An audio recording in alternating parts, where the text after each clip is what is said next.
Okay, let's commentate some chess, ladies and gentlemen. Welcome to round 9 of the FIDE Grand Swiss and Women's Grand Swiss from the Isle of Man.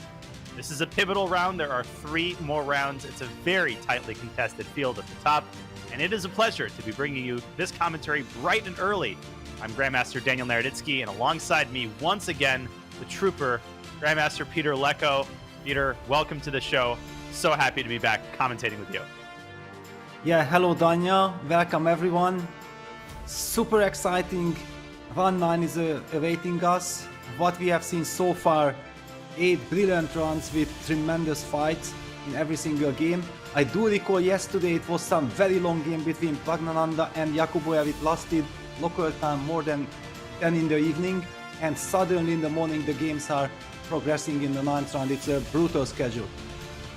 It really is. I mean, I'm not going to complain too much because I don't have to play the tournament, but today's round, I think 3 hours earlier in local time, and it's 7:30 in the morning where I am. I don't even want to think about what it is in the Isle of Man. Too early to play chess, but the players are going to have to get over it. They're going to have to down their coffee and bring their A game because this round is more important than ever. Let's start with the women's section. Let's review the results from yesterday. There is quite the logjam at the top in both sections, as we saw 2 draws on the top 2 boards, a frustrating game between Vachier-Lagrave and the French international master Sophie Millier. Vachier-Lagrave playing a very inspired game, but failing to convert. And then Tang Zhongyi playing just a monumental effort, crushing Alexander Guryachkin in a one-sided fashion. Peter, what jumps out at you from yesterday's women's results? Yes, that Vachier-Lagrave game, clearly, it was a true brilliance. She has sacrificed the rook. There were so many brilliant tactical sequences. One has to give also credit for Sophie Millier for finding resources, navigating to the end game, and Vachier-Lagrave in time trouble missed out a win, and then she had chances, but Black was defending. It was a fantastic game. It was indeed, as was Leah Garifulina's victory over Polina Shabalova. She has now defeated both Shabalova and Kosteniuk in this tournament. Quite the performance by Garifulina. Let's flip on the standings. We've got a small group of players with 6 points. Anna Muzychuk, Vachier-Lagrave still on top, and Antoaneta Stefanova. There's something that we wanted to highlight about Stefanova's performance, but we're going to wait for the open section to do that. And then, of course, a huge peloton with 5.5, Peter. Nothing has been decided. Nothing at all. Yeah, the tension is rising. We do know that Anna Muzychuk and Guryachkin has already qualified for the candidates, so there is no such pressure on them. But everyone else, including Tang Zhongyi, after beating Guryachkin yesterday in that wonderful technical performance display, she is very much back in the fight for the top 2 spots. She is indeed, and Mongolian, I am Batuyag Mungutul. We haven't talked too much about her throughout the rounds, but this just happens in open tournaments. Some of the players, they start off at the top, they remain at the top. Other players, they start off with maybe a draw or a loss, and then they climb up toward the end of the tournament, and suddenly they've joined the leaders. And that's kind of what makes these tournaments really, really interesting. Let's take a look at the pairings for the women's section today. We have Stefanova against Vachier-Lagrave, the ultimate battle of generations. And on board 2, Garifulina against Anna Muzychuk. Sophie Millier having the tournament of her life. She faces another very difficult challenge in Tang Zhongyi, Peter. Great matchups all around in both sections. Yes, we are already used to, we are spoiled to. Yes, the clash of generations between Antoaneta Stefanova and Vachier-Lagrave will be very interesting to keep an eye on. Vachier-Lagrave is a very aggressive player and she's in fantastic form. On the other hand, Stefanova, with her experience and with her stellar performance so far, yeah, it's gonna be a fantastic battle. It is indeed, and we see Anna Osenina there on board 7 as well. Stavrula, the Greek player, having the tournament of her life, as well as is Mai Narva, who's already scored some upsets. She's on board 5 of the black pieces against Guryachkin, a very, very nasty pairing for the young Estonian phenom. We will keep a close eye on the battles in the women's section as they unfold. But let's switch on to the open section and take a look at the results from yesterday's marathon round. You mentioned the long game, I think, by Sindarov. There was also a marathon victory by Fabiano Caruana, who had to pull out all of the stops in order to defeat Etienne Bacrot from a position that, to my eyes, seemed pretty much unwinnable at first. You were commentating, Peter. How did it feel to watch Fabiano Caruana literally squeeze water from a stone? Yeah, it was a very interesting game because it first started out wonderfully for Fabiano. He got a very huge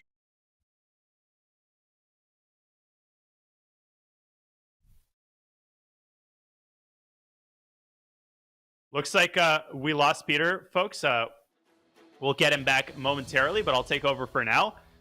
Peter was doing an amazing job together with Arturs of commentating Fabiano's game. Fabi misses a combination in the middle game. Looks like a surefire draw. And then suddenly, Etienne overextends himself on the king side. If you haven't looked at the game, if you're not aware of how Fabiano defeated Etienne Bacrot, take a look at the display. You will not regret it. Then we had Andrei Esipenko displaying some incredible opening preparation to defeat Vincent Keimer, which is not easy to do. Vincent is one of the most well-prepared players on the tournament circuit, and yet yesterday he got out-prepared and then outmaneuvered in the endgame. Andrei Esipenko steals a very important victory, draw between Eric Gaisi and Kuzubov, and then Bogdan Daniel Deac. He is the player that we really want to spotlight as somebody that a lot of people in the chat might have heard of in passing. They might think of them as kind of a stereotypical GM. Peter, I think you're back. Bogdan Daniel Deac should be thought of as a fully fledged member of the Super Grandmaster Club, and he's proving it in this tournament. Yes, I'm back. Unfortunately, this storm that was reaching Isle of Man is reaching now Hungary. And we have some big wind and rain, heavy rain outside, but I hope that everything will be fine. Yes, Daniel Bogdan Deac should not be underestimated. He's a very solid player. He also shared first place this year in the Prague Masters with Ray Robson. Very solid player, very good opening repertoire. Big win against Radek. It was a brilliant strategical endgame masterpiece from him. It was indeed. And speaking of endgame masterpieces, Samuel Sevian, very smooth victory over none other than Alireza Firouzja, sending him down in the tournament standings. Speaking of the tournament standings, let's take a look. So we have 4 players who've got 6 points out of 8. Of course, Fabiano Caruana, 4 wins and 4 draws. Vidit, he had a rocky start. He's climbed up. He has the most victories of anybody. I think this tournament, he's got 5 wins, and he's playing sparkling chess. Quick draw yesterday, obviously, against Hikaru. And then, of course, that big group with 5.5 that includes Hikaru Nakamura. So we know, Peter, that there's going to be a lot of draws at the top. The players who play the most fighting chess, the most combative chess, they're going to be rewarded in these last 3 rounds. Yes, and if you look at the tournament standings, it's very interesting to see that from the top 6 players so far, basically almost everyone is undefeated apart of Vidit, who had that heartbreaking loss in the first round, did not let that affect his play. He started winning, mounting an incredible comeback, and he's right there at the top. We see the other players here, Sam Sevian, after his huge win yesterday, he is also very much in the mix. Alexei Sarana beating none other than Richard Rapport, Cheparinov defeating Duda. It's just incredible what we are witnessing. And Ivan Cheparinov, we wanted to spotlight folks in the chat. Let's get you involved. There's someone in the women's section who's particularly happy with the way that Ivan Cheparinov is playing. Who is it and why? Who knows why we were highlighting Ivan Cheparinov's performance and then someone's performance in the women's section. Also, Alexander Pretka, Yuri Kuzubov, Ukrainian Grandmaster, not a familiar name to most people in the chat, but he's having an incredible tournament. And of course, Vidit losing that game to Erwin Lamy, coming back and now tied for first place. Let's take a look at the pairings. Today, we've got Fabiano Caruana against Bogdan Daniel Deac. Peter, I'll toss it back to you because you were saying before the show that these are some amazing pairings. We're going to get some matchups that we've never had before. From my perspective, a really, really good pairing for Hikaru Nakamura. He's got white against Cheparinov. That's not to imply Cheparinov is weak, but, you know, it's the lesser evil, I think, if you look at the names on the first page here. Yes, on the other hand, Cheparinov is a very well-prepared opponent. He is very strong in openings, so it will come down to the fact that will Hikaru be able to target him somewhere or surprise him, get him out of balance? because Cheparinov is now also carrying all the momentum. Yeah, he feels that he has the confidence, he has the experience as well. So I don't think that it's going to be easy for Hikaru.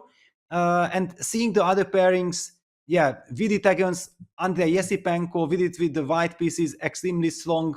The other hand, Esipenko has showed some brilliant performance throughout the event. Yesterday, fantastic preparation against Vincent Keimer, winning that game, but the run before saving a very tough position against Arjun Erigaisi. Everywhere where I look, Parham Maksudlu on a fantastic roll. He's at his personal best. He's climbing towards the top 10. Playing with the white piece is extremely dangerous. So much to look forward to. So much to look forward to indeed. And the games are underway. The first moves are being made. So without further ado, let's make our way over to the bird's eye view. We see an Italian, mainline Italian in Caruana Deac. Then we see one e4 from Vidit. Andrei Esipenko maybe still making his way to the board or contemplating how he wants to respond to Vidit's mysterious first move. Nakamura Cheparinov is a Petrov. So Ivan is shooing the Najdorf that made him famous and instead settling for a tamer opening choice. And a French in Fedoseev, Arjun Erigaisi, as usual, playing very combative chess from the start, Peter. Yes, and also Fedoseev is kind of very unpredictable. Yeah, you never know exactly which first move to expect from him. I think lately he has been playing a lot of d4s, a lot of Catalans, but e4 was one of his main weapons all out. And wow, what catches my eyes is basically Fabiano Caruana on the first board going for an uncompromising bishop g5 Italian. That's not the quiet Italian. This is one of the sharpest positions in current theory. It really is. I want to go there. Before we do quickly, I'll point out that we have a really interesting Catalan in Wojciech Aronian, or Levon putting his knight on c6, which is not very conventional. And then Javohir Sindarov, who knocked MVL out of the last World Cup. He's playing an interesting sideline Sicilian that we will investigate in due time. But let's start with the most important game of the round, the marquee matchup between Caruana and the young Romanian superstar. It's an Italian, and it's an Italian with bishop g5, Peter. That is the critical detail. Caruana not playing the most popular setup with knight bd2, and instead quickly deploying his bishop to g5. I don't know much about this system. I don't know if it's currently in fashion. Can you tell us a little bit about this line and what makes it different from lines where white instead quickly develops the queen's knight instead of the bishop? Yeah, well, this bishop g5 is setting the tone for the game. Yeah, basically, sooner or later we will be seeing black. Yeah, and we see h6, bishop h4, a6 played. It's also kind of the setup I'm usually playing from the black side. This type of position is very much connected with black playing the move g7, g5. There are two different ways. Clearly, black's bishop is also moving back to a7 just to be sure not to be hit with some very quick d3, d4. And then there are two options. Black can just play the move short castle despite weakening with g5 and eventually setting up a very unbalanced position. And another plan is just to put the queen on e7, try to stabilize the center and start kingside attack with the king in the center. So this is razor sharp, and there we go. We already have all these moves on the board. Knight bd2, bishop a7, short castles, queen e7, b4, g5, bishop g3, knight h7.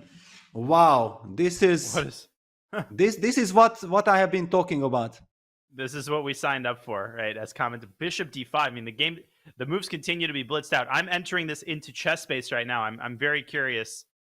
They must be following some sort of a game, or are we already in relatively uncharted waters? Knight h7 in order to prepare h6, h5. I'm always terrified from the white side of these positions. It always feels to me like when black plays h5, the pawns are coming at me so quickly, and sometimes white has to play the move h4, even though white is castled kingside, because there's no other way to stop the progression of black's pawns. Look at the speed with which they continue to blitz out their moves, Peter. Yes, it's fascinating, and there is a big detail that usually this type of positions are happening with white's pawn on a4 first and the pawn on b2.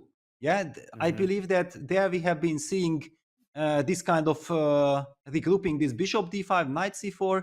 I believe it's a specialty of the legendary Armenian grandmaster Vladimir Akopyan, who was playing this from the white side, but with the pawn on b4, this is a new twist.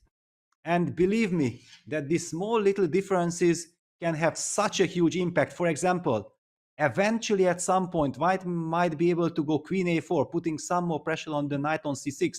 Maybe after the trade on c6, takes, knight a5, queen a4, hitting that c6 pawn might be very important.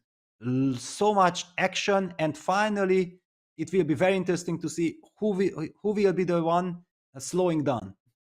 And it appears that bishop d5, even though it did not cause Bogdan to slow down, is a novelty, according to what I'm seeing. The position before bishop d5 happened 4 times. We had Dominguez against Svidler, Singfield Cup 2021, and Esipenko Guryachkina from the 2021 Russian Championship. Both of those games continued a4, then black responded with h5, and then we had h4, g4, knight e1, and now the same idea that we see in the game. Knight h7 drops back to f8 and moves on to g6 in order to attack the h4 pawn. Both of those games ended in a draw. Bishop d5 was not seen in any of the 4 games, but it doesn't cause black to slow down at all. Bishop d5 still met with knight f8, but after knight c4, we finally see Bogdan taking his time and acquainting himself with Fabiano Caruana's new setup. Yes, and usually these are very scary things when you are blitzing out a very sharp variation. Yeah, you are relying on your knowledge, and then suddenly your opponent comes up with a new plan. And of course, as I already mentioned, bishop d5, knight c4 is kind of a known plan, but with this small nuance with b4, it changes everything. So maybe, or maybe it doesn't. Yeah, but as a player over the board, to understand that not exactly how I was supposed to be playing against a4 instead of b4 in this structure. Does it work? You start comparing them, you start asking questions, then you start also confusing yourself, because the answers to the questions aren't easy, aren't clear-cut. They are very confusing. And this is basically what Fabi is all about. He's always super prepared. He has many fresh ideas. He wants to also surprise his opponent and willing to enter crazy complications. So let's make a couple moves on the board to try to get kind of a general sense for the zen of the position. From my totally untrained perspective, yeah, something like knight g6 or maybe h5. The problem with starting with h5 is that you're allowing white to play h4 and kind of freeze the king side. Now, if black plays g4, we get the same structure that we had in the 2 games that I mentioned. And here, my question would be, no, knight g5 is way too brazen. I think f6 would get white in a lot of trouble, so probably knight e1. And then black would follow up with knight g6, presumably. Unless no, I guess I'm missing the mark. I guess it is knight g5, Peter? Or is there a piece sack of some sort with bishop c6 and knight e5? I mean, what is Fabi in the mood for here? Well, or just to bring the knight back to d2 now that he has played the move knight c4. Yeah, that's also a possibility. I think it's a fair try. Let us try it, and then if the computer agrees, then we know it's the move. Yes, apparently it is the move. Yes, that's why he has moved the knight to c4, creating space for the knight. And just to highlight, yeah, these are the questions. Knight g6 comes, the h4 pawn is lost, and then the big question: how does white continue? Yeah, you have to be prepared, otherwise you just can't be entering such situations. Sometimes white is even sidestepping with the king, and then after knight takes h4, he goes for some f4 kind of craziness. I do believe that we have even had some kind of motifs like this in one of our coverage at the World Cup when we discussed some knight takes g2, king takes g2, h4 kind of complete craziness. Yes, but now with the knight on c4, knight on d2, you just never know how to evaluate these things. And this kind of reminds me of the only time I made the terrible decision to drive in New York City. I mean, you feel like your days are numbered. It's only a matter of time before you get in an accident, and you need to find a parking garage ASAP. No idea what white would do there, but we're jumping the gun. Obviously, knight g6 is not forced. H5 is not forced. Black could also make a slower move like bishop d7, but presumably a4 and b5 is a very nasty idea, because the b7 pawn, of course, is also a major weakness. If the A file opens up, then white could push the B pawn all the way up to B6 using some tactics against the unprotected rook on A8. So already, Peter, just by the time usage alone, it seems to me that Fabi's preparation has been a success. He's gotten the type of position that we know he thrives in. Yes, because, okay, he's first of all very well prepared. He's also very much used to psychologically, yeah, because this was always his trademark, not shying away from any complications, no matter how complicated things are, how much work it involves at home. He has the mindset for it, because people might also misunderstand things. Yeah, when we say that somebody is prepared, yes, he's prepared. He can't be preparing everything at home. So basically, by going for all these complications, he realized that he will be also able to master the challenges over the board. And if you have so much experience doing that, like Fabi, that certainly helps. Now, the very big question for me, the young Deac Bogdan, who is a very solid player. Yeah, he has very good fundamentals, and he has a well-established repertoire, so he believes in what he's doing. He knows the spirit of his lines, how he will handle this challenge offered by Fabiano. And I want to go back to the bird's eye view, look at the other games, but quick spotlight on the Romanian 22-year-old. I think he's 22. He's not a stranger to Super Grandmaster Chess. I'm looking at his FIDE page right now. He hit 2,700 in September of 2022. So he's been at this level for a while. He's played some very, very strong events. I think he played one of those Super Grandmaster tournaments in Romania. He's faced Magnus Carlsen. He has proven himself at the top. So people in the chat who are saying, oh, this is going to be a blowout, this is an easy pairing for Fabi, are, you know, not seeing this in its proper context. Bogdan is a very dangerous player. And just because he might be out-prepared in the opening does not mean that the game is over or that Fabi's work is done. Black is going to take his time. He's going to calculate the variations. And we're going to get a long, fascinating, complex battle. But this is not a walkover by any means. Fabi is the favorite, no question about it, considering his current form. But his opponent is a tough nut to crack. Okay, speaking of tough nut to cracks, Peter, unless there's something else you wanted to analyze here, maybe we can go back to the bird's eye view and take a look at one of the other games, maybe Hikaru Nakamura's Petrov against Cheparinov on board 3. I'll let you choose. Yeah, well, the Vidit game against Esipenko is a very solid line. There is not much to talk about yet. Nakamura against Cheparinov, that's a intriguing kind of Petrov, because take a look. Hikaru spent some time, but we reached a position that I have never ever seen. So I would be very interested to just quickly get an update on Hikaru's opening, that which move order did he use against the Petrov, because this is somewhat strange. Absolutely. Excuse me. Let's sneeze. And then let's flip on the Hikaru Nakamura commentators also sneeze, believe it or not. Yeah, this was a Petrov, but it's a very hard position to deconstruct. How did this happen? So we had e4, e5, knight f3, knight f6. Again, Ivan releasing a Chessable course on the Najdorf, but obviously this tournament is all about surprises. So knight takes c5, t6, knight f3, knight e4. This is all very normal. Okay, so c4, I've seen Hikaru play this on chess.com. This is a move. It's not a particularly rare move. Obviously, it's less common than the main line d4, Peter. What do you know about this move, c4? Well, I think that it happened in Firouzja against Jan Nepomniachtchi in the Candidates Tournament 2022. Clearly, since we prepared the Petrov for the World Championship match, we seriously analyzed the move c4 as well. Don't ask me for details anymore. It's just way too early in the morning.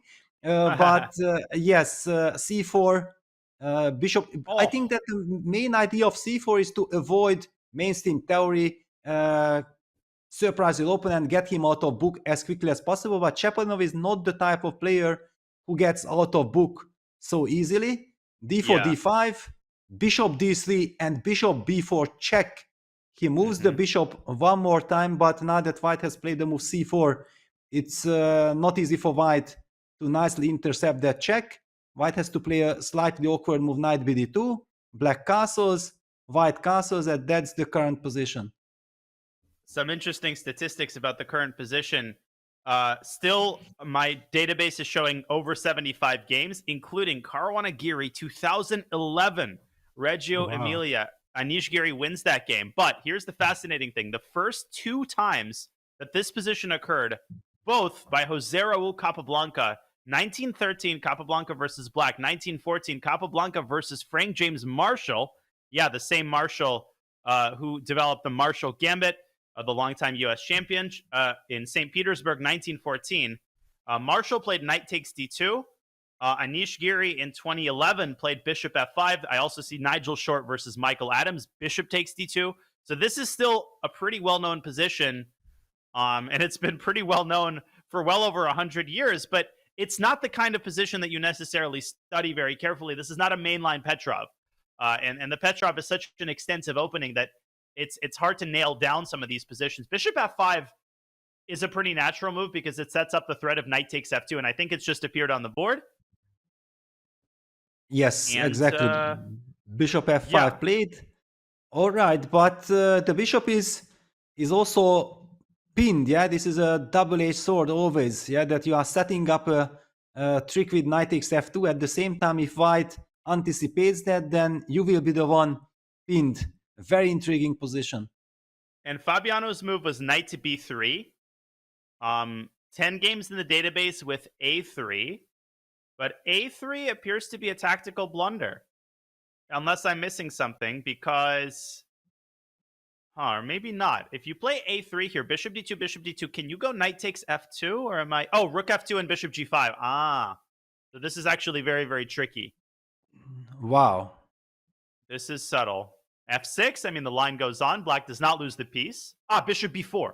Bishop B4 actually might be the more accurate move instead of Bishop G5 for this reason. Yes, Bishop B4 is also possible. In any case, one can already understand that this tactical intermezzo did not work out in Black's favor. So all lies on the players, because the big question is how much they know about it, or they are just trying to surprise each other and not have all the ideas worked out. I would actually bet more on this, yeah, that both players are out of preparation by now.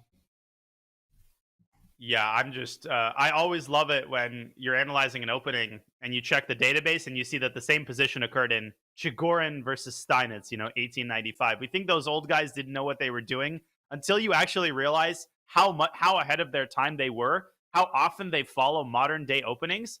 I mean, just think about it. Capablanca versus Marshall. They had this exact position before Bishop F5 over 100 years ago. And now we see it in Nakamura Cheparinov. Imagine Capablanca watching the broadcast. I think he would be happy to see this position on the board. But Knight B3 is a move in order to extend the contact between the white queen and the white bishop, because Knight takes F2 as well as Knight takes D2, of course, is a threat right now with the bishop on D3 exposed. In the Caruana Giri game, Fabi got crushed. Knight B3. Anish responded with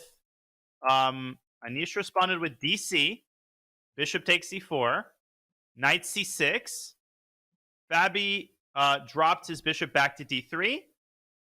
And now Anish dropped his own bishop back to G6 in order to be able to protect the knight with the F-pawn. A3, bishop D6. And things started looking pretty dark for Fabi. Rook E1, F5.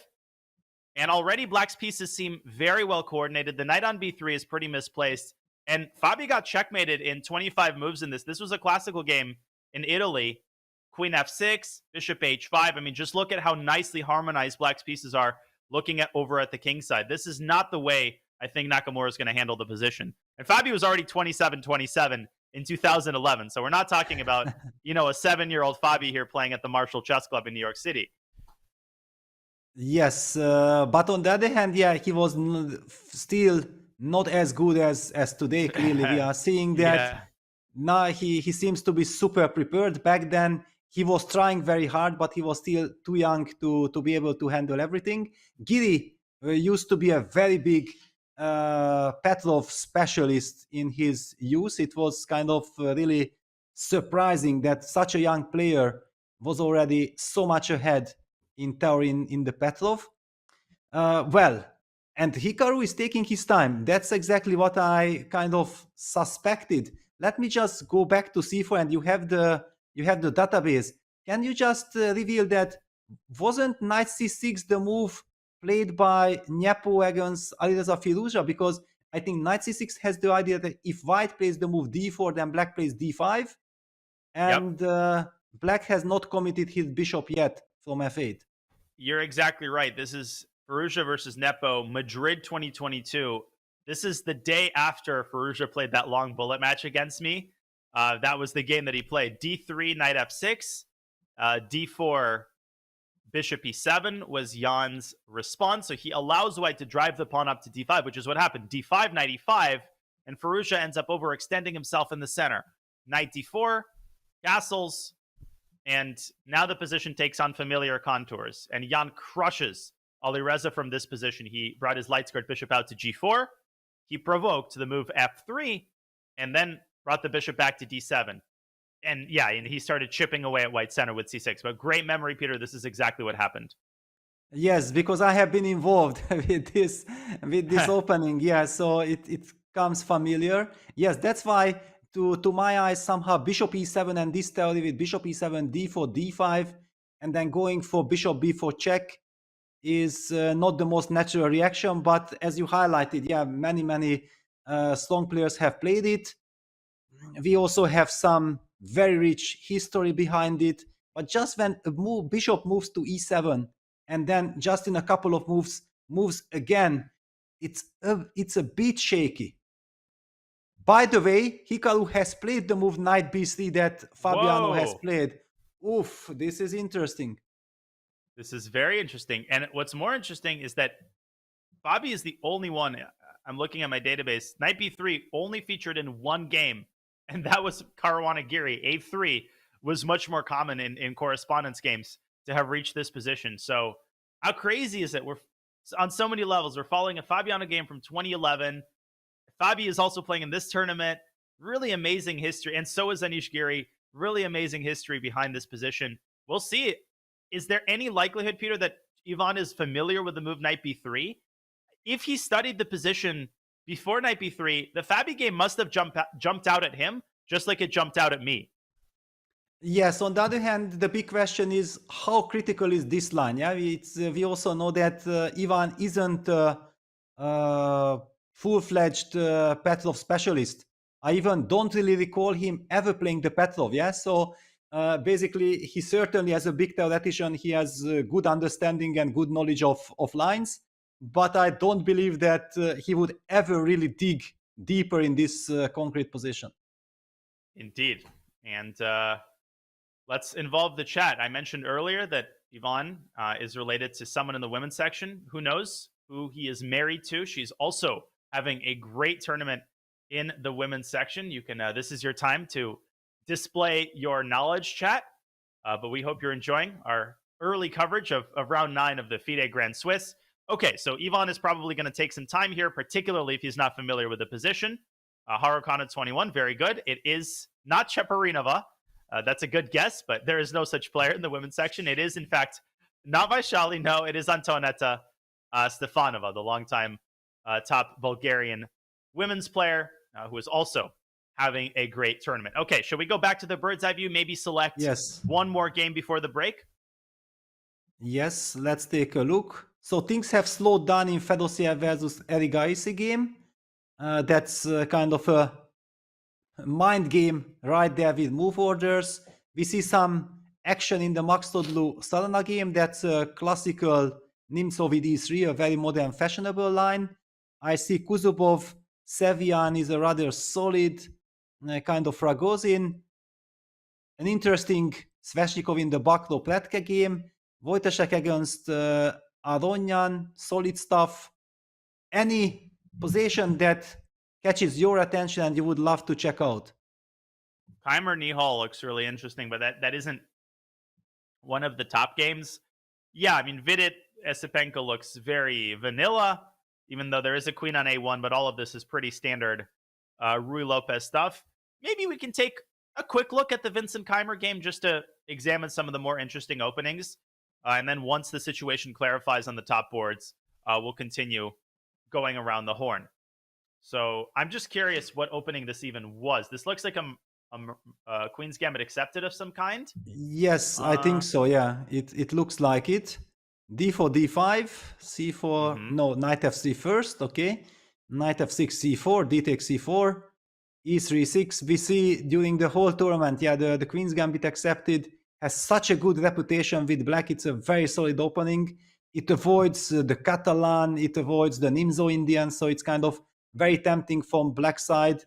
Try to limit the amount of material that you need to study. So C5 castles A6, and this fashionable new move Rook E1 was played by Vincent. He has already had it against Praggnanandhaa. I think, yeah, against Praggnanandhaa he played a different move. I believe it was Knight BD2. Now he switches to Rook E1. Does not come as a surprise to Nihal. Look at his clock situation. So Knight C6, Knight C3, B5, Bishop D3. The players are blitzing out moves. Bishop B7, A4, B4, Knight E4, Knight A5. And now we are reaching this very, very important and very interesting moment, because this is exactly the position that featured in that very famous game in the World Championship match between Dingler and Jan Nepomniachtchi, with White's pawn on H3 and White's rook on F1. Yeah, that was kind of this craziness about this position, that what happened there. And Dingler took on F6, and there Jan shocked everyone by playing G takes F6 and checkmated White's king on the G file later on. But that was connected with the fact that White had pawn on H3 instead of Rook E1. Clearly in these G takes F6 structures, Vincent was believing that thanks to the Rook on E1, he has good prospects. Nihal said, no, thank you very much. I know what you want. Let me take with the queen. Now White plays E4, goes for this pawn sacrifice, because this is basically a pawn sacrifice. E4, H6, Bishop D2, C takes D4, E5, Queen D8, Rook C1. Wow, some deep stuff. Wow. The novelty, by the way, was the move Bishop to D2. The position before the move Bishop D2 had been reached twice. In fact, what's really interesting is that instead of Queen takes F6, there was a blitz game, Gukesh versus Aronian, where Levon tried G takes F6 and he won, but he had to pass through a nearly lost position. I think E4 is the idea here. For White, C takes D4, Knight takes D4, and the Knight is untouchable because of the standard, but we should show it to the chat, the standard, very important tactic in all openings. Queen takes D4, Bishop B5 check, and the Queen is lost to the discovered check. So Queen takes F6 was featured in a few games, including Maxim Matlakov against Alexander Rakhmanov from 2022. But after E4, H6, D5 was the move played in both games to have reached this position. Bishop D2 is more of a waiting strategy, trying to lure black into playing C takes D4. Please come take my pawn so that I can play E5 and reach this really interesting pawn structure. Okay, so CD E5. Yeah, Bishop D2 is the novelty, as far as I can tell. And Rook C1. I think it's important for people to understand White is not trying to actively win the pawn back. I don't think that's the point of this setup. You're not sacrificing this pawn in order to win it back. What are you sacrificing it for? Well, you've got the space advantage in the center. The E5 pawn is restricting the mobility of black's bishop, making it hard for black to develop. There is also the prospect, Peter, of bishop to E4, but that bishop on D3 is so pretty. Your whole central construction is so nice and compact, and looking at both sides of the board. Let's say black plays bishop E7, though. How is White going to continue prosecuting his initiative? Is it going to be bishop E4, or is it a slower move like queen E2? Well, since White has played the move Rook C1, somehow I feel like he wants to play it slowly. Because let's not forget, one of the problems that White is faced with is the B3 square. So any kind of queen E2 could very annoyingly answered by knight B3. And yeah, just to put queen E2 and knight B3 on the board, hitting the rook and hitting the bishop, eventually also regrouping the knight to C5. And look at this. We are getting the answer. Vincent blitzes out the move H4. So it's pretty obvious what his intentions are. Yeah, h4, hard move to confuse, setting up the preconditions for a potential kingside attack, saying, Nihal, I'm daring you to castle kingside. I'm just giving you a sneak preview of what awaits you if you go to that side of the board. What exactly is going to be Vincent's move if Nihal castles kingside? I don't know. Is it going to be knight f3 back to h2? No, that looks pretty wrong because the bishop takes h4. Maybe just h5, and maybe he wants to freeze Black's kingside pawns so that when his pieces get involved, it's easier to attack. But clearly h4 is a very aggressive move. This is modern chess at its finest.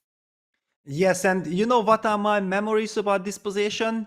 Recalling your fantastic broadcast at the Global Chess Championship 2022 when Nihal was playing against Ding Liren. There was a match. I believe I was following your fantastic broadcast, and Nihal was the one who kept on sacrificing a pawn in similar structures from the white side. Yes, and I feel like it's also showing like what an uncompromising fighter Vincent is. Yeah, that he is willing to enter Nihal's territory against Nihal himself. Nihal, on the other hand, he is ready to take the pawn and ask, yeah, please show me your initiative. We are talking about the candidate spots. Yeah, Vincent has lost yesterday. It's clear that he wants to bounce back. On the other hand, Nihal had a slow start. He won yesterday a very long game against Niklas Huschenbert, so he's also looking for chances. What a big fight between these two young gentlemen. Amazing fight, and I had the honor of facing Vincent in a small blitz match 2 days ago. He just seems to be in excellent form. I lost the first 4 games, and I thought I wouldn't take a single half point off of him. I mean, his opening prep is absolutely stifling. All credit to his coaches, but I won't name any names here. But really amazing job by Vincent this tournament, even though it was a painful loss against Esipenko yesterday. But the tournament is still young. 3 very important rounds left. Very quickly, our producer, Bic, big shout out, works so hard behind the scenes. He wanted us to take a look at a game on one of the lower boards, Peter, if we can. This is the game Dimitri Kolars versus B. Adiban. Apparently, there was a case of mixing up opening prep. And yes, folks, we are aware there was a quick draw between Navarra and Pichot, but that's not particularly interesting. We're not going to Pichot that. But is it in fact a case of mixed opening prep, or is this some sort of obscure Sicilian theory by the beast, as he is affectionately known, Adiban? Well, Dimitri is a very good friend of mine, my teammate in the German Bundesliga, Deac. I know that he is a very dangerous player, and he has his own special ideas. And now when we are looking at this, after knight c6, I do see a move that I have never ever seen in my life. 5th move, bishop f4. What on earth is this? Because I do know that something like knight c3, a6, bishop f4 exists. This is kind of known move already. But after knight c6, the Taimanov Pausen, the Taimanov Sicilian, bishop f4. And now we understand, after knight f6, knight b5 was the point. And I'm having the feeling like the beast has been out-prepared, out-maneuvered, out-focused, because after e5, bishop g5, this is certainly a very good version for white. Vachier-Lagrave versus Gukesh, September 2023. Blitz Speed Chess Championship. They reached this position. I mean, everywhere you look, there's like always some MVL Gukesh game. Every single position, always MVL Gukesh comes out. Blitz, classical, rapid, doesn't matter. A6, and we're actually following that MVL Gukesh game. A6, bishop f6. Obviously, you can't take with the queen because of the fork on c7. You have to take with the pawn. And yeah, this position still not entirely unknown, although it looks quite ugly. Now there's a deviation. There's knight d6 check, but it's not a given that white gives that check. You can also drop the knight back to c3 and say, look at that juicy outpost on d5.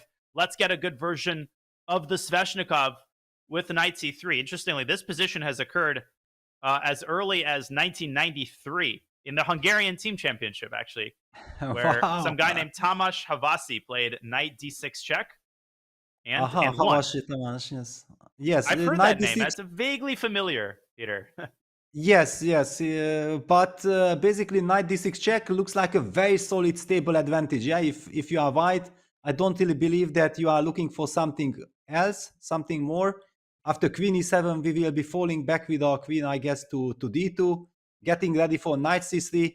Black might even be forced to try to trade queens with queen b4, but it just looks very strange. On the other hand, if after g takes f6, white tries to play a good Sveshnikov with knight 5 c3, which is absolutely logical as well, I feel like maybe black can suddenly develop the bishop to c8, to c5, pardon me, the bishop from f8 to c5, which is never possible in the Sveshnikov. And then after d6, f5, we would be getting a completely crazy structure. That's why I feel that knight d6 is so much more natural. It's so funny. Knight c3 was also featured in a game from the Hungarian Team Championship 2011. Istvan Toth played bishop b4. But anyway, we're getting into some minutia here. We'll let Dmitry, the young German grandmaster, make his decision. And before Adiban puts his queen on b4, we are going to go on our first break of the day. We've got fascinating games on the top boards, on the lower boards. There's entertainment to go around. You do not want to miss this earlier start time, but the players have really come with all guns blazing. They've downed their morning espresso, and they have gotten busy playing great combative chess. Peter and I will be back with more Isle of Man FIDE Grand Swiss action on the other side of this short break. Stay tuned.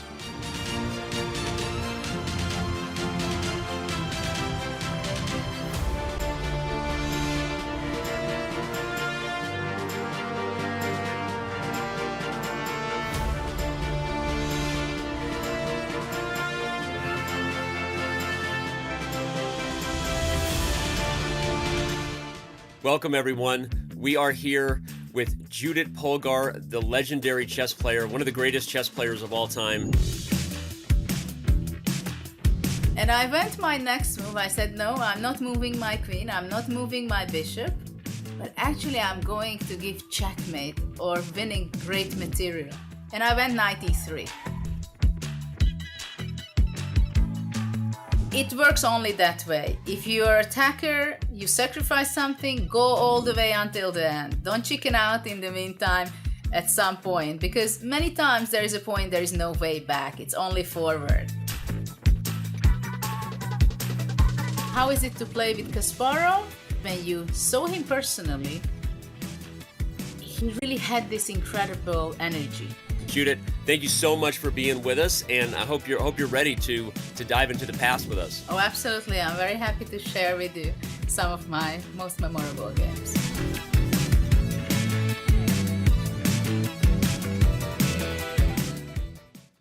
Love playing chess variants? Or just looking for something new? Join us for the Variants Community Series. Every 2 months, we'll be featuring a different variant in a series of events and competitions. Learn a new variant and compete against other players for prize money, or just play for fun. Look for community arenas, streamer arenas, and championship events.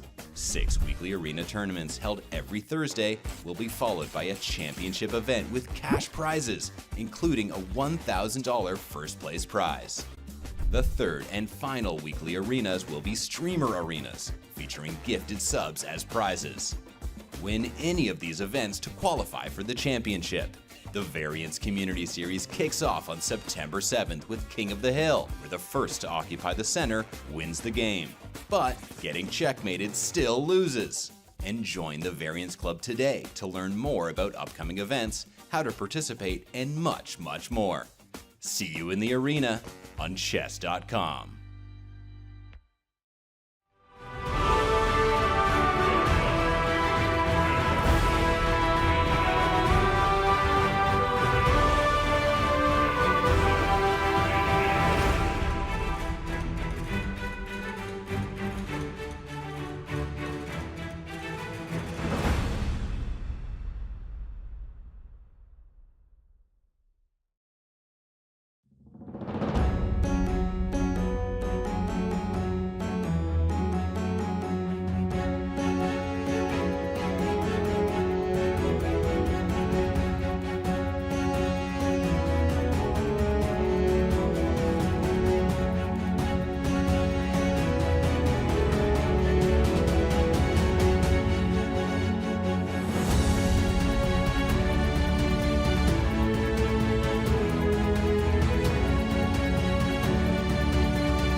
We're back at the 2023 FIDE Grand Swiss, and FIDE Women's Grand Swiss is round 9. Very important round. A lot is going to be decided by this round. We've got 3 rounds left. 2 candidate spots are up to be decided, and the games have, some of them left the opening stage and are entering the early middle game. Others still very much in the opening. Let's go back to the bird's eye view. Let's take a look at 2 pages of the bird's eye view because we've got so much action to keep people posted on. We've been looking primarily at the Fabi game, which has slowed down. We just looked at Keimer versus Nihal on the lower right. We saw that move h4. Peter, the Nakamura Cheparinov game is seemingly following the old Caruana Giri game very closely. What else catches your eye? Or shall we move on to page 2? Yeah, well, nothing really dramatic has happened since we have looked at all the games. We did see that Cheparinov put his knight on d7. I believe Anish has put it on c6. That's the small deviation there. I don't believe that it's based on preparation. It's more like over-the-board inspiration. Vidit came up with a very interesting small little novelty with Queen A1, but we will not be dealing with all these subtleties of this anti-martial. Let's take a look at the second page. Whoa. And on the second page, we have quite some action on the first 2 boards. Look at Niemann versus Vitugov, and to the right, Firouzja versus Aravind. My God. Exactly. That was my feeling when during the break we discussed where to go to. When I saw Hans Niemann against Nikita Vitugov's position, I felt like we have to jump right in there. And also Alireza going for the kingside attack with e5, h4, h5, rook h3 against the semi-Tarrasch. But let's go one by one. Let's start with the Hans Niemann game. That looks fascinating. Wow.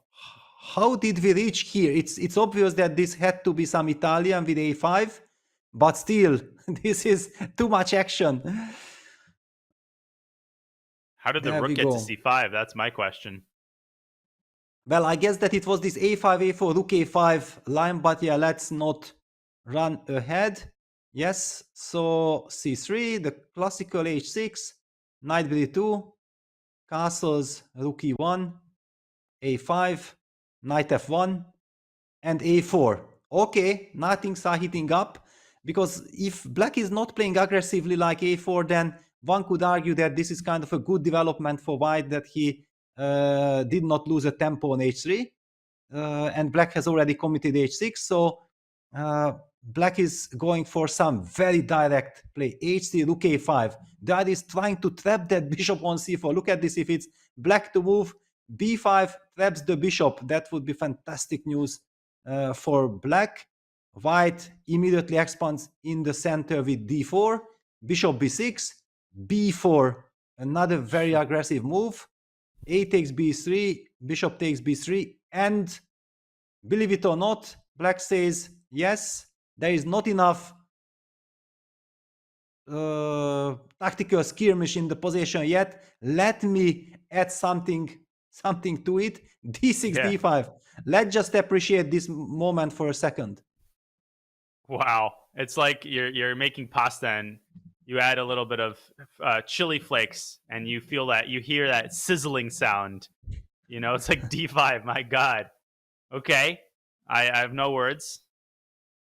e5, knight d5. And also look at the clock situation. It basically gives me the feeling that both sides at least knew more or less what they are doing. The big surprise, and I think it's very impressive from Niemann's side, that despite black choosing this variation in Italian, there are so many hundreds of other setups, black chooses this, probably counting on a surprise value, and it turns out that Hans is the one who is blitzing his moves more out. Yeah, queen c2, knight d5, bishop d2, rook c5. So the answer that you had, how did that rook landed on c5? Now we know. Queen e4, knight c3, queen f4, and things have slowed down a bit. Okay, so black to move in the current position. My first impressions are pretty positive for white. I mean, as cool as black's setup on the queen side looks, it's also kind of awkward. White's pieces are nicely coordinated, and there could be a kingside attack here. Before you know, like the move queen g3 already would pose serious threats to the black king. Bishop takes h6 would be threatened. let alone the fact that black's knight on c3 is, dangling by a thread, and white could play rook a to c1 at some point and chase that knight back out. Okay, queen d3 by Vitigov, so the situation continues to heat up. Every time we think that there's a stabilization in the game, one of the players makes some sort of sharp tactical move and things start getting chaotic again. Okay, so knight e2 check is actually a threat, believe it or not. White could still play queen g3, relying on bishop takes h6 tactics. But, okay, black can obviously go king h8 in response. So it's just a one-move threat. Knight g3 comes to mind, completing the maneuver started what seems like centuries ago with knight f1. What strikes your intuition as natural? I definitely would not play bishop takes c3. I would not give away the dark squared bishop here. I think that's very contrary to the spirit of the position. Yes, exactly. You certainly want to keep as many pieces in the battle at the moment. One of the things, and I just wanted to highlight, what it means when you are out of your normal rhythm. The game started way too early. Yesterday, I was also involved in a 7+ hours broadcast. And my first intuition, was that since you mentioned the move queen g3, hitting the pawn on h6 and causing this trouble with the pin, my first thought was that, wow, Nikita with the move queen d3 made sure that against queen g3 he has always the move queen g6, trading queens. And then I realized that no, we have to mention this. There is a devilish pin on the king, so that would be a catastrophical idea, relying on the queen g6 move, because queen take g6 just picks up the queen. I feel like good morning, I have to wake up. Yes, queen d3 on the board. I basically expected anyway the move knight g3, to be honest. It would surprise me big time if white is not following it up like this. And my big question is, well, what is black's follow-up to knight g3? Because with no knight e2 idea, what is the queen doing on d3? How do you even decide on a move in a position like this? I mean, do you play... Wait, first of all, rook e3. Now, I think is a threat, and a pretty big one, because you're just losing the knight on c3. So you can't play a calm move like bishop e6. I think that'll just drop a piece. Or maybe rook e3, queen a6, and then bishop takes c3, and the rook on a1 is defended. So that's out of the question. You can go knight d5, but white's queen has a nice little spot, I think, on h4. And maybe this is why the computer hates that move, because this sets up tons of other threats, including knight g3 to e4 and rook d1. And this is what bothers me about Nikita's position, is none of his pieces in the center are defended by pawns. So the moment white pushes the queen away from d3, everything kind of starts to crumble. So you really, really need a good move if Hans plays knight g3, which I think he will. Yes, it makes so much sense. It's the routine move in the position. But now Hans also slows down, and this is absolutely justified. We are talking about classical chess game with a lot of time for the players, which gives them the chance of playing extremely high-level chess. The players have blitzed out almost we can argue that it was almost like blitzing out 90 moves, because clearly, if only one move would have been more or less played by themselves over the board, they would have been spending ocean of time to understand, navigate all these dangers. I do believe, and knowing that, Nikita is a very professional player with very good preparation, he has to have something. I can't believe that he's on his own, because if he would be on his own, he would be in a lot of trouble. Totally agree. If the players are on their own, I would take white like a million times over. So black's play has been fancy, but will it yield concrete results? That remains to be seen. Okay, so looks like Hans will take his time here. We're expecting knight g3, and we'll keep a close eye as Nikita Vitigov tries to untangle his pieces from the Gordian's knot that they're stuck in on white's side of the board. Shall we go to the next game over? Firouzja versus Aravind, which is almost just as sharp. It's a little bit more pleasing to the eye, but there's still a lot of direct confrontation. There is a pawn on h5, just like in the Vincent Keimer game, an early advance of the pawn. And just like Nikita Vitigov, Alireza brings his own rook out to h3. Modern chess, ladies and gentlemen. But In this case, rook h3 is a much more standard idea. You're trying to bring the rook to g3 and engineer a very quick attack against black's king. Is this attack likely to succeed in your opinion? It looks very dangerous for black, in my opinion. And let's take a look, because this brings me the memories that this had to feature the game, the variation like it happened in Sergei Karyakin against Vladimir Kramnik. It was Berlin Candidates 2018, I believe. This was the moment when white used this h4 idea in a very similar situation. So rook b1. If white would have played the move knight f3, then we would have that transposition to takes bishop b4 check with millions of games. The point is that white wants to punish black, because after all, after knight c3, black had the choice of going for bishop b4, the Nimzo Indian, or after the move d5, c takes d5 to play the classical e takes d5, leading to the Carlsbad structure of the Queen's Gambit. So the move knight takes d5 is kind of a shortcut. But just like so many times, a shortcut has some drawbacks, and white has some interesting options. And after c5, Alireza makes sure to keep as much tension in the position as possible. Now the idea of c takes d4, c takes d4, bishop b4 check is eliminated from the position because the rook can simply take that bishop. So black is forced to play differently. Bishop e7, knight f3, castles h4. That's how we are ending up with this march of the h-pawn. cd4, cd4, b6, h5, h6, rook h3. And honestly, I don't like the move knight d7. Intuitively, I somehow feel that this isn't exactly the right way. Maybe black should have also not even castled early, I don't know, but certainly this position looks very dangerous, what we have on the board now. Yeah, and interestingly, the position after rook h3 occurred in Benjamin Bach versus Daniel Darda from a Title Tuesday game. So very high level openings being played, and bishop b7 featured in that game, which I think is more natural. Then black brought his knight out to c6. Yeah, the problem with knight d7 is that when white plays e5, suddenly the knight on d7 is frozen. I mean, if you could play knight d7 to d5, you would be thrilled. But both of the access points to the d5 square are closed for black's knight. You can't go knight b6. There's a pawn there. You can't go knight f6. It's controlled by white's pawn. So the knight is really hampering the coordination of black's pieces. Okay, there's no choice but to play bishop b7. That seems to be the only natural move. And now Alireza decided to delay the move rook g3. First, he brings his light skirt bishop out to prime attacking position. And all of the doors are opened for him on the king side. I mean, if it's white to move here, okay, king h8 was just played. And the computer reacts with opprobrium. Hates it. Yeah, Yes. I mean, already bishop takes h6 does not work. I know people in the chat must be tempted, but bishop h6, g takes h6, queen d2, we should show very tempting, but unfortunately there is this bishop g5 move.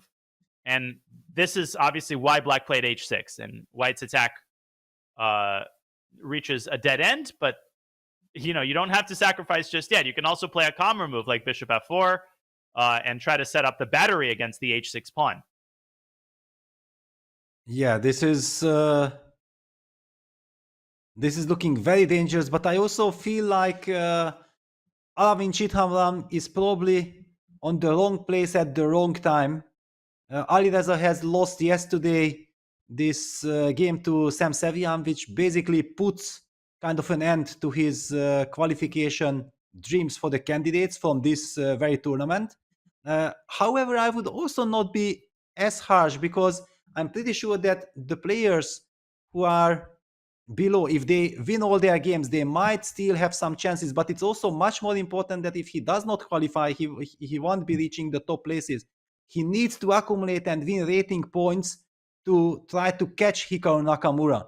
There is so much tension in all these qualification scenarios. Yeah, it's not only about the Grand Swiss, the top rating spot, which is fought out between Hikaru and Alireza. Alireza is now clearly rooting for Hikaru to qualify from the Grand Swiss. Complete craziness.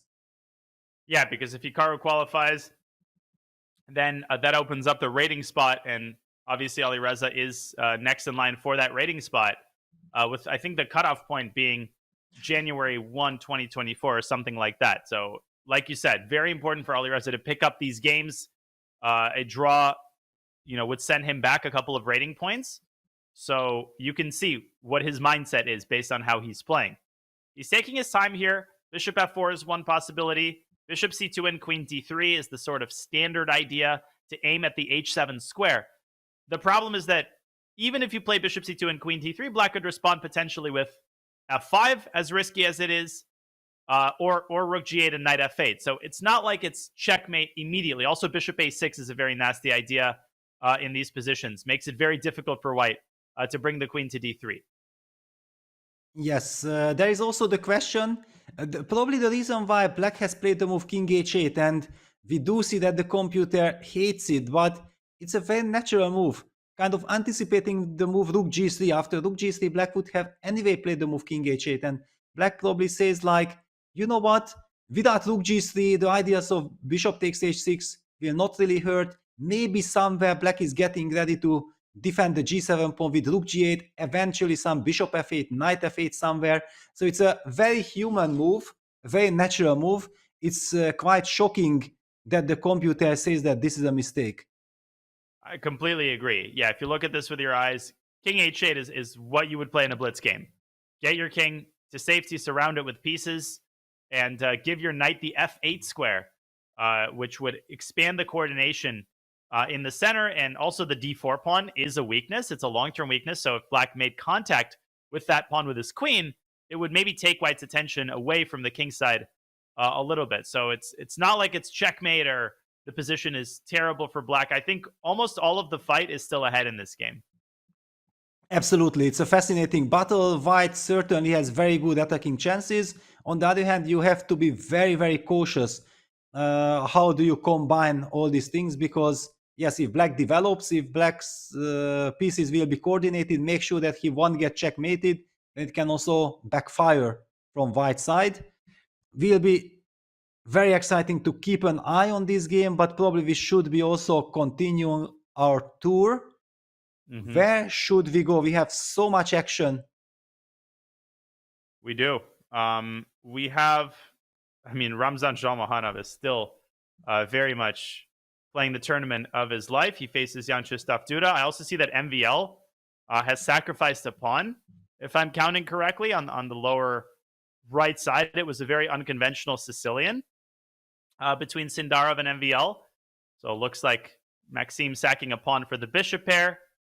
We have that French and Fedosey Verigaisi. Yeah, very, very quiet position in Wojciech versus Aronian. So maybe we can skip that one for now.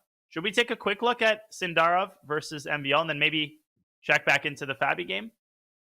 Yes, let's do that. The Sindarov against Maxime Vachier-Lagrave pairing is very interesting.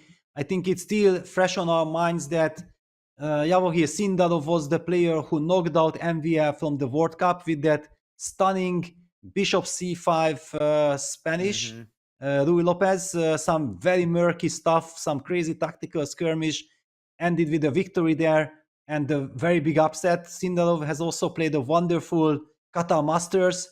He is certainly very, very much having the momentum. He feels that, yes, I'm very strong. He has a very dangerous style. And in this regard, I feel like it's interesting what MVL is doing, who had a slow start, but now has won 3 games in a row. And I believe Maxim mentioned it in an interview that he knows that he has to forget about everything. He just has to focus on his own games and try to win all of his remaining games.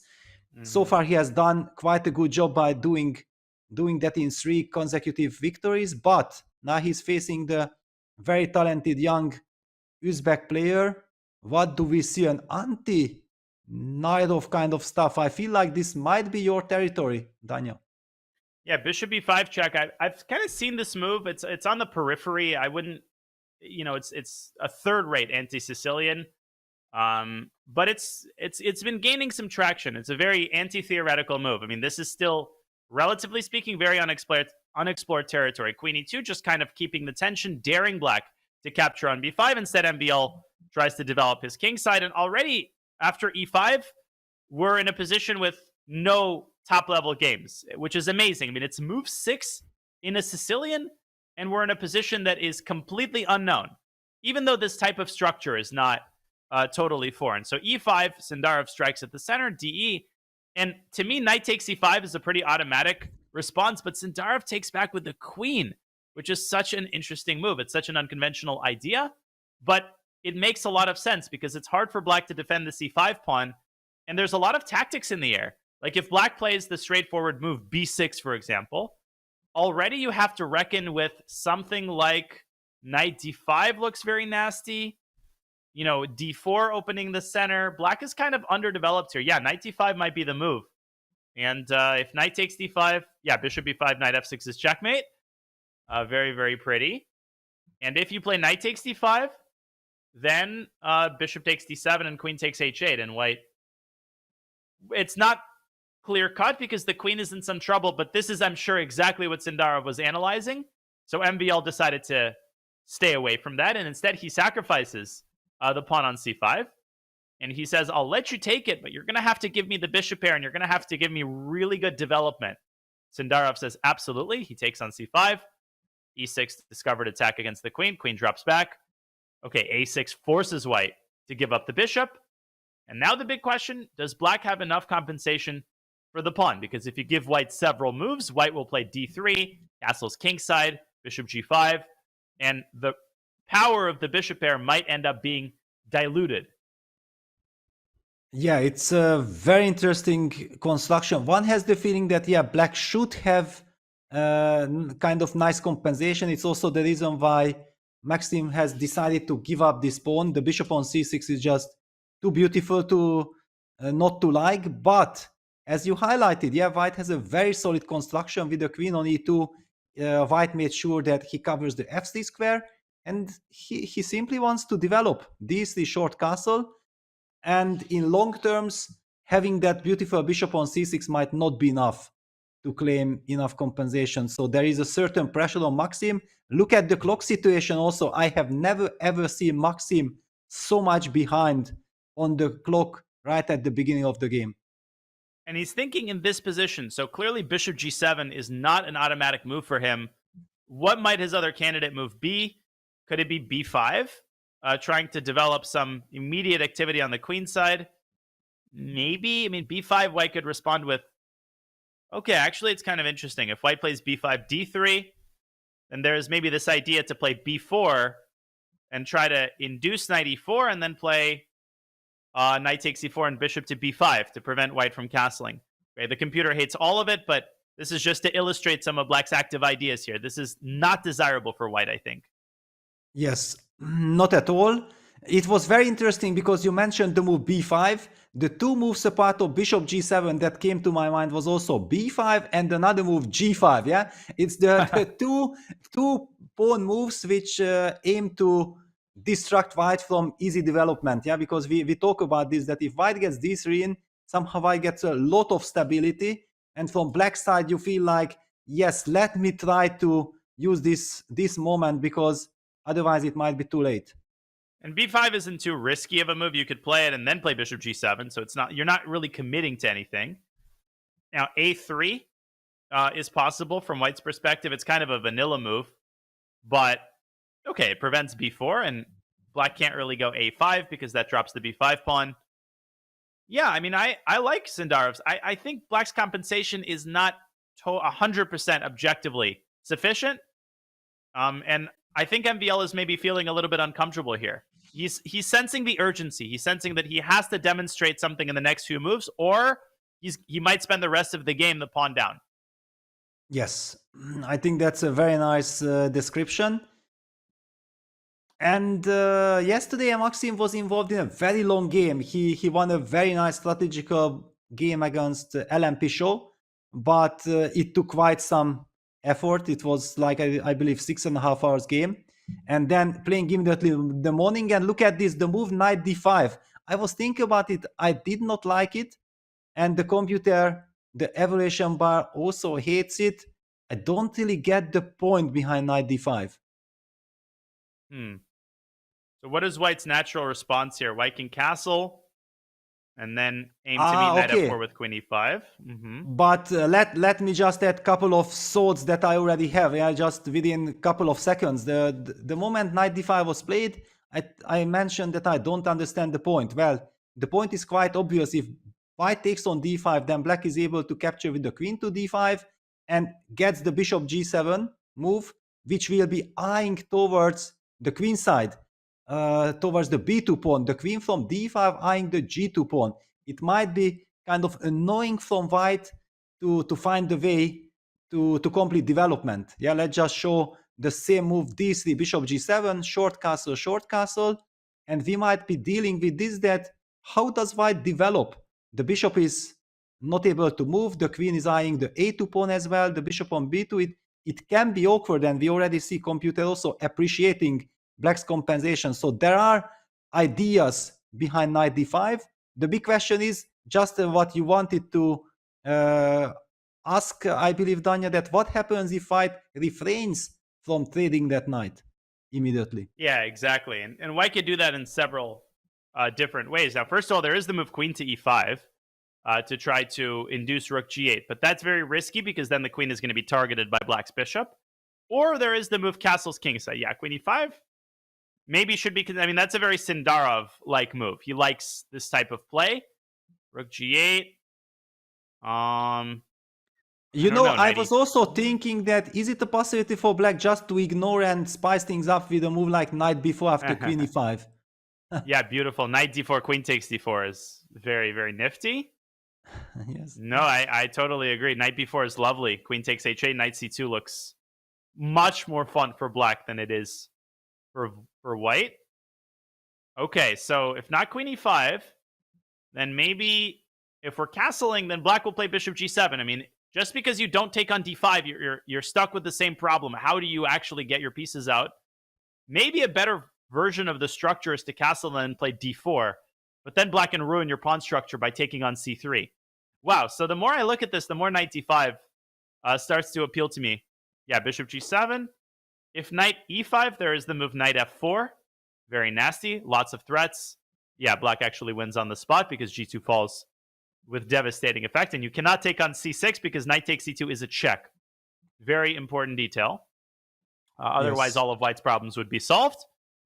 So you need another move. Not easy. Very deep move by Maxime. I have the same feelings. Yeah, the first intuition was like, okay, what is this knight d5? Yeah, it's not the most scariest of moves. The knight on c3 anyway did not really seem to be so important. But opening up the diagonals, yeah, and that's why it's so nice also not to have the engine running, which might come up with some incredible precise play from white, and we'll be saying that, okay, knight d5, what is this? No, knight d5 makes a lot of sense. Opening up the diagonals, this knight takes d5, queen d5, spicing things up.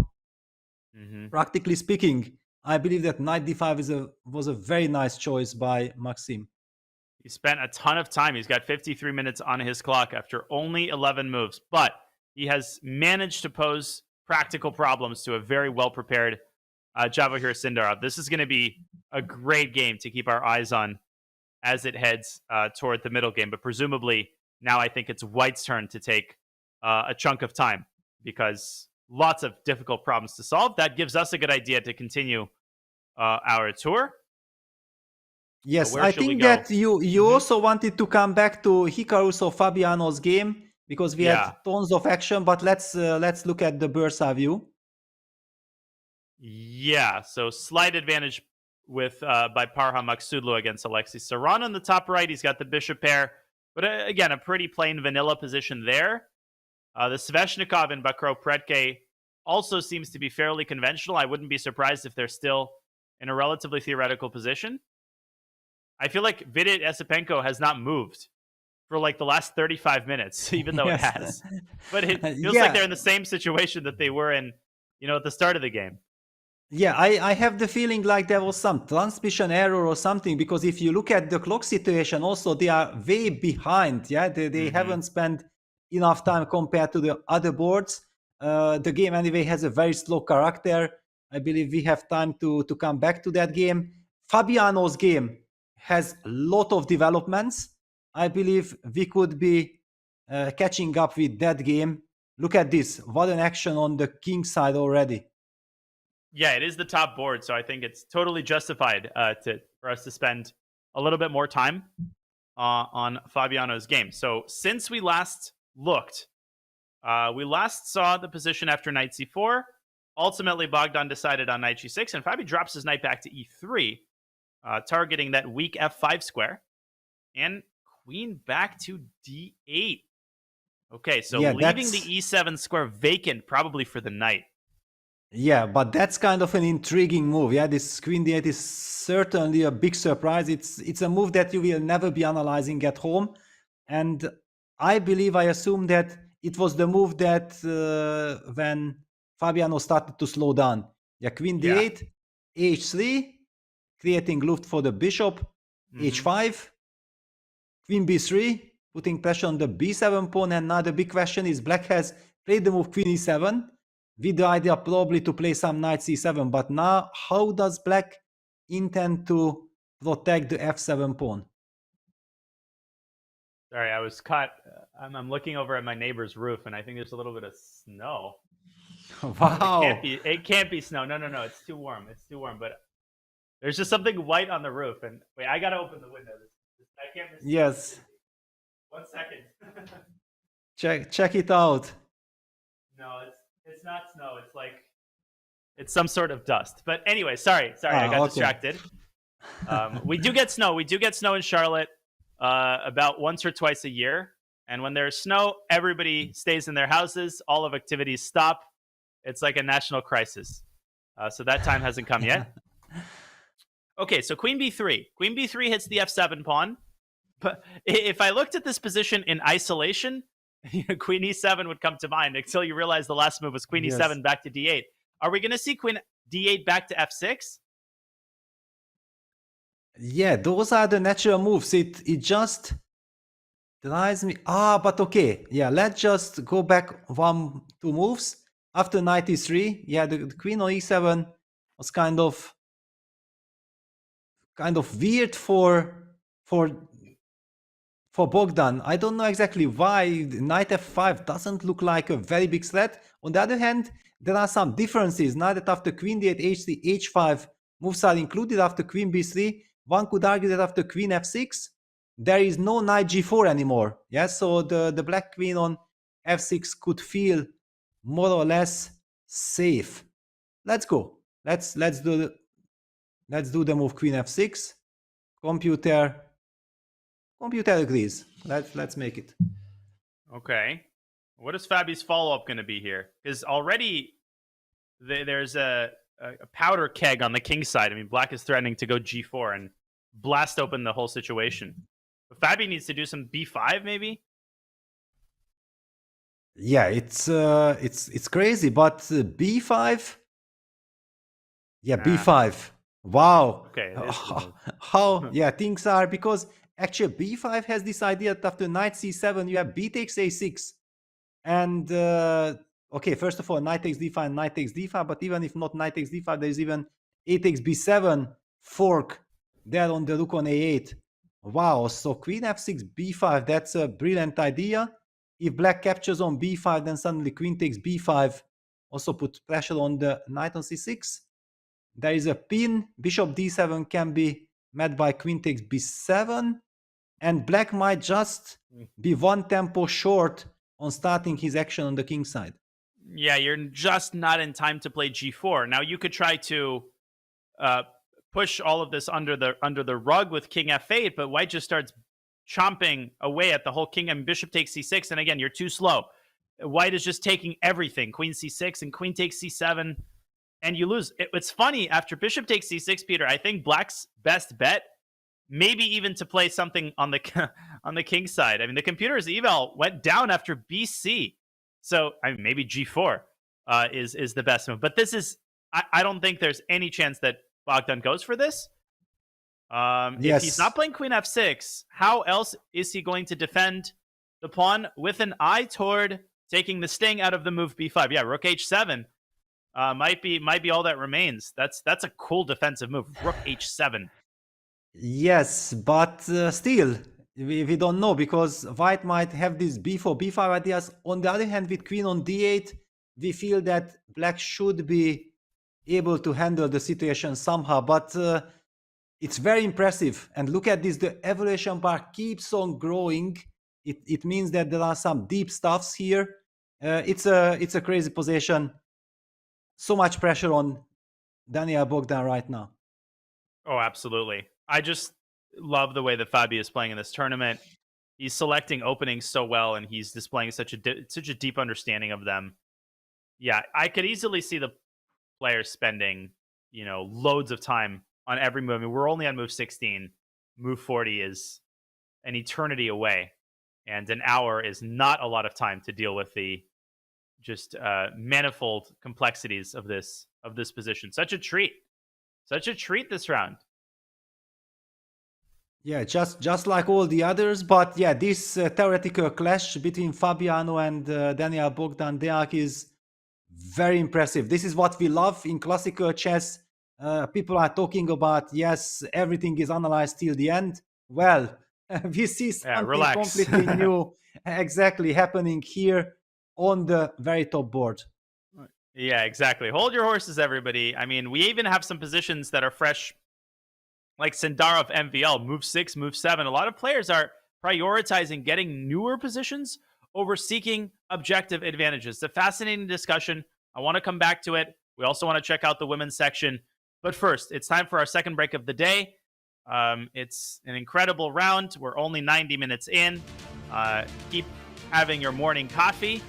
Keep canceling your meetings because you will not want to miss more of this FIDE Grand Swiss and Women's Grand Swiss action, which will return on the other side of this short break.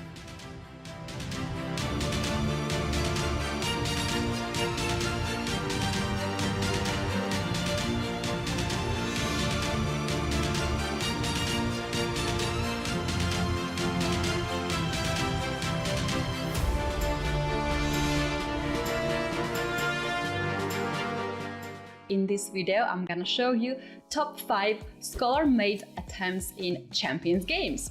Before we dive into the games, I would like to show you the pattern if you have not seen it yet. Well, this happens when white goes with 1e4, black responds with e5, and white plays queen to h5. This queen gets into the game way too fast, attacks the pawn on e5. Now black plays knight to c6, guarding the pawn, and white goes with bishop to c4. White's 2 pieces are attacking on f7 and would like to capture this pawn, and if black is careless and plays knight to f6, then we have queen to f7, and this is a checkmate. Scholars made attempt 2 by Hikaru. Here we have this game between Hikaru and Filipov Anton, and we have 1e4, e5, queen goes on h5, and g6 once again. Hikaru plays queen to f3. Once again, gives a try to checkmate black's king. Black says, no, I see that, and knight to e2. We have seen already this kind of position earlier in the first game, so black plays bishop to g7 to make sure that the king is castled, and here Hikaru goes with d3. Black responds with d5, attacks right away in the center. White captures this pawn, and black goes with knight to b4. The pawn on c2 is hanging, so white has to play bishop to b3 to guard this pawn, and now we have knight to d5. And here we have this endgame where white has very active pieces. Both rooks are controlling the open files, and the bishop is controlling this diagonal.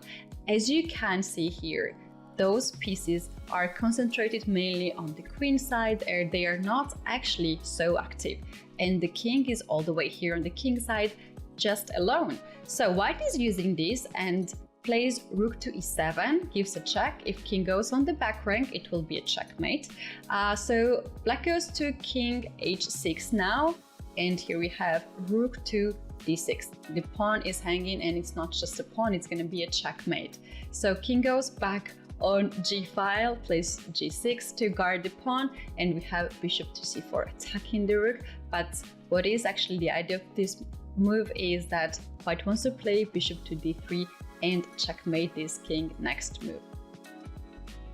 There we go. This is the checkmate that happened in this game, and second attempt of Scholars made in fact worked out. This game has ended in 39 moves. It was not a checkmate in 4 moves, but I think White got really nice play on the king side.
Welcome back to the 2023 FIDE Grand Swiss and Women's Grand Swiss.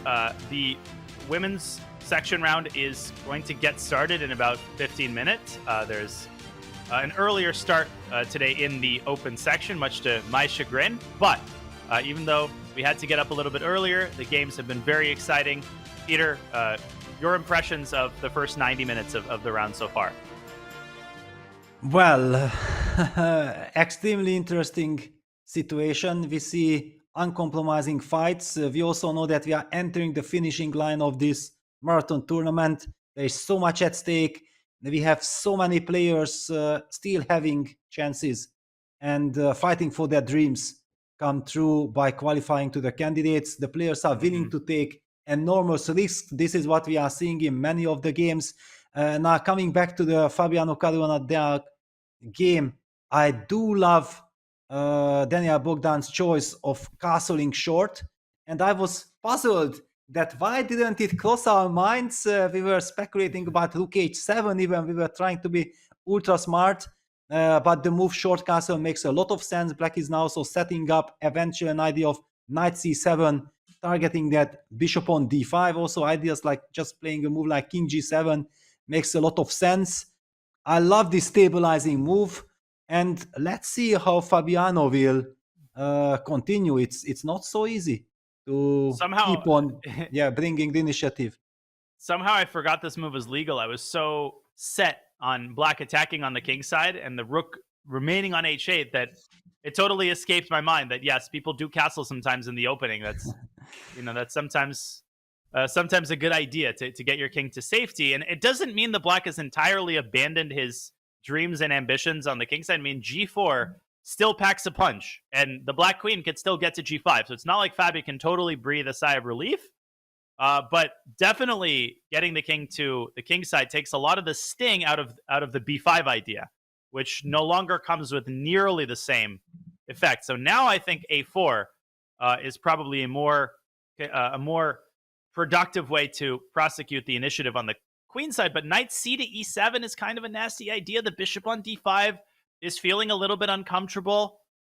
And I really like this choice by Bogdan. I think I look at the position very, very differently when the king is in the center versus the king side. Yes, and that's why I was also kind of searching the right words for what is Fabi supposed to be doing, because who is attacking whom, who has the initiative, because if we would be talking about white fighting for initiative, probably we are not doing justice to the position, because as you highlighted, that black has castled and made sure that his king is in safety does not mean at all that black does not have aggressive intentions after king g7, g4. The rook can still join the battle on the h8, on the h file via the h8 square. The queen can then eventually end up on g5. Let's not forget about that bishop on a7 that also eyes white's king on g1. This is such a sharp position with so many twists and turns. Honestly, I always feel that I love to play this type of positions from the black side. Yeah, I would not be feeling comfortable from the white side, but probably I have analyzed it all the time from black's perspective. If you look at it from the white's perspective, there are also many possibilities. Yeah, and I think as a commentator, I sometimes become guilty of substituting my view of the players and their form for an objective evaluation of the position. It's very easy to think, oh, it's Fabi, he's playing an opening that he's really good at. And so that really colors your perception of the position. But if you look at it objectively, Bogdan is in amazing form. He hasn't lost a game yet. And there's really no reason that Black should be worse here. I mean, Black's got good play on the king side. Everything's defended. White's got issues too. And clearly Fabi is out of book at this point. So, I mean, this is anybody's game. Fabi is already taking 8 minutes plus on this move in A4. Okay, he has played it. And the computer hates it. The computer spits at this move. It reacts in a sickening manner. How dare you? How dare you conduct your initiative on the queen side? Why? What is the big thing here? Is it G4? What is going on here? Oh, I think we might have lost Peter there again. Briefly, there is a big storm over in Hungary. So I guess I'm all on my own to describe to you folks why A4 is such a bad move. I think if I knew, I would probably be in the Isle of Man right now. Okay, so let's start just by understanding, what does Fabi want? A4 is a very natural move because the threat is B5. And if white is allowed to play B5, then black's queen side still starts to crumble. So for example, let's take a sample slow move by black. Let's say Deac plays queen F6, which I don't think is all that bad. But if you allow white to play B5, you have to take, and then white takes and the A file opens, which is very unpleasant for black because the rook on A8 is unprotected. Knight E7, there is an old idea that I mentioned at the start of the game, which is B6, just shoving that pawn up and wreaking havoc on the queen side. The problem is that black can't take with the bishop because the rooks are disconnected. So this shows us that black is operating with a big sense of urgency. That tells me that a move like G4 is a lot more likely, and the computer likes it. I think we're going to see G4. This, I think, is also what Fabi is expecting. Then we're probably going to see H takes G4, H takes G4. Okay, let's say white drops the knight back to H2, targeting the G4 pawn with both of his knights. And now the typical reaction is to slide this queen up to this very nice envelope on G5 that has been vacated when black pushed the pawn up to G4. Okay, let's say Fabi continues to orchestrate his initiative on the queen side, but somehow now this move no longer comes with the same effect. That's the interesting thing. The question is why? Well, okay, I guess knight CE7 makes a lot of sense. White can play B takes A6. And I mean, just imagine being one of the players in this position. Just complete pandemonium on both sides of the board. Does black respond on the queen side? Does black ignore what's happening on the queen side? I have no clue, honestly. Bishop takes E3 is a move here even, with the queen recapturing with some sort of a fork. It's a complete mess. And I would really caution people in the chat to overreact to the eval bar as it ebbs and flows, because this position is exceedingly complex. When all you do is look at the engine, you say, oh, the evaluation turns from 0.1 to minus 0.6. Fabi's such a bad chess player, he's going to lose. You are missing the point of the position, which is that mistakes happen in these types of situations. It's a completely undefined position. There's a million opportunities to make a mistake on every move. And from a purely human perspective, I think A4 is very natural. So clearly there's something wrong with this move in the long run. The correct line probably starts with G4, but I don't think that the fact that the computer dislikes this move tells us anything about the way that this game is actually going to go. So Bogdan now down to 56 minutes, contemplating the move G4. He can also play kind of a prophylactic move on the queen side, like rook to B8. He can essentially try to take the sting out of the move B5 by moving the rook out of this very annoying pin and making B takes A6 less dangerous. So G4 is far from an automatic reaction, and that is why he's taking his time. I also pointed out knight C6 back to E7, which is, I think, a very human possibility also trying to take this thing out of the move b5. Okay, so I think we'll probably let Bogdan take his time in this position. Let's swing back to the bird's eye view, at least to page 1, because there's a couple of games that we haven't revisited in a while. There is the Fedosseev-Erigaisi game, which is finally heating up. It was a French. It looked very positional at first, which is weird because usually this line of the French is tactical. But finally, we are seeing some intrigue on the queen side. So that's one interesting game. The other interesting game is Nakamura Cheparinov, which I wanted to take a look at. But we haven't looked at Fedosseev-Erigaisi. So let's take a quick look at Vladimir Fedosseev's game. Okay, so I flipped that game on. Let's take a closer look. Now, as we try to get Peter back on, I think he would definitely like us to trace the origins of this position because it gives us some input on how the players are thinking about it. Okay, so let's rewind all the way back to the start. This started out as a French. Arjun Erigaisi really likes the French. He plays it extensively in Blitz on chess.com. That is all that he plays. Every Blitz game that we've ever played, he plays the French. So this is not a surprise. Okay, knight c3. Vladimir is a very principled player. Knight f6. The classical variation, of course, not to be confused with the win hour, which is bishop e4, or the lose hour, as it is affectionately known in some circles. Knight f6, e5, knight d7, f4. This is the main line. This is all very standard. Knight f6, knight c6, bishop e3. Okay. Bishop e7. Okay, a3. I'm not a specialist in this position with either colors. I mean, I've dabbled in the move knight c3, but I'm a Tarrasch player myself. To my knowledge, queen d2 is the more standard reaction. A3 is probably some sort of modern treatment. I wouldn't put too much stock in it. I don't think it changes the general nature of the position because after black castles, white does play queen d2. So let's skip over the subtlety for now, and when we get Peter back on, I'll ask his input on this slightly quizzical move a3. Okay, so a6 by Arjun Erigaisi, preparing the sort of standard queenside expansion with b7, b5, and white takes this opportunity to reduce the tension. dc, knight recaptures, rook is brought into the center. Black respond with b5, completing the expansion. b4. Okay, so maybe this is the reason why Vladimir Fedosseev played a3 a couple of moves ago, meeting black at the top and sending the knight away. Arjun says, okay, I will oblige. He drops the knight back. Fedosseev completes his minor piece development. Obviously, d4 not possible here because that square is defended twice. Bishop b7. All right. Apparently, the computer dislikes it. Yeah, looks like we might be getting Peter back in just a second. But in the meantime, the last move of the game is a5. So Arjun, he provoked the move before, and now he is chipping away at white's pawn storm with a5. And white's got a lot of ways that he could resolve the tension on the queen side. There's knight takes b5. There's b takes a5. And first impressions are that white should be slightly better. I mean, you've got this very nice pawn chain. You've got control over the d4 square. But obviously, your queen side is also kind of collapsing. So not totally sure what's going on here. Peter, great to have you back. I know there's a huge storm. I hope the house is still standing.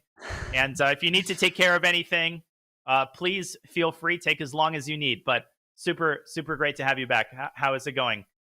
Yeah, thanks a lot, Danya. I think everything is fine. Just the internet disappeared, but I believe it's back and it should be stable now. There is so much action going on that I was forgetting about the house, forgetting about the storm, just hitting my stable that give my internet back. Yeah, I want to follow the games. So much action is ahead of us and waiting to be explored. Indeed. So I decided to flip on the Fedosseev Arjun game, which is finally heating up. I kind of went through the moves of the game, and just perfect timing because I've just reached the current position after a5. So you can take it over from here. My impression is that white is slightly better here after knight takes b5, but I also don't really know what's going on the queen side, and I'm definitely not a specialist in this line.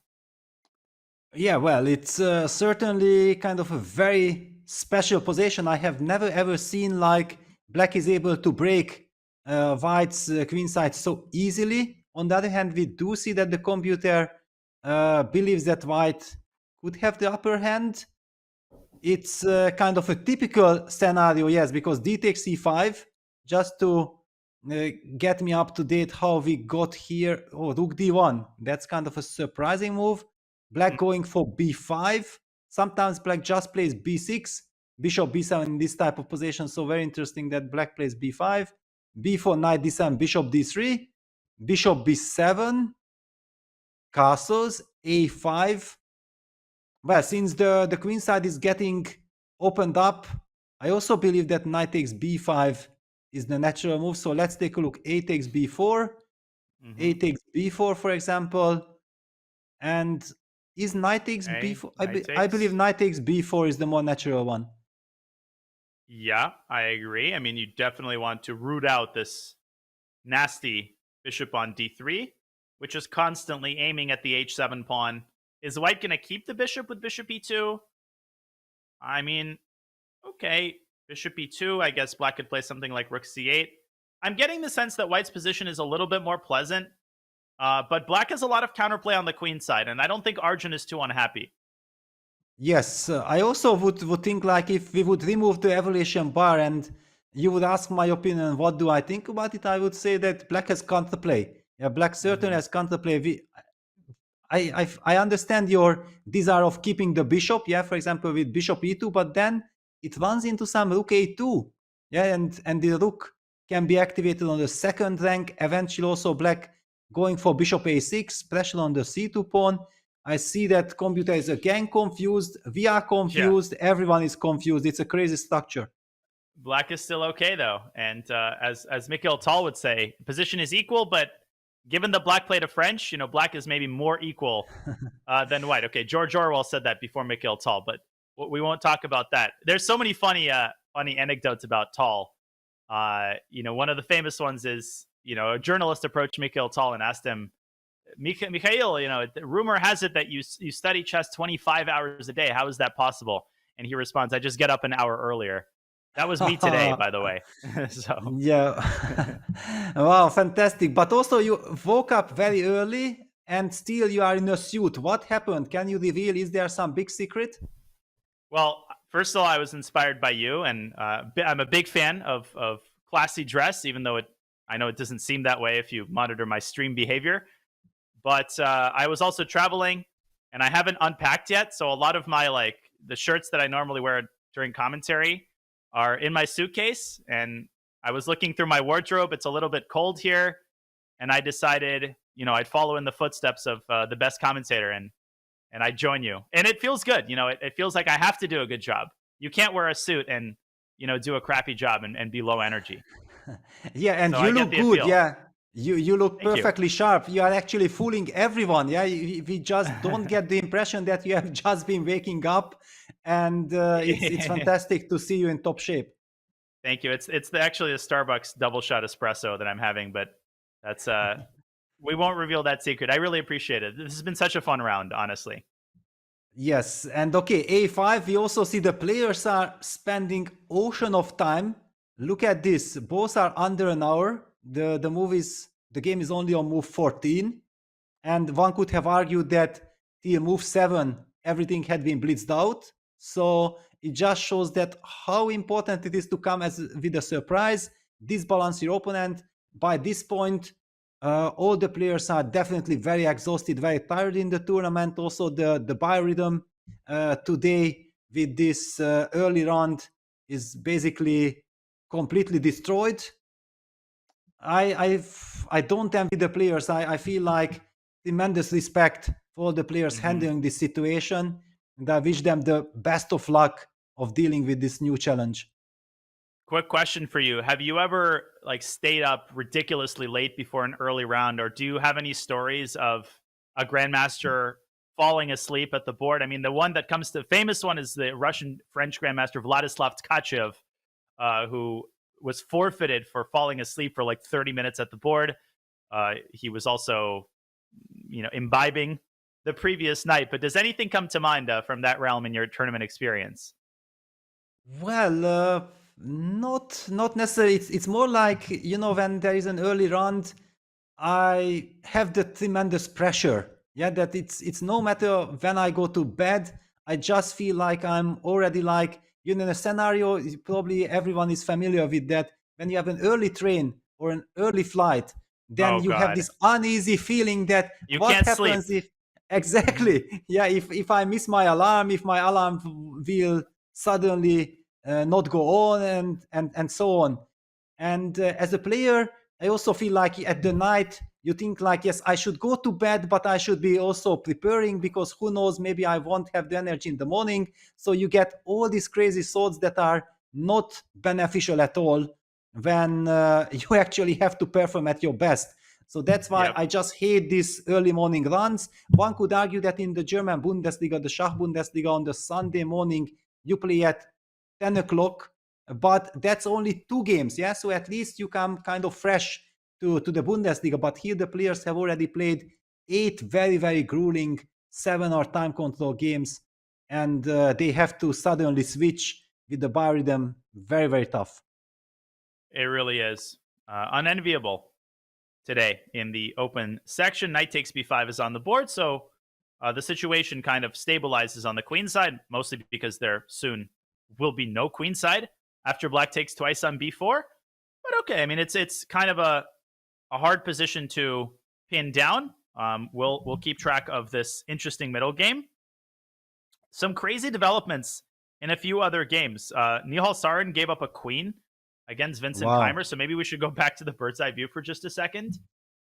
We see, by the way, in Caruana versus Deac that Fabi played the move a4. The computer disapproved of it, and they're following the line that I laid out in commentary, which is g4 followed by queen g5. So definitely we're aware of that game. We'll come back to it once there's a couple of more moves. But lower right side, only white has a queen, if I'm looking at the position correctly. Yeah, wow. Nihal spent quite a lot of time. I feel like we have to jump right into that game. Let me bring it up. What is happening here and what has happened in the last couple of moves? So basically, in general, I'm always in for queen sacrifices. I always love positional queen sacrifices. Nihal has 2 pieces plus some great ideas on the queen side connected with his 2 pawns on b4 and a4, but the computer hates it, yeah?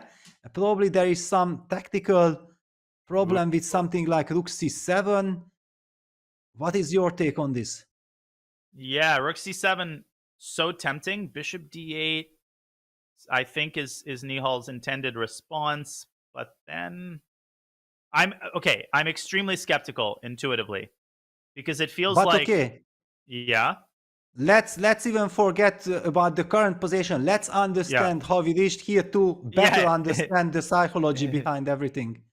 totally. Yes. Yeah. So h4, we indicated that probably with h4, Vincent wants to discourage black from simply continuing short castle, because it looks like it's very dangerous. It might be walking into some very dangerous attack. So Nihal opted for queen b6. Vincent played the move bishop f4, reinforcing the center, making sure that he might also have this knight d2, queen g4 idea, the typical strategical idea, opening up the queen, transferring the knight. So Nihal plays the move bishop d5 with the clear intention that he does not want to stay put. He wants to create counterplay with knight b3, maybe also knight b7, knight c5, regrouping that the knight from a5. Vincent capitalized on the possibility of grabbing that pawn on d4, and Nihal said, you know what, actually I wanted to provoke you to take on d4 because I prepared a stunning queen sacrifice. That's the message I'm getting from Nihal's decision of taking on d4. Forget about the question mark. It was the planned idea from Nihal. Bishop b5 takes, queen takes d4, b takes a4, and that's how we reach this position. But here's what really worries me. After rook c7, bishop d8, I think there might have been a tactic overlooked by Nihal. There's the move rook a7. And here, very important detail, knight c6 runs into queen takes d5. And white capitalizes with an extra exchange and wins on the spot. Queen d5, you do rook a8, and obviously everything collapses. Black can resign. Or maybe not resign, but this is technically winning position. And the issue is if you don't play knight c6, I think after rook a7, okay, you can... No, rook c8, queen takes b4. If you have to trade, then I think black is going to just end up losing his pawns on the queen side. I mean, there's nothing to defend them. Queen a7 castles. I don't know, bishop d2 maybe. I hate this position for black. I think black is losing. And so does the Yes, computer. That's the more important thing. yeah, because the point is that you really need that active rook on a8 now, so black's bishop on d8 is kind of stuck, so black is unable to reinforce his construction on the queen side with a timely rook a8. This looks bad. So wow, what a possibility then for Vincent, yeah, because after b takes a4, rook c7 is kind of the most natural move, yeah. Advancing, invading with the rook, making sure that black is unable to complete his development with short castle, because let's not get fooled. If black to move and black would play short castle, it would be saying that black has probably more than enough compensation. Definitely black is not worse, because the black has so much to look forward to. Brilliant bishop on d5, knight is ready to jump to b3, the powerful a pawn. So it's everything about making sure that black is not able to complete development. Rook c7 makes perfect sense. What else is there for black? I don't think too much, because rook takes d7 check is a big threat. Do you think he overlooked queen takes d5, or just was desperate and annoyed and wanted to get some sort of double-edged position?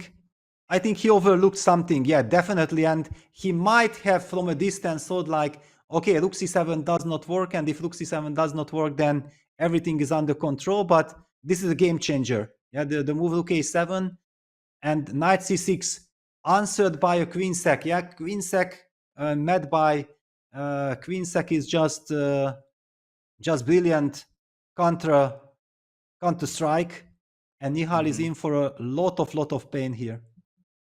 Nihal has struggled this tournament. It hasn't been his event. He's been towing the line with 2,700.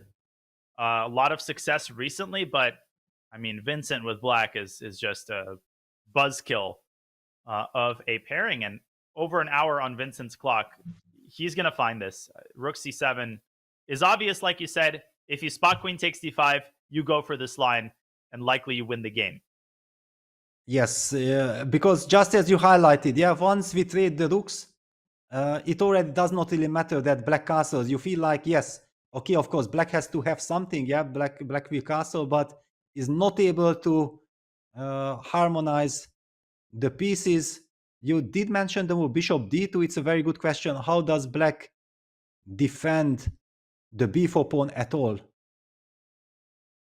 I don't think he does. I think you have to maybe go knight c6, queen takes a4, bishop e7, and pray.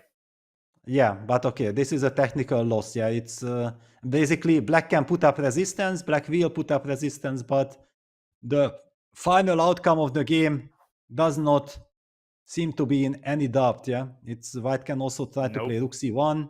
Yeah. All right, so amazing. All eyes, Vincent needs to, but he has more than 1 hour on the clock, so he has to find this rook c7, rook a7, no other choice. Indeed. Wow, what crazy developments in this game. Okay, let's go back to the bird's eye view. A couple of updates. So we have a draw in Vachier-Lagrave. That was basically a theoretical game the entire time. Nothing major to see there. So Etienne just kind of taking the day off after a difficult loss against Fabiano Caruana. There's actually a really interesting game on one of the lower boards where Vasif Darabali is getting destroyed right out of the opening with the white pieces by Mateusz Bartel in a French. But obviously, we have more important things to attend to, including the Hikaru Nakamura game, which has kind of reached an interesting stage. So I'll give you the final say, Peter. Yes, let's get the update on the top boards, because Nakamura Cheparinov is also very important for our tournament standing. And of course, Fabiano Caruana's game against Daniel Bogdan Deac. It's a crazy affair, because people have been fooled. Let me even get to that game first, because everybody in the chat, like I heard, got fooled that Fabiano plays a very sharp opening. Nobody knows Deac so much. Fabi has brilliant preparation, so black will be crushed. And all of a sudden, what we see is that people have to start to worry for Fabiano very much, that knight on h2 is out of the game. What we talked about, that the black bishop on a7 comes to life, hits very much on the e3 knight, targets the g1 king, the queen on g5, black is ready to follow it up with some knight f4. So the big question is, how is white surviving? Yeah, and it just that move 17 a4 that turned the tables, enabled black to create this wonderful counterplay. Yeah. And I'm in shock. While you were fighting the storm, I looked at this position a little bit and, predicted the move b5 and had a hard time understanding what exactly is black's response to the move b5 here. So wow, I would love your help. Like knight ce7, it's just such a confusing position. Knight ce7, b takes a6. What is going on here? Yeah, but sometimes actually black can also do the move knight a5, I believe. Often, because it's a tempo move, yes? b5, knight a5. Let's not forget that black still has also some more ideas like knight f4, hinting at knight e2 check. So knight a5 might not be the objectively absolutely best move, but it's a very nice and sensible way of distracting white's play on the on the queen side. Yeah, that's a great point. Just kind of using the knight as a stopgap and then sliding the other knight into f4. And then there's also knight e2 check ideas that we should not fall asleep on. King g7 and rook h8. So black is only a couple of moves from setting up the, essentially the kill zone on the king side. The fact that the h file is open scares me a lot. Yes, the position is very scary. I from the black side, I would be already looking for, that is it possible that I'm gonna crush Fabiano? Yeah, because it's not about your opponent, it's about the position. Yeah, that simply you feel that there is so much power. Yeah, imagine knight f4, you somehow take care of the e2 square. There is this knight h5 idea as well, hitting that bishop on g3. And if black eliminates that bishop, you can never take f take g3, because then you lose the control of the dark squares. The bishop will hit from a7 the knight on e3. So this is such a scary situation. Fabiano, what did he play? Yeah, he did play the move b5, but he's in a lot of trouble. He's in a lot of trouble, in my opinion. The decision to castle kingside, such a mature move, because you think, okay, I have to keep my rook on h8, but Bogdan realizes that his king safety is the most important thing. If he resolves the problem of his king safety, then he can still attack on the king side with his pieces. This is a very instructive moment for the newer people watching. Even when you're castled to one side of the board, yes, you can still attack on that side with your pawns. Yes, you can violate the rules of the opening, and Bogdan is doing so successfully. And on the topic of Bogdan Daniel Deac, since we're on this game, I should mention that we have a cool video, short video on the Romanian youngster. Not only is he a fantastic chess player, he also has a special gift for juggling equipment. Apparently, I don't know what that's all about. So I haven't seen this video either. Let's have a look on how one of his recent PCL matches went. Let's play the video. I've thing. What do you do here? Oh, wow. His camera just dropped. It's so crazy. Oh, man. What is going on over there? Somebody get him. Call the police. Oh, knock on the door. It's Panic at the Disco for Bogdan Daniel Deac. And look at him. He's trying to fix his camera while he has 40 seconds on the clock. Oh, my gosh. Oh, my goodness. Oh, my gosh. I've seen losses by disconnect. I've seen losses on time. I don't think I've ever seen a loss by trying to fix your camera. Lost by camera. Wait, that was actually impressive. He got that up. And then still, he out of frame, but he definitely, he played knight b5, right? I knew this was coming. Knight b5 looked good, but I don't know. That's hilarious, and that's so relatable. I've had so many issues with camera during the game, and it always comes at the worst moment. And very gracefully handled there by the multi-talented Bogdan Daniel Deac, Peter. Absolutely. I was shocked because, one could see that he never lost the focus on the game. Yeah, it was fantastic. He was trying everything, but his focus was on the board, and with 40 seconds on the clock. Yeah, he's a phenomenon. Yeah, I just talked to him in Prague. I was there as an ambassador for the future tournaments, and he had that heartbreaking tiebreak for the title with Ray Robson, a very dramatic tiebreak, which finally Ray Robson went on to win. A fantastic player, very solid, at the same time very principled. If they attack him, then just like today, he's willing to fight back. He's very much looking for counter chances. Yeah, it reminds me of a video I watched recently of a Swiss Airlines flight that was making an emergency landing. And it's like the classic, Swiss pilots. Plane is on fire, engine is out, and the pilot is completely calm, and he takes like a chocolate bar out of his pocket and starts slowly unwrapping it. And he's like, this is really good. And Bogdan's just fixing his webcam with 30 seconds, playing Blue Bound. Very casual. Great call, Peter, by the way. Knight A5. Let's give ourselves a pat on the back. We're calling all the moves here. Queen C2 by Mr. Caruana. Can I show a quick cool line? If instead Yes. Queen B4, just a little circus variation. Bishop C5. Queen takes A5 and B6 is a funny queen trap. But obviously, this is not what we signed up for at the FIDE Grand Swiss. Yeah, but wonderful. Yeah, it just shows also all the hidden resources in the position. Yeah, when the most unexpected things might happen. Fabiano's Queen C2 did get a question mark. I'm completely shocked in a sense that what does computer think about this position? Where to put this queen? Yeah, Queen C2 is the most natural, and I believe that computer might be even correcting himself. Yep. White is already anticipating the move Knight F4, so the queen is already covering the E2 square, also protecting the D3 pawn. It's such a dramatic position. However, because there is so much action also on other boards, we might be stuck here forever. I think then we would not be doing justice for the other players. We have to continue our tour and maybe check out on Hikaru or on some other games as well. Agree. I'll point out really, really quickly that the best move apparently was instead of Knight A5 to play Knight F4 and leave the knight hanging on C6. I mean, again, let's just leave the engine for a second and understand how difficult it is to play a move like that. Even the computer is going back and forth on this, but apparently BC Knight E2 check went the correct line, King H1, and then simply BC. I mean, this is, like arriving to a foreign country and not understanding a single word. Like, what language is this? BC, Bishop C6. Yeah, Rook B8. Exactly. Okay, basically black is anyway collecting back the piece. Yeah, because +4. he will take on wow, +4. Yeah, okay. +5. Okay, nice. Very nice. +5. I ran this on my chess-based stockfish. Yeah, eval keeps going up. How did he miss this? Let's kick him out of the tournament. Well, but the point is that I think anyway after Knight F4 we would have seen Fabiano most probably falling back with his queen to C2. Yeah, I don't believe that he would have allowed Knight E2 check. That's my guess. Yeah, I mean, no comment. Okay, so Queen C2 on the board.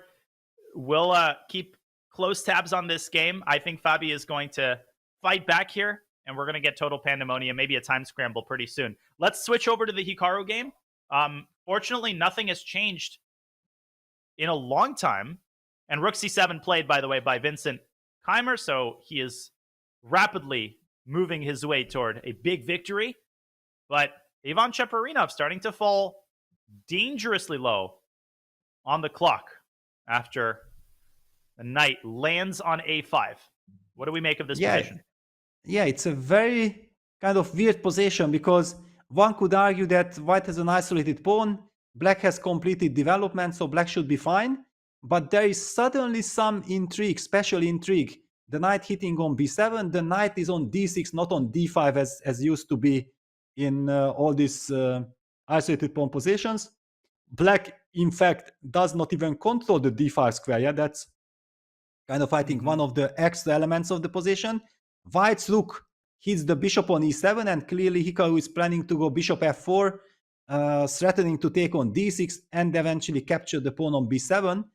And I understand why Ivan is taking his time. He needs to find the way to nicely stabilize the position. It looks like he should be able to do that, but he has to be very precise. And I think there's another tactical issue. If you play knight F6, which you really want to play, you want to let's get this D5 square under control. Let's get a knight there. You're giving up E5. And after the white knight lands on E5, there's a threat here. Let's say black plays, okay, maybe queen B3 is a better way to start instead of knight E5, because queen B3, rook B8, and now knight E5. Yes. And knight takes G6. Suddenly, huge threat. And the H file is open. So if you move your king away to H8, I think rook E3 and rook H3 is going to be, all she wrote, essentially. Wow. I think this is major trouble for Ivan Cheparinov, who has just played the move not knight f6, but knight to b6, maybe trying to cover the b7 pawn, but still knight e5 or even queen b3 looks very nasty to me.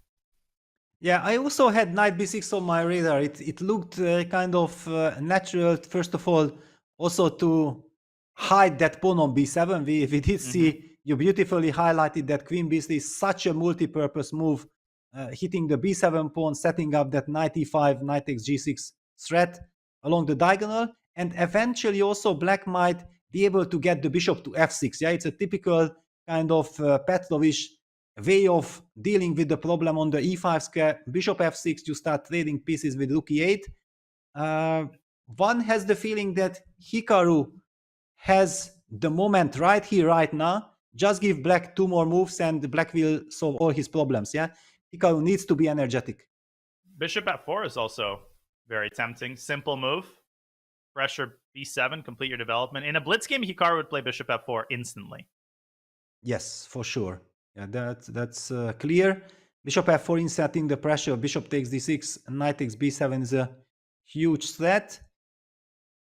Is black forced to play rook b8, or is he somehow able to sacrifice the pawn?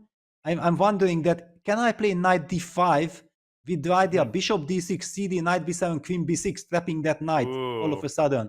Let's just highlight this, yeah, that there is this defensive resource that takes queen b6 and we trap the knight. Yeah, very well spotted. So after knight d5, I think white has to play bishop. I have no idea. Bishop g3 or bishop e5. I don't really want to take the e5 square away from the knight, but it's also a nice outpost for the bishop. But bishop g3 to me, to my eyes, is more natural. And if black plays c6, then you can play bishop takes d6. This is a very important tactic, actually. c6, bishop takes d6, and then b7 falls, and the Roman Empire collapses on the queen side. Yes, whenever the pawn moves to c6, you did see suddenly this lightning in the room, yeah, that the light disappears for a second. I'm very afraid that something will happen to my connection again, but let's pray. Let's hope the best, that things will work out.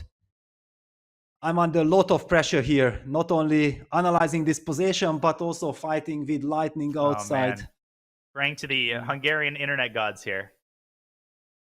Yes. So, okay, knight b6. I like Cheparinov's choice. He did spend a lot of time, but in my mind, he find a solid way, at least to try to solidify his position. But we know exactly how dangerous Hikaru is in this type of positions. Just give him some chance, and he will jump on you. The way that Hikaru poses problems across all time controls, ridiculous. Every move, he just pushes the envelope and twists the knife, and he plays on all sides of the board. But obviously, Ivan Cheparinov is no fish. 36 years old, Bulgarian Grandmaster, peak rating 2718, which he reached in 2018.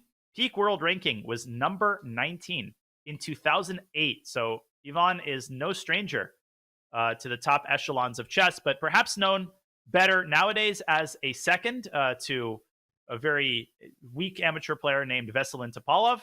So Ivan really impresses me when players are both able to hold their own over the board, but also in the cabinet preparing the world champions. And Ivan is a great example of a player like that.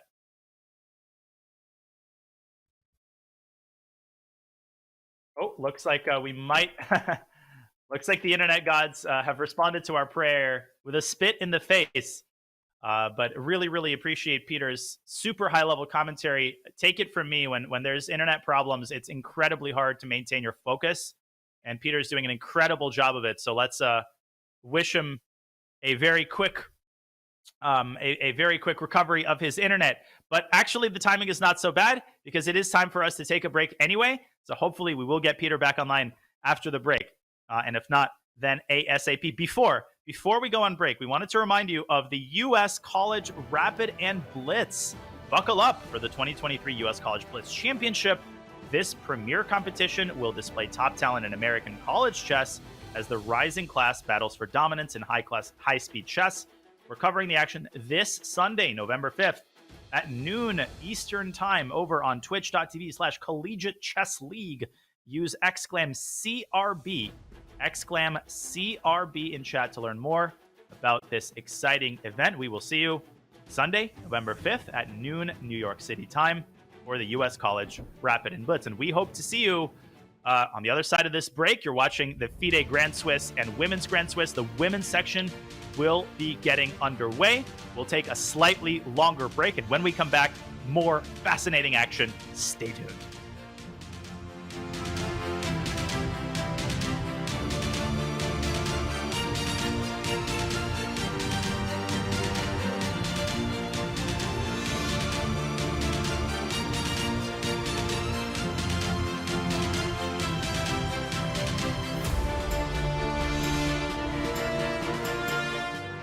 This right here is how I use Chessable and why. I've been using it for a long time. I mean, if you look up here, I actually have my streak. It says 1,231 days, right? You're gonna forget a lot of the things that are in the book. Chessable came around. When I got on Chessable, it's literally, I was already doing that. So this is now a game changer because I can do it faster. It's online, it's in front of me. All of my books are here. There's gonna be folders now so I can categorize by white, black, and tactics in game. But I literally have everything in one area. As you see, I'm scrolling here. This is why I like this. So they're like, how many Chessable books you got? I'm like, all of them. How I use Chessable is actually, I do a lot for the opening training. I do tactics on here. I do calculation. I do in-game. I do everything but the database. All my training on here all the time. Chessable is the wave. This is why I like to use Chessable. It's actually helped me. I remember even online, I was only like capping out at 2350, almost 2400 in Blitz and Bullet. My chess comm is 26 with a high of 2774 in Bullet. And I blame all of this, like success really is just working on Chessable. Just being honest with you.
We are back at the 2023 FIDE Grand Swiss and FIDE Women's Grand Swiss from the Isle of Man. It's round 9. We're about 2.5 hours into the round. Peter, great to have you back. How's the weather? Yeah, hopefully slowly stabilizing according to the weather forecast. After 3 o'clock or 3:30 should stabilize, so I'm hoping that we have passed the worst. We have been talking about storm in Isle of Man on the board, off the board. I was feeling completely secured here at home in Szeged, but things are apparently changing. There is no safety net at all. Not at all. I mean, the games are kind of going off the rails, and the women's section has begun. I don't know why there's a difference in the start time of the open and the women's section, but it is what it is. We see the bird's eye view here in the ladies section. Antoaneta Stefanova, the top board, already locked in a very complex struggle against Vachier-Lagrave. So a fresh set of positions, fresh set of openings, Peter. What catches your eye? Well, I'm trying to take in all the positions at once. There are very interesting. For example, I love the second board, Anna Muzichuk, playing this a6, a5, which like some 10-15 years ago would have been considered a strategical crime, that you just can't make a move like this. By now, everybody knows it's the top choice of the computers, and computer believe that it's the right way to go. I do recall the very first game. It was Vishian against Levon Aronyan. I think Levon played the move a5 as a youngster in Vaikanze, and after we were laughing that, no, Levon, come on, you still don't understand the anti-martial positions. Well, it seems like Levon was way ahead of his times. That was clearly interesting. Tan Zonji seems to be having a very nice position. I would love to be black there. Tan Zhongyi, yeah, that's board 3. Looks like it might have come from an Alpine Sicilian, but that e5 pawn looking very tender, and black has established a powerful knight on d5. Okay, I guess also Corey Efraimsky on the lower left looking very spicy. Some sort of a weird ready where black has a better control of the center, but white's got that f-pawn marching up the board. Shall we take a closer look at the top board, Stefanova Vachier-Lagrave, or is there something else you'd like to zero in on? Yeah, no. Let's start out with this because it's also a very special position. It's not a usual kind of stuff. We even have to understand how did we reach this position? Yeah, because it's some kind of a anti-Catalan, I would say. Yeah, it's this type of structure. But yeah, let's take a closer look. D4, knight f6, knight f3, e6. Exactly. White plays g3, trying to toy with the move orders, not placing the pawn yet on c4. Black plays the very principal move b7, b5, trying to get that bishop to the long diagonal as quickly as possible. However, this gives white the chance of targeting black's advanced b pawn quickly. Bless you.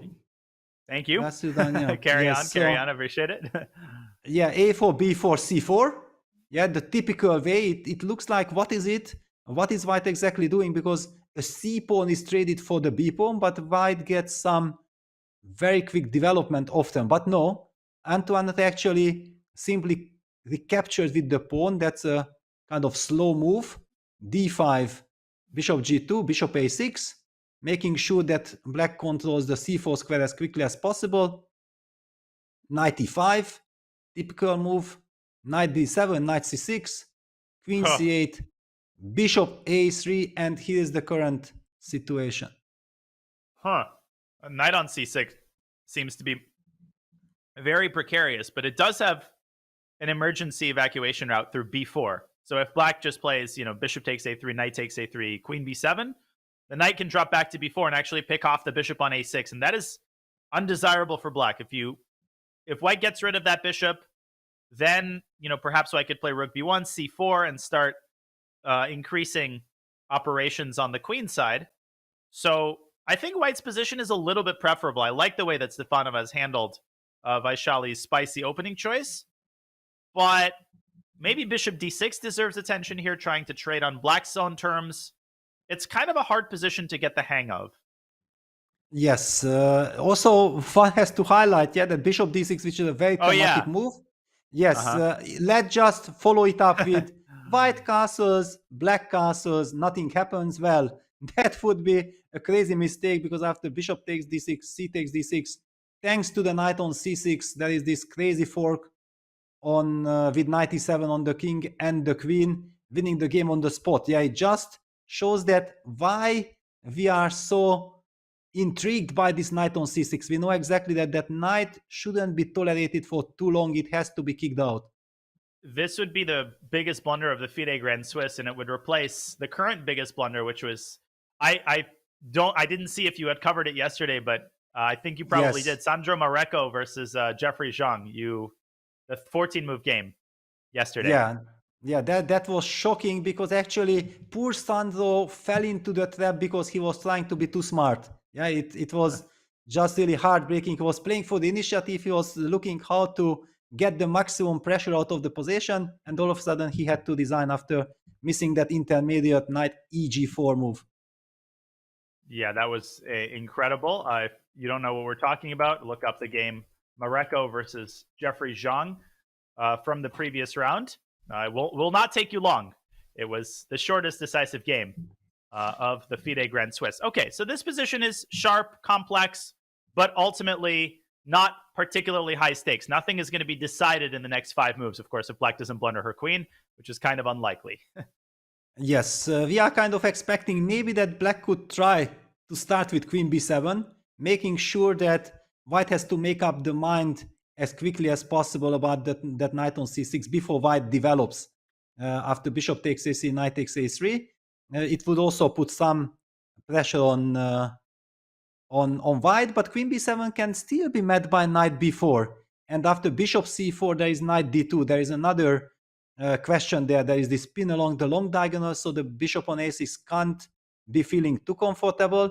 It's a very, very messy and crazy position, strategically speaking. Very well characterized. Gives us a good opportunity maybe to go back to the bird's eye view and select another game. Some games that are catching my eye are, again, the Corey Efraimsky game on the lower left, but also very interesting. There's Bulmaga Mamadzada, which seems to be in a very sharp Najdorf. And I agree. I think Sophie Millier is in... Okay, this is the open section. So we're probably going to transition now to the open section. Yes, or we are waiting... Is there some breaking news there? No, we are correcting. Yeah. Yes. Okay, exactly. There we go. So we're back to the women's section. That Millier Tan Zhongyi game seems to be massive trouble, actually, for White out of the opening. So maybe we can take a closer look at what tragedy befell the French chess player in what seems like the first 10 moves of the game. Yes, it was, you called it was kind of the Alapin. I have the game already in front of me. However, with the knight f3, e6, c3, this is kind of a trendy way of avoiding any kind of time of pausens. Knight f6, e5, knight d5, d4 takes, d6, bishop c4, d takes e5. Yeah, this is a very kind of fashionable line. We did see it happen in the World Cup. I believe it was David Havel who joined me in the commentary on that day. It was so nice to have David commentating, and he was highlighting that he had played some secret matches, games with Kasparov in this position, and I was like, wow, what? I know David as a very nice knight f3, c4, g3 type of player, and he's a big expert in the Alapin. It was very nice to have his insights. So d takes e5, d takes e5, bishop e7. This is fairly standard. And White got somehow carried away. She just played the natural queen e2, bishop d7, and it seems to me like White made the mistake by not paying attention what Black is doing. Yeah, she just kept on playing her normal routine moves, knight b2, but this is after bishop c6, knight e4, knight d7, bishop d3, queen c7, heavily backfiring, because just as you highlighted, that pawn on e5 is very, very vulnerable. Knight bd2, knight e4 was very poor decision making by Sophie Millier. I mean, she, like you said, just not paying attention to Black's bishop d7, because the setup is bishop c6, knight b8 to d7, queen c7. That's the ideal setup. And then you start to suffer because everything is protected and e5 is weak. So probably white had to take this opportunity and react with urgency to what black is doing. Bishop takes d5 is, I think, the low risk move here. Bishop d5, ed knight c3. And okay, there's no way that white is worse here. This is the way that I would play probably in a blitz game, and rook d1, bishop b3. You know, probably black would still be in her preparation. But knight bd2 is a pretty rare move in this setup in general, because once the knight gets to e4, congratulations, great job. But where is the knight going from there? I mean, the d6 square is covered.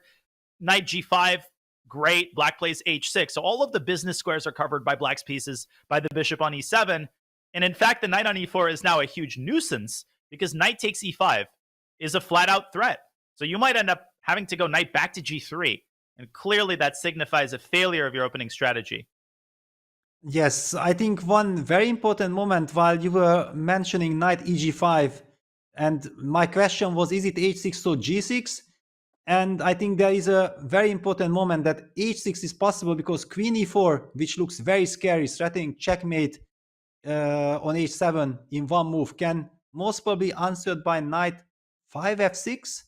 I think that this stunning move is possible because the bishop is also hitting the queen, knight is also hitting the queen, the knight on g5 is hanging. So often moves like knight f6 could have been met by e takes f6, and then eventually after bishop takes e4, white collects too many pieces. If black's queen would be, for example, on d8, yeah, then f takes e7 would come with a tempo. But now the queen already on c7, it's clear that black will be taking much more pieces than white. So thanks to knight 5 f6, the direct attack does not work. And if the direct attack does not work, then it's a very, very big question. How is white actually reacting? You mentioned the move knight g3, but it feels like some strategic capitulation. Yeah, then black has all kinds of knight b4s, knight c5s coming with tempo, hitting that bishop on d3. And if that bishop moves, eventually just imagine some scenario, a6, bishop b5. It can be game over pretty quickly. Yeah, the Alapin is a positionally risky opening. Once you get the pawn up to e5, you weaken the d5 square. You give black a lot of real estate on the queen side. And if you don't generate activity on the king side, this is what tends to happen. So Han Zhongyi, she is the favorite in this game. And I mean, she has done everything. She's gotten everything that she could ask for after only 13 moves. Her opponent is having a great tournament. She's played some awesome games. She had an amazing save yesterday against Vaishali, but you know, Tan Zhongyi's experience level, I think, and her general composure is going to come in very handy this game. This could be a big win with the black pieces if she can carry this forward. Yes, exactly. And let's not forget that she is not yet qualified for the candidates. Clearly, this is her main target. By playing the Grand Swiss, she wants to be in the candidates because she is one of the players who has realistic chances of becoming women world champion. Okay, so Sophie is going to struggle through the early middle game here.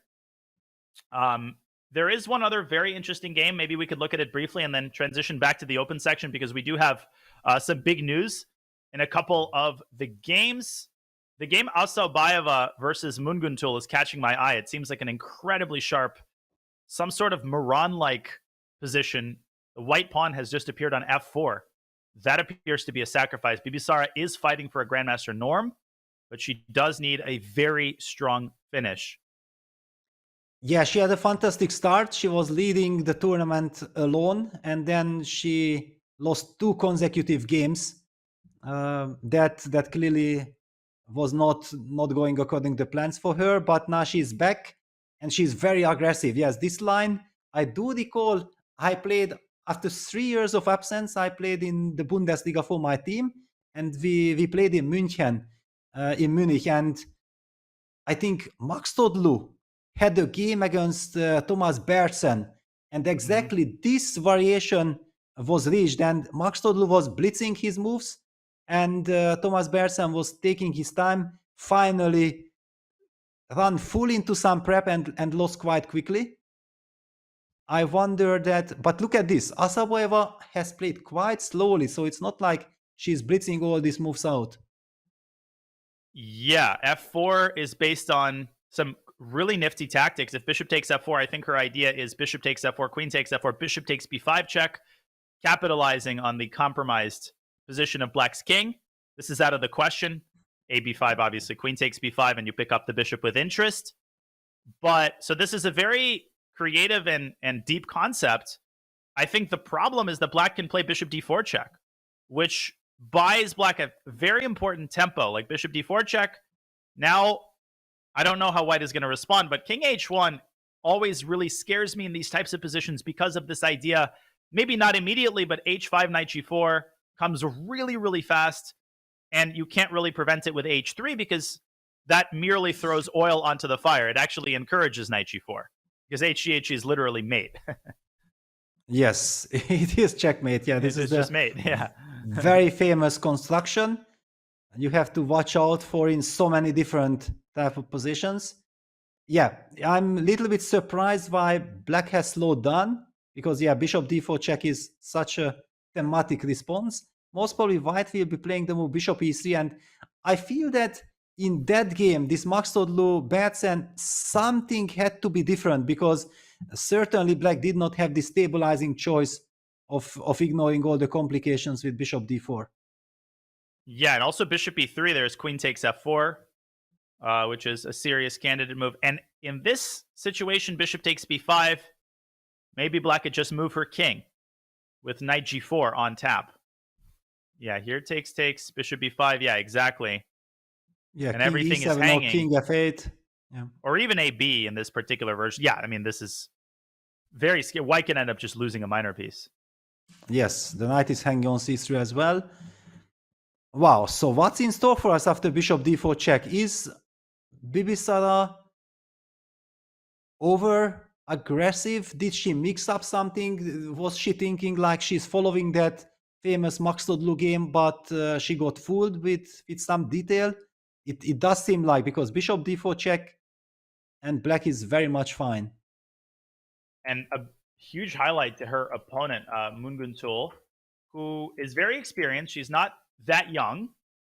She's been, around the high 2400s for a while. She dropped some rating, but here she's having the tournament of her life. She defeated Dronavali Harika, Elena Danielyan, 2 GMs. She hasn't lost a single game, and if she wins this game, she scores a Grandmaster norm. So the Mongolian player is making moves, and this is going to be tough to handle for Bibisara if bishop d4 check appears on the board. Yes, it's not easy. Okay, she has to play king h1, and then after h5, try to find a good way of dealing with this. Yeah, dealing with these issues. Let's just put bishop e3 on the board while we are afraid, because bishop e3 knight g4 is also bad news. Yeah, it would be such a tempting move to eliminate that strong bishop, but bishop takes d4, c takes d4 is a lot of trouble. Queen takes f4, we'll be threatening queen h2 checkmate as well. All right, so it will be very tough, but black hasn't made up her mind yet. Yep, this is a critical moment. Bishop d4 check likely, but not forced.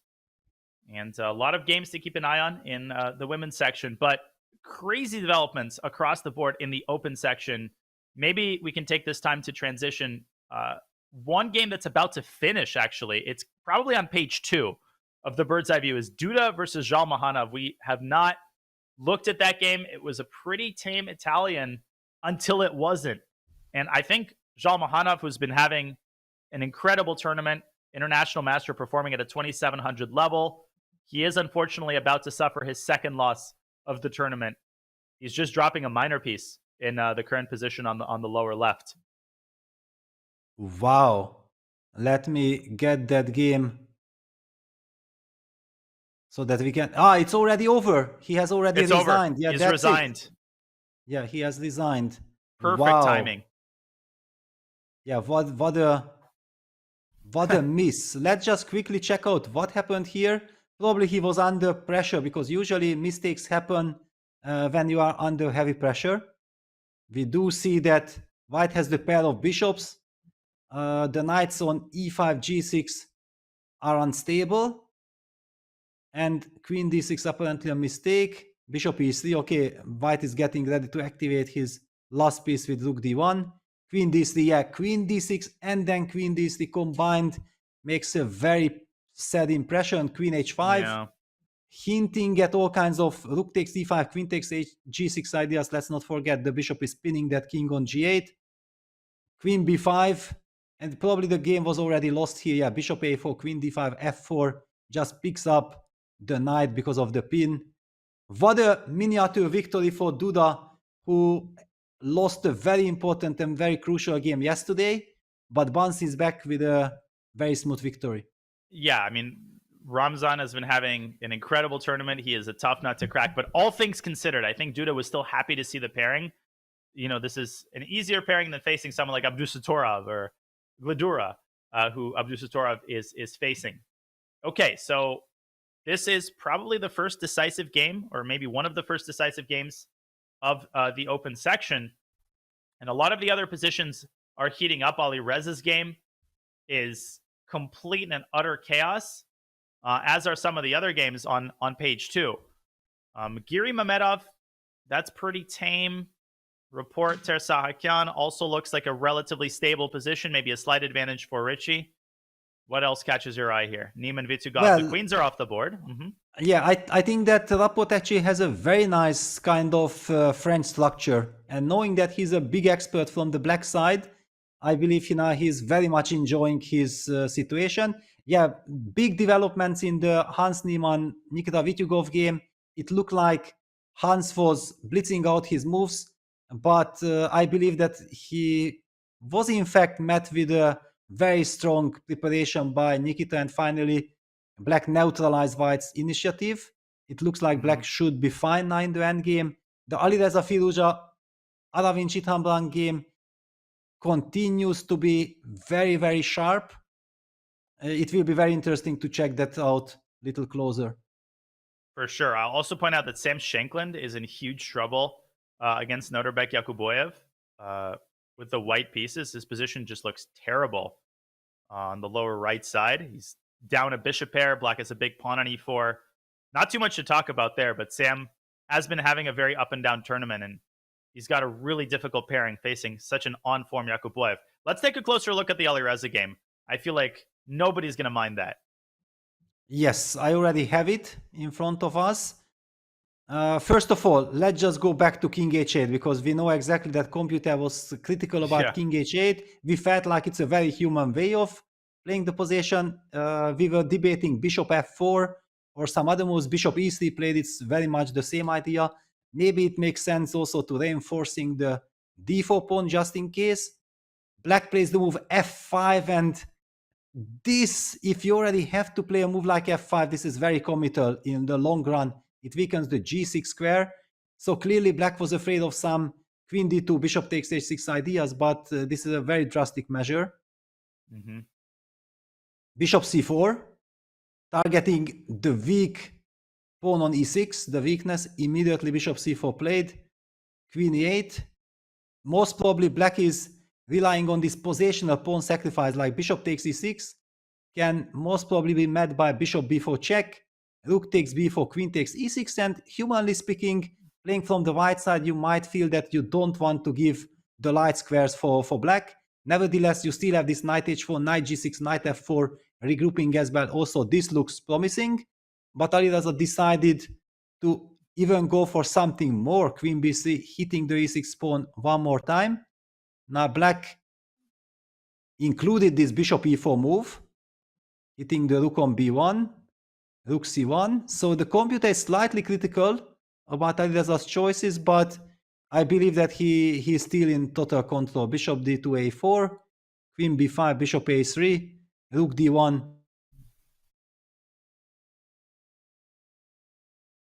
And bishop back to e7.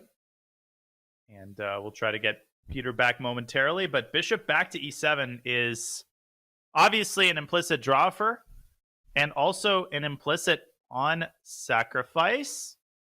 So the big question, first and foremost, is what happens if White plays bishop takes e6. I'm sure that there is some sort of a tactic here. I think it's actually knight takes e5. This is very, very pretty. The bishop takes e6 looks totally devastating. White takes the pawn. It's the knight. But if I'm calculating correctly, then knight takes e5 is very powerful. We're going to go back to the bird's eye view here for just a second, though.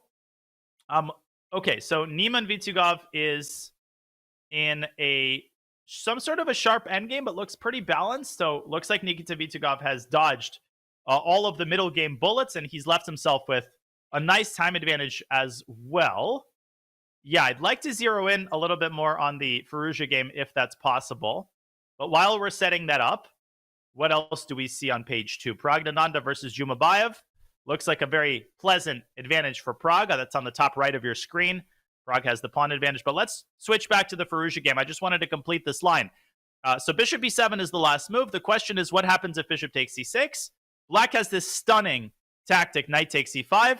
I think Peter will enjoy this tremendously once he's back online. So here's the point. The queen is hanging, so you can't go knight takes e5 or d takes e5. If you play queen takes e8, then black has the intermezzo check on d3. Then black recaptures the queen, and everything is groovy. So, of course, the big question is what happens after queen takes e5. And the problem is that the queen is a very bad defender. It can be easily tossed around by the enemy forces. So bishop f6, the queen has to maintain contact with the bishop, queen d6. I think black can probably throw in the move rook d8 and send the queen further onto an even more vulnerable square. And at an absolute minimum, noticing the pin against the king will yield the move bishop to d5. Maybe this is not the best. Maybe there are crazy tactics like bishop f3 and bishop d4. But even bishop d5, black recovers the bishop on e6. And white is going to experience long-term problems with his king safety. So bishop e6 out of the question. Great to have you back, Peter. So my impression of Firouzja's position is that it's actually not so easy for white to find a move. Maybe the best bet is to play a slower move like king f1 and get the king to a safer spot. And that reinforces the threat of bishop takes e6. Wow, so much action. Yeah, very happy to be back. I hope that this was the last intermezzo because I just can't afford of missing out on any action. And yeah, we somehow felt like maybe Alireza gave chances, but still, it's looking promising. It has to be good for white, not just because of the computer evaluation, but somehow this e6 pawn is vulnerable. Also, white has this b5 square with his queen. Yeah, black has compromised the queenside structure. So, yes, white's king is still in the center. Which was the move that you analyzed? It was, so we were looking at bishop takes e6, which runs into knight takes e5. The tactics seem to work out for black. So my inclination for white is to play king f1. Just toss the ball back into black's court.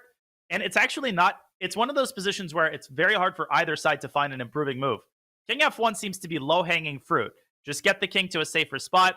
And what does black do after king f1? Because bishop takes e6 is then a big threat. I don't know. Maybe bishop e4 back to b7 to set up bishop a6 in response. But who knows? Oh, wow. Okay, but this is very interesting. Bishop b7 trying to go bishop a6. What a resource. But it's kind of a disappointing sign if you have to withdraw your bishop from the center. Yes, G1. if I continue king g1, then already computer is believing that there might be something. First of all, okay, let's just sacrifice this pawn with bishop a6 because queen takes a4 is kind of shaky. Knight takes e5? Oh, wow, even that works, yeah? Oh, knight takes e5. But maybe it doesn't solve all of black's problems. Yes, finally also e6 pawn is hanging, yeah? So what is it? Queen takes e8, knight f3 check. We take with, how do we capture, yeah? Because bishop e2 is there as well. Yeah, maybe. So maybe I have to take gf, and then rook f takes e8, bishop takes e6, and then go d5 and stabilize that bishop on e6. And maybe a slight advantage for white at the end of the day.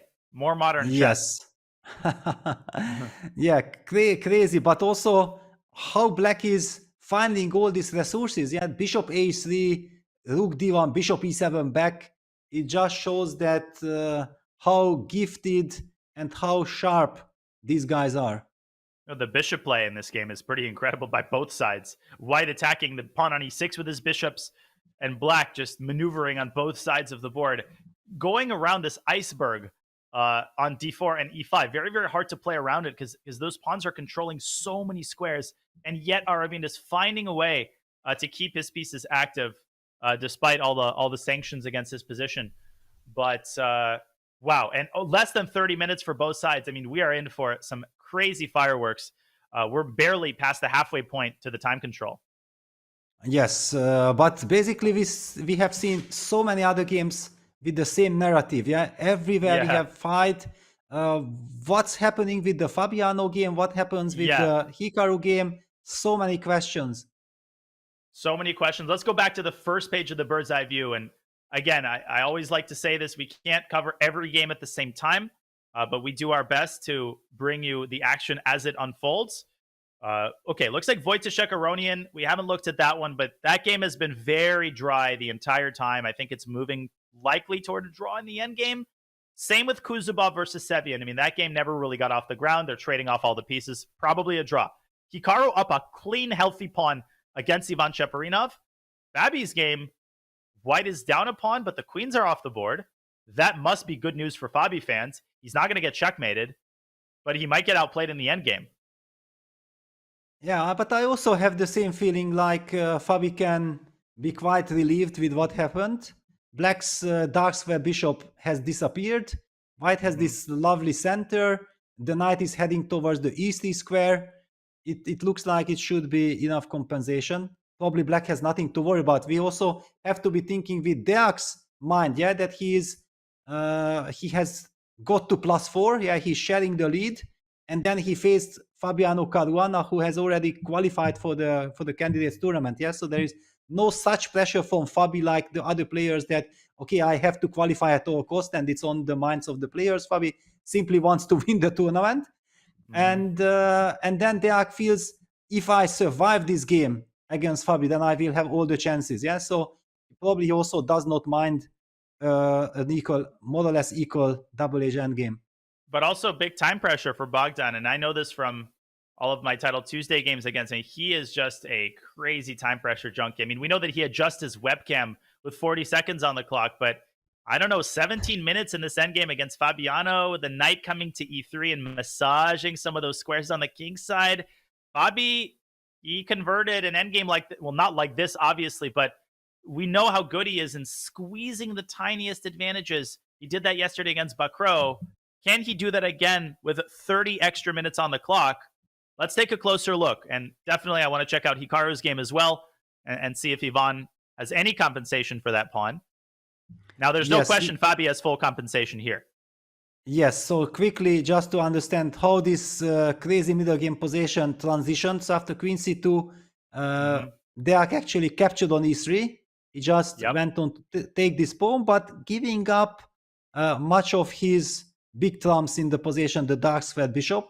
Queen f2 takes, rook takes f2, very important, very instructive. White is setting up the regrouping with knight f1, knight e3.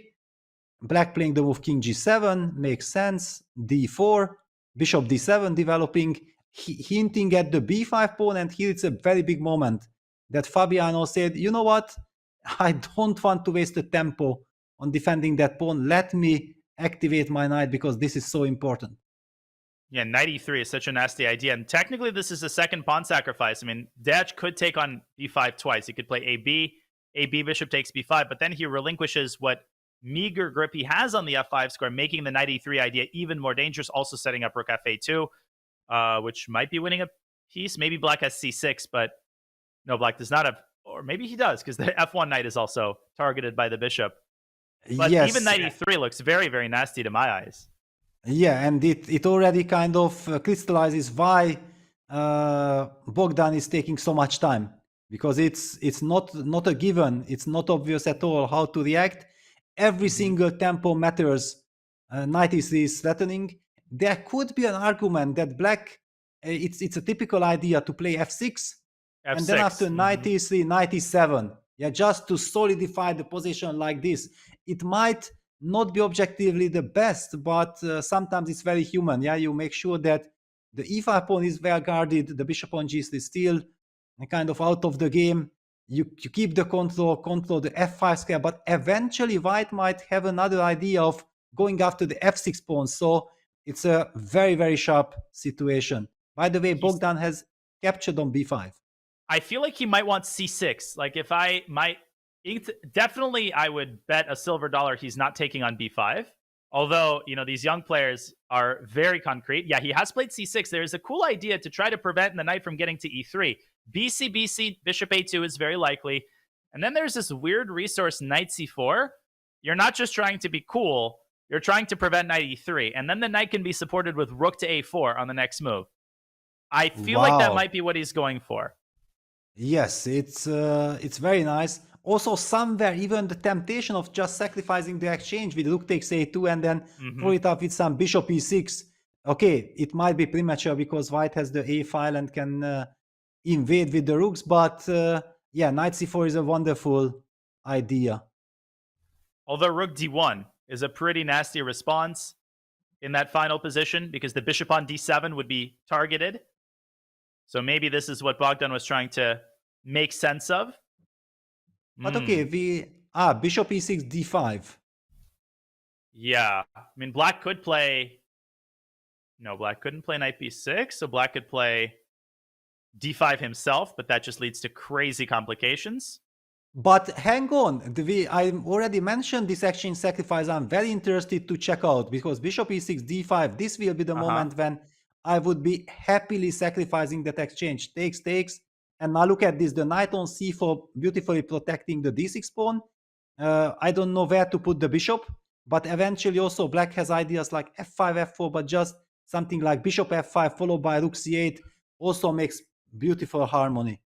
Yeah, that's amazing understanding. Everything is safely defended. Maybe even some players would prefer black here. Yes, I would definitely be picking black. Not because black is better, but just because aesthetically it's much more pleasing to be black here. It would be crazy if we actually got this position. I think it's not out of the question. I mean, bishop a2 is going to happen. Maybe Fabi's thinking about rook a2, which is kind of a bailout move. But I think knight c4 is his idea. So if you can prevent knight e3, that's a huge win for black in this situation. Yes, knight e3 is such an important move in this position. Then the knight on a5 will be out from the rest of the game, and that could be a decisive factor. Yeah, you don't want to do that. Beautiful call, wonderful call with this bishop a2, knight c4. Thank you. Yeah, I think Deac is going for this. Fabi pausing in this position, but looks like black's got everything under control. Great form. The Romanian Grandmaster not fearing for his position despite the low time, but we're going to get another very interesting 10 moves until the time control. Okay, so maybe we should let Fabi decide on his next course of action. He's got plenty of time, and that gives us time to look again at some of the other top boards. The Vidit game starting to heat up a little bit, but still very, very kind of plain vanilla.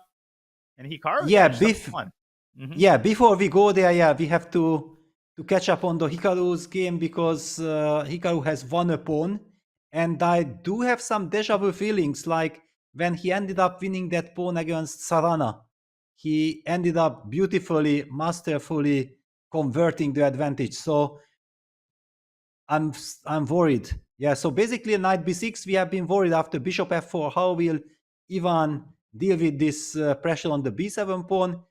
Cheparinov decided to give up. Yeah, he decided to give up. We also know that he's a very aggressive player. He likes to get the initiative. He did not want to defend, but Hikaru is the one who says, okay, you want to give a pawn? Thank you very much. I'm going to collect it, and I'm going to prove you wrong. Knight c5, a very nice little detail, because after bishop c5, d takes c5, queen c5, white follows it up with rook c1, and the c7 pawn will fall, and then there is no more compensation. So clearly Ivan wanted something else, so he relied on this bishop d6, bishop takes d6, c takes d6 construction. At least it's he gets the d5 square. Yeah, that's very important. It's typically a very nice structure like this, but white is a pawn up. That's the problem. Knight e4, rook f8, queen d3, knight a4, b3. That's the current situation. Ivan down to 16 minutes on the clock, and a healthy pawn down. Yeah, and I mean, knight b6 is a pretty depressing move to play. There's also knight c5, which he might have been relying on. from a distance. Is there something tactically wrong with the move knight c5 that is giving him pause? Well, takes, and queen b5. Yeah, is that a move? Yeah, knight c5 played, but yeah, Hikaru is blitzing out the capture on c5. Maybe from distance he had missed this takes, queen b5. If I'm not mistaken. Queen b5 immediately? No, I wanted to take first, but maybe you can even play queen b5 immediately. Wow. I don't know if it works tactically. Yeah, I agree. I think rook e8, queen b5. Because if you play it immediately, black will take on e1 and black will take on d4. Yes, but even that was not the end of the story because of some rook e8 check, but probably I was taking with the knight. Yeah, we will be coming back to it. But this was the line that caught my attention, that this is very much Hikaru style. And yeah, he has blitzed it out. Rook takes e8, rook takes e8. Yeah, and then basically you just keep the pawn. Yeah, queen b5 gets an exclamation mark. Great call. Black's king is also in a trouble. Yeah, rook c8 played. There is nothing else. And let's just quickly show the line that what would have happened if white starts with queen b5. There was the problem like rook e1, and knight takes d4. I think it's kind of very important. The queen guards the g5 square, so after rook e8 check, for example, rook takes e8, queen takes e8, king h7, black has nothing to worry about because the centralized queen takes care of all the problems.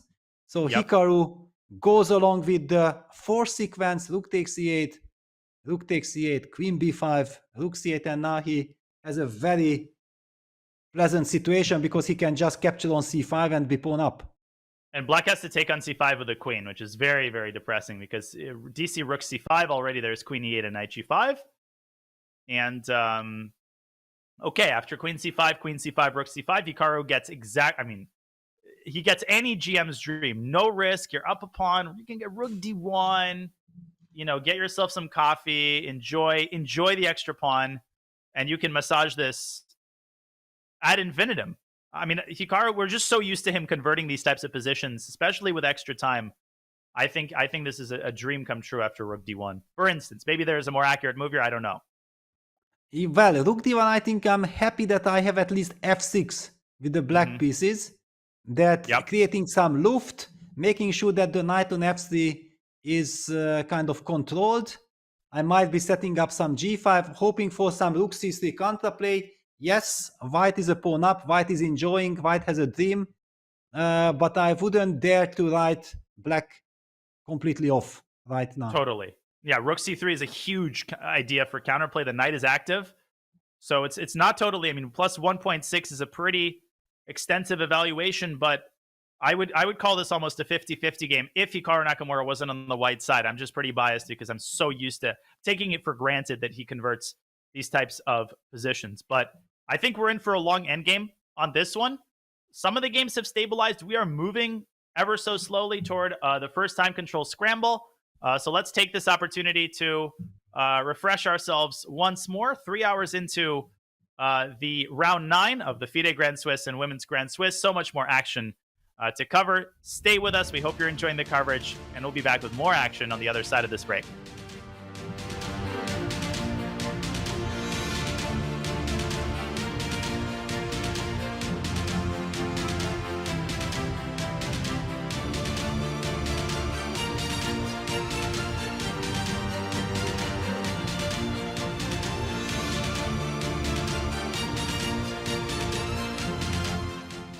We have Magnus Carlsen's most incredible moments as world champion. This one right here is Vachier-Lagrave with the white pieces versus Magnus Carlsen in 2013. Here we go. So this is a Nimzo Indian, famous variation, right? And the last move here was B3 from Magnus, just saying, hey man, I'm trying to queen this pawn. And of course, Anand is saying, I'm trying to mate your king. Cool, you can get your little queen. I'm just going to try to checkmate you, right? So of course, this is a hint to move F5, B3. And he's like, cool. Vachier-Lagrave says, hey, okay, you can get this queen. I'm going to try to go for mate. So he goes queen f4, get another piece in the game. This looks very, very dangerous here. Knight c7. What the heck is going on? Knight to c7. He thought it'd be something spectacular. He was like, yeah, I'm waiting for this one. But it's just knight to c7. Defensive move. Cool. Allows f6 to happen here. f6 is going to take on g7. It's going to be kind of annoying, scary things happening with knight h5. Magnus plays g6. Okay, it's locked up. It's going to be scary if a queen gets to h6. Also, if the queen and a rook get to the h file, it's going to be a wrap for black here. Magnus is going to be mated. Okay, cool. So Magnus understands that. Vachier-Lagrave understands that too and plays queen to h4. Where is he going, class? h6, right? He's about to mate. He's also trying to get the rook over here too as well. Okay, cool. With that being said, your move. What do you do now? It's black to move. Here's the move. Hence, knight c7 to put the knight on e8. The saying goes, a knight on e8 is actually f8. That's is what they say. There is no mate. Anand understands this. He said, oh, there's no more mate. That's cool. I'm going to put my queen right here. What I'm trying to do is bring the rook up to f3 or f4 and actually go for this mate on h7 because you stopped the g7 mate. That's cool. Perfect. Well, Magnus understands this. So what does Magnus do in this position? Black to move. Here it is. Magnus says, cool, you want mate? Okay, that's cool, that's cool. Go for it, b2. Do your thing, big fella. Go ahead, Vishwanathan. So he says, okay, I will, young fella. Rook f4, he goes here and he's going for rook h4 mate. Wow, this is scary. Well, are you gonna get your queen? You did all of this. Are you gonna get your queen or not? Of course we are, b1 queen. Right, and after b1 queen, knight to f1 from Anand. And the move here that seals the deal is what, guys? There's two queens on the board. Magnus has two queens, but is he getting mated or not? It's black to move. He goes queen e1, and then the game is over. The game ended right here, believe it or not. There is no more PGN, right? What do you mean, queen e1? How, what sense does that make? Well, let's see what happens. The idea here is after queen e1, where were you putting your rook? h4. Well, I can just go rook h4. But guess what? After I capture it, queen sacrifice, sacrificing one of my two queens. After queen takes h4, let's do a piece count. You have a queen, you have a bishop, and a knight. I have a queen, a bishop, a knight, and a rook, guys. So after that, this is done, right? I have an extra piece, an extra rook, and there's no mate here. So that's a resignation. And Magnus wins. That's incredible, right?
We're back at the 2023 FIDE Grand Swiss and Women's Grand Swiss. GM Peter Leko and GM Daniel Naroditsky bringing you coverage of round 9. Very important round. Only 3 rounds left in this amazing event that has garnered so much attention and attracted so many big names that are doing their best to punch one of 2 tickets into the subsequent candidates tournament. Back to the bird's eye view we go. We keep trucking on. Peter, amazing 3 hours of action. And definitely the best is yet to come as we look at the current positions. Yes, and one of the games that caught my eyes is the Cinder of MVL. We have seen that very interesting opening. Now take a look at this position. Both of White's rooks are in action. The rook from H1 is on A4. The rook from A1 is on B6. The bishop has not been developed yet. It's still on its initial square on C1. The king has not castled. And still, White has both of his rooks in the game. At the same time, some damaged pawn structure. Also, MVS, rook G8, rook G7, solving the rook issue like this. What a position. What are your thoughts? Yeah, I'm still counting, as usual, I'm still counting the pawns. Amazingly, the material is totally equal, but it's not going to be that way for very long, it appears. Okay, so right now the biggest thing is that Black has to defend e6. I think if Black loses e6, then the whole pawn structure kind of collapses. But even bishop takes h2, not totally out of the question. I don't know what Black should do, because if you move your king up, then you also create the possibility for an infiltration of the 7th rank by White's rook. And f4 is a very nasty idea also. I guess I'm asking more questions than I'm answering. Yeah, it just shows how complex the situation is and why we were so much into this game. Yeah, that you don't really see it very often, just very quickly. We have seen these kind of things. No, in fact, we didn't. After knight d5, Sindarov reacted in a very interesting way. He just gave up the g2 pawn. That's how all these g and b files got opened up. B takes c3, Wow. bishop g2, rook g1, bishop c6, takes, transformation of structure, queen e5, making sure that after rook g8, Black will not be able to castle. So now we are faced with the same situation, king on e8, king on e1, both kings can't castle to the short side, rook b1, bishop g7 gets a question mark, all right. It's a crazy position, so you can't play a perfect game, queen d5, rook g4, Wow. bishop e5, rook b7, the rooks are invading, yeah? Rooks are activated, f5, forcing the trade on d5, takes, rook a4, and that's how with rook g7 we reach the current live action, king d7 on the board. Excellent move, I think, by MVL, not only defending e6, but also, of course, the move rook b7 check might seem tempting, but it merely plays into Black's hands. King c6, and the bishop on e5 is such a hero. It's defending the rook. There's a possibility of bishop c7, and it's attacking the h2 pawn, and the h2 pawn is a big one, because if Black captures it, then Black will get the outside passer on h7. I don't think that can be allowed. I think if White plays rook takes a6 right now, White will be worse. There will be a trade on a6. Black will play bishop takes h2. Super important resource that you highlighted. Now rook a7 check is met with bishop c7. And I think White is in big trouble on the king side because h5, h4, g5, g4 is coming very fast. And the fact that White's pawn structure on the queen side is damaged, that finally rears its ugly head for Sindarov. So maybe you play h3, but that gives Black the tempo that MVL needs to protect his a-pawn and play a5, and then maybe anchor the bishop to c7. And if anything, I probably prefer Black by a little bit of a margin. Yes, slowly. Okay, the big question will be, can White somehow break with c4 at the right moment? Yeah, because... And all right, he goes for d4. He gives up the h2 pawn. What does it signal us? He's planning to play f4 or... f4, I think. Yeah, that's a very nasty, because that's almost a double attack. A, you're trapping the bishop, and B, now you are finally threatening rook b7 check. Yes, wow. Huh. So, and also, if you instead of bishop takes h2 play bishop c7, then of course White will play rook takes a6. And we'll probably get a trade on a6, and still bishop takes h2 again runs into f4. Very nasty. I think that was an amazing move by Sindarov, d4. Yeah, g5 comes to mind to prevent f4. Great move. Yes, exactly. Yeah, because d4 is very much in the spirit. You don't want to lose tempo. Yeah, it's all about carrying your momentum. And the move g5, stopping any kind of bishop development to f4. Also, white's f4 move. Black is trying to quickly advance his kingside pawns. Eventually, even if white plays h3, this h5, h4, potentially g5, g4 can be very tricky and dangerous. A very, very unclear double-edged endgame. We do see the 0-0 kind of evolution by the computer, but I feel like this is very, very far from being some kind of a draw. It's so apt. The book next to me, I was using it yesterday, is none other than Dvoretsky's Endgame Manual, but you will not find an example like this in Dvoretsky's Endgame Manual. These are uncharted waters. This endgame is just as complicated as any middle game with queens on the board. Exactly. But knowing how creative and how good MVL is in such positions, we do know that, Sindarov is also very creative and very aggressive, but I still haven't seen him so much in action, and I want to see how he reacts to this kind of situation, when black, for example, plays the move bishop c7, you take that pawn, takes, and then suddenly g5 happens, white is pawn up, but suddenly the initiative lands in black's hand. But maybe I can play a4, and if still bishop takes h2, there is f4. I was hoping to I was hoping for this idea to see the light of day. Okay, let me just continue pushing my pawn. You keep on pushing yours, I guess. Yeah, but there's always this rook g8 at some point. Okay, h4, rook a8 probably. Okay. Wow, and the computer still insists that nothing happened. It's just a solid draw, but... Good job us. We're not using the engine, so, people can pat us on the back a little bit. Yes, but what next? This is the very, very big question. Now because, what? a6 is coming. God. Okay, I can play king c6 and then try to play bishop b6, but I also don't want to go on the defensive. It's just a very, very sharp and crazy position. All right. Bishop c7 on the board. Yes. Excellent. Wow. This is what I'm expecting. Because MVL is so good in this type of structures. He will be looking for his counter chances on the king side. There we go. The clock situation equaled out. We did see that MVL actually spent oceans of time at the very beginning. But ever since he made up his mind, he speeded up, and Sindarov has caught him. Sindarov took 50 minutes. Oh, look at you, Peter. Great call. G5 on the board.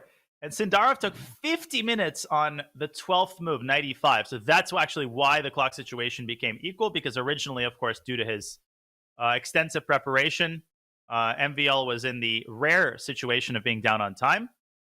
And we should point out probably to the... Yeah, go ahead, Peter. Yes, I just wanted to say that I actually feel like I feel MVL very much. I played tons of games with him on the highest level in FIDE Grand Swiss, in Mind Games, Sport Accord in China, and in other big tournaments. And I know his style. He's so energetic. He's always looking for counterplay. So it was clear that this bishop c7, g5 will be on the board. It's crazy how long MVL has been good. I first heard of him in 2005 when I was playing my first World Youth Under 10 chess championship in Belfort, France. MVL was playing in the Under 18, and he was already a grandmaster. I think he got third place at that tournament. So when they announced his name, I was like, Maxime Vachier-Lagrave. That sounds like the name of a 2700 and maybe even a 2800, which he later became. So g5 on the board. Of course, white can play h3. I think that's the straightforward move. But h3 creates a hook that black can use to more easily create a passed pawn. This position is not about the pawn count. It's about who has the better passed pawn. Exactly. So basically your idea was very interesting, that you just ignored the hanging pawn on h2. You advocated the move a4 with the idea that if bishop takes h2, then you strike with f4, hinting at this rook a7 idea again, and it scared me. I have to say that it scared me big time. Well, I'm scared with white, but yeah, just more bullet tactics. A4 is not the only way to improve your position. There's also rook A8, but I think the most urgent thing for white is to advance that A pawn to give black a little sense that I need to get things going on the king side. And also that rook on A6 is kind of annoying, yeah, because it still lies the E6 pawn. And just to highlight, like, why I did not want to push G4, because then the F4 square will be there. Then rook A7 followed by bishop F4, and it might be a very ugly pin. Okay, one could argue that who knows how bad the pawn endgame is, because it's suddenly a completely crazy pawn endgame, but it certainly is very, very scary. Yeah, agreed completely. Man, we are in for a barn burner here as the clocks continue to dwindle. This is a critical moment. Sendarov might take 5-6 minutes here at least. Yeah. On the other hand, we also have to continue our journey. Or King not. F1 played. Okay, it's a very solid move. I feel like, okay, King F1 is a very solid move, trying to get closer to the H2 pawn, protecting it, eventually keeping an eye already on black's powerful H pawn. Bishop takes H2, most probably runs into F4 once again. The situation has stabilized. I believe we can move on. We can move on. Yeah. We will check back into this endgame in a couple of moves, but lots of other things happening on the top boards, including, again, Fabi's game, where Deac did not end up playing that resource, knight c4. Instead, he went the other way, back to d8, but the position there is still incredibly double-edged. There's also Vidit Esipenko, but every time I look at that game, it just looks less and less interesting. I don't know. Fedoseva or Gaisi also probably a draw. Yes, Vidit is with some very tiny little moves and with some deep ideas is trying to squeeze something out, but simply it seems to me like Esipenko is up to the task and is being very precise. He's neutralizing white's pressure. And Hikaru did play the move G4. You remember we had this position on our board? Yep. And I was hoping that with F6, rook C3, I will have counterplay, and G4 was the move that disturbed me. Yeah, I really felt like if not for the move G4, I would be kind of hoping with black to survive. But this is a tempo move and a very important one. So many times against Hikaru, and I played him over the board in Classical and Blitz, you always sit there and you pray, please don't play this move, please don't play this move. And anytime you start this prayer, you know already for a fact that this move is going to appear on the board.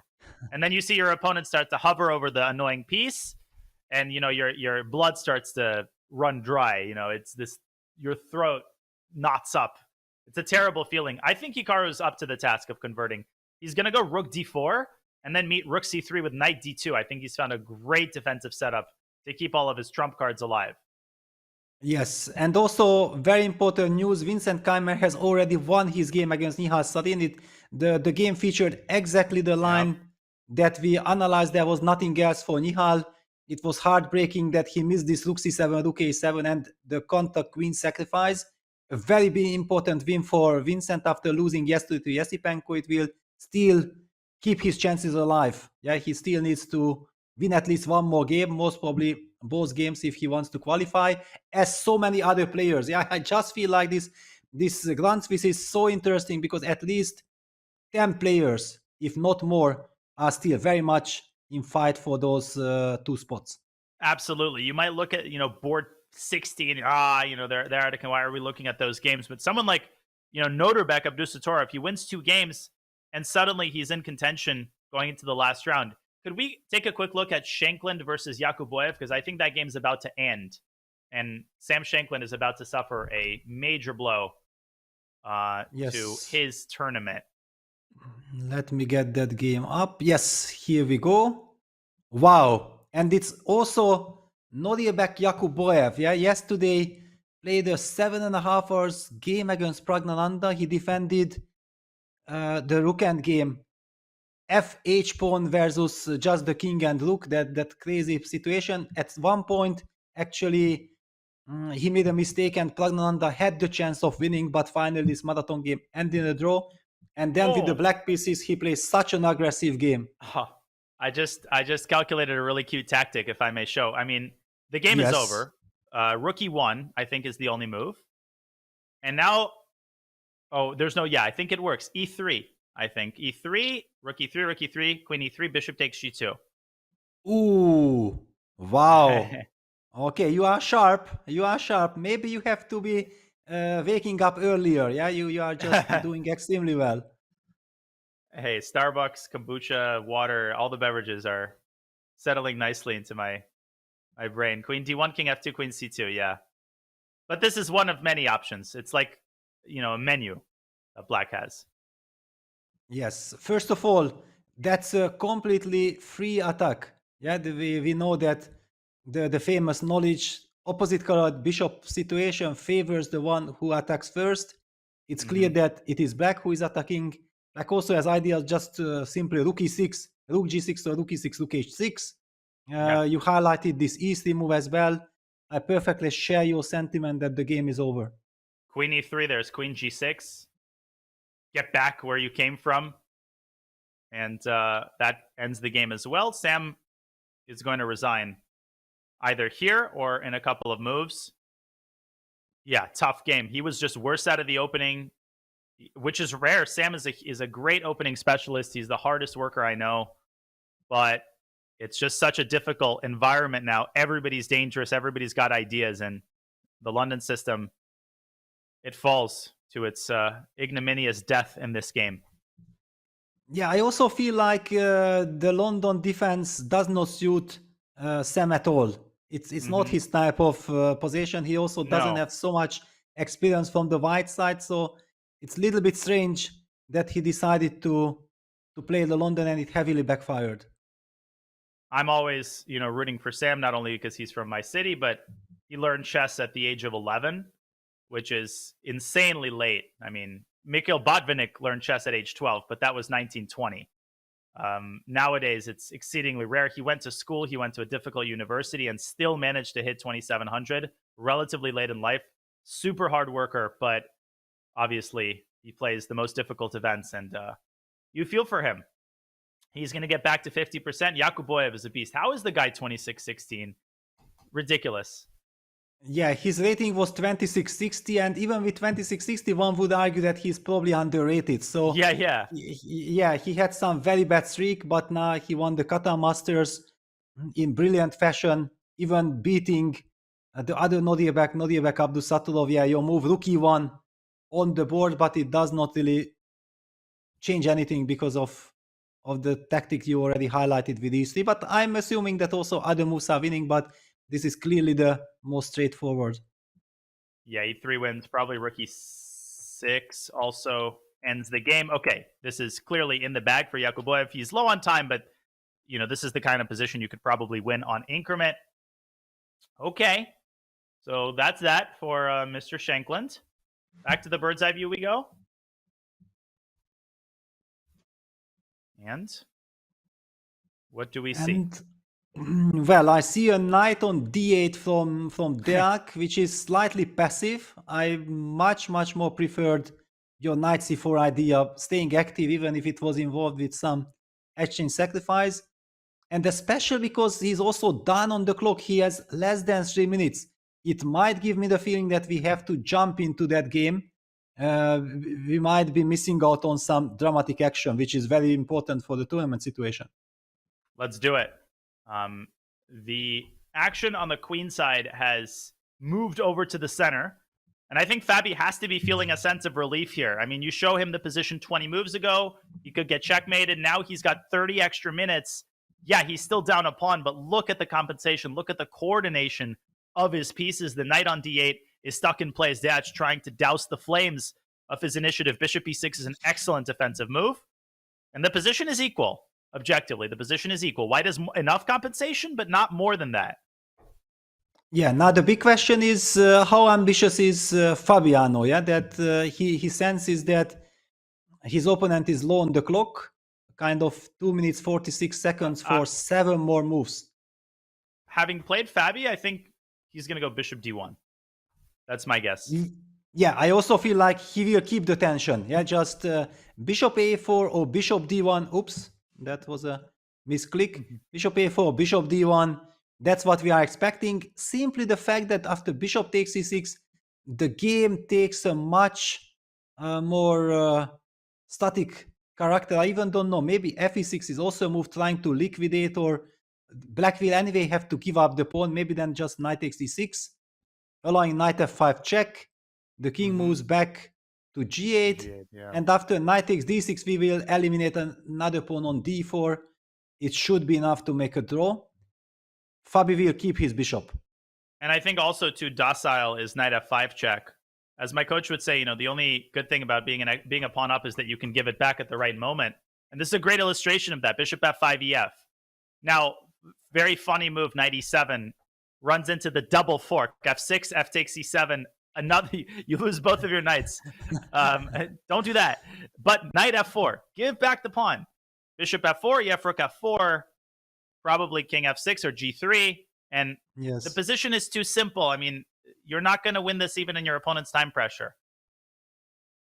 Clearly, yeah. It's the big question, okay, where does bishop d1 lead us? Clearly, it's very tempting because also black's knight on d8 is out of the game right now. We don't want to awake that sleeping knight. So yeah, bishop d1 makes perfect sense. Very Fabiano move. Yeah, and black still has to solve some problems with less than 3 minutes on his clock. Yeah, how do you activate that knight from d8? I know that Deac is a very gifted player in trying to consolidate and find harmony. He's used to this kind of situation, so I believe he will handle, but he will be tested. Yeah, and the rook from f2 can go out to b2 and later to b6 or b7. The pawn on c6 is tender. Bobby's position is objectively preferable, is practically preferable, I should say, and objectively probably still equal. But yeah, next 7 moves are going to be huge. If Deac manages to reach the time control in one piece, he makes a draw. If he makes a big mistake before move 40, Fabi's got great chances. So big game to keep an eye on. By the way, Manuel Petrosian, the Armenian Grandmaster, has just defeated Jeffrey Zhang. Big result for the namesake of the former world champion. Some decisive results trickling in. Yes, and also we know that Hikaru is on the right track. Let us just pull up. Yeah, Hikaru has played the move g4 and the move that you suggested, rook d. First even he included rook d8 check. But yeah, let's just understand why g4 was so important, because here white has the problem that eventually the back rank is an issue. Black's knight on f5 is very strong. So by making the move g4, you not only create a luft, but you hit the knight with the tempo. The knight has to move. Also, it cannot move to the center because the rook is beautifully controlling the d file. So knight h6 happened. Now Hikaru very nicely even included rook d8 because king f7 runs into rook d7 when black loses the a7 pawn. So king h7 has to be played now. The king is very far from action. Your beautiful idea, rook d4 on the board. And what next? Rook c3, knight d2, just as you described. Wonderful coordination, protecting the weak pawn on b3. The rook takes care of the g4 pawn, and eventually the pawn on a7 can be targeted next. This is always gives me PTSD when I see Hikaru's piece is always on the right place at the right time. Always. Everything's defended. Nothing moves. You can't create any tactics. And now I think if you're Ivan, you need to get your knight back into the game, but you're essentially consigned to a long and torturous resistance here. This is nasty.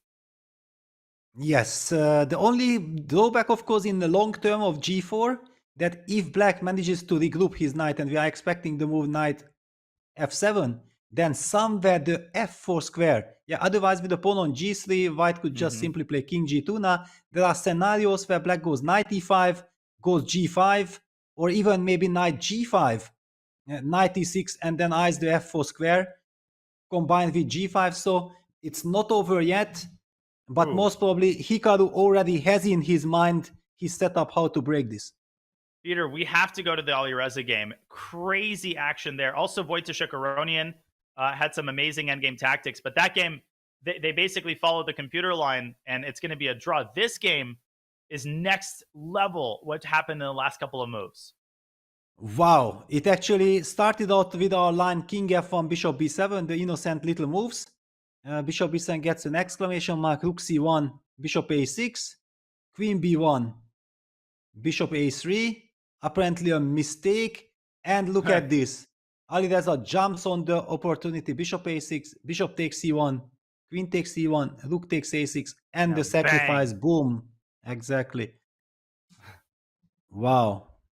Well, obviously you can't take the bishop here. It's made in 3. So, yeah, we can show for the newer players, rook g3, king f7, rook g7. The king is enveloped. So, very calm defensive move, queen c8, as if nothing is going on. Yes, that forces Alireza to keep on sacrificing his bishop. I kind of feel like somewhere along these lines is what Alavin might have missed, yeah, because bishop takes h6 was obvious, but he might have thought like because of this queen c8 move he will be just in time, but the computer does not agree. And what are we into? So the line goes king f7, knight g5 check, king e7, queen a3 check. Is that the idea? But then I still have king e8. And then Not knight takes over c6, yet. queen c4 check. So queen c8, Aravin's move could be easily interpreted as an example of, Nero fiddling while Rome burns. But no, queen on c8 is a great defensive piece. Okay, knight g5, king e7. Peter, queen a3, king e8. Rook c3 is a move.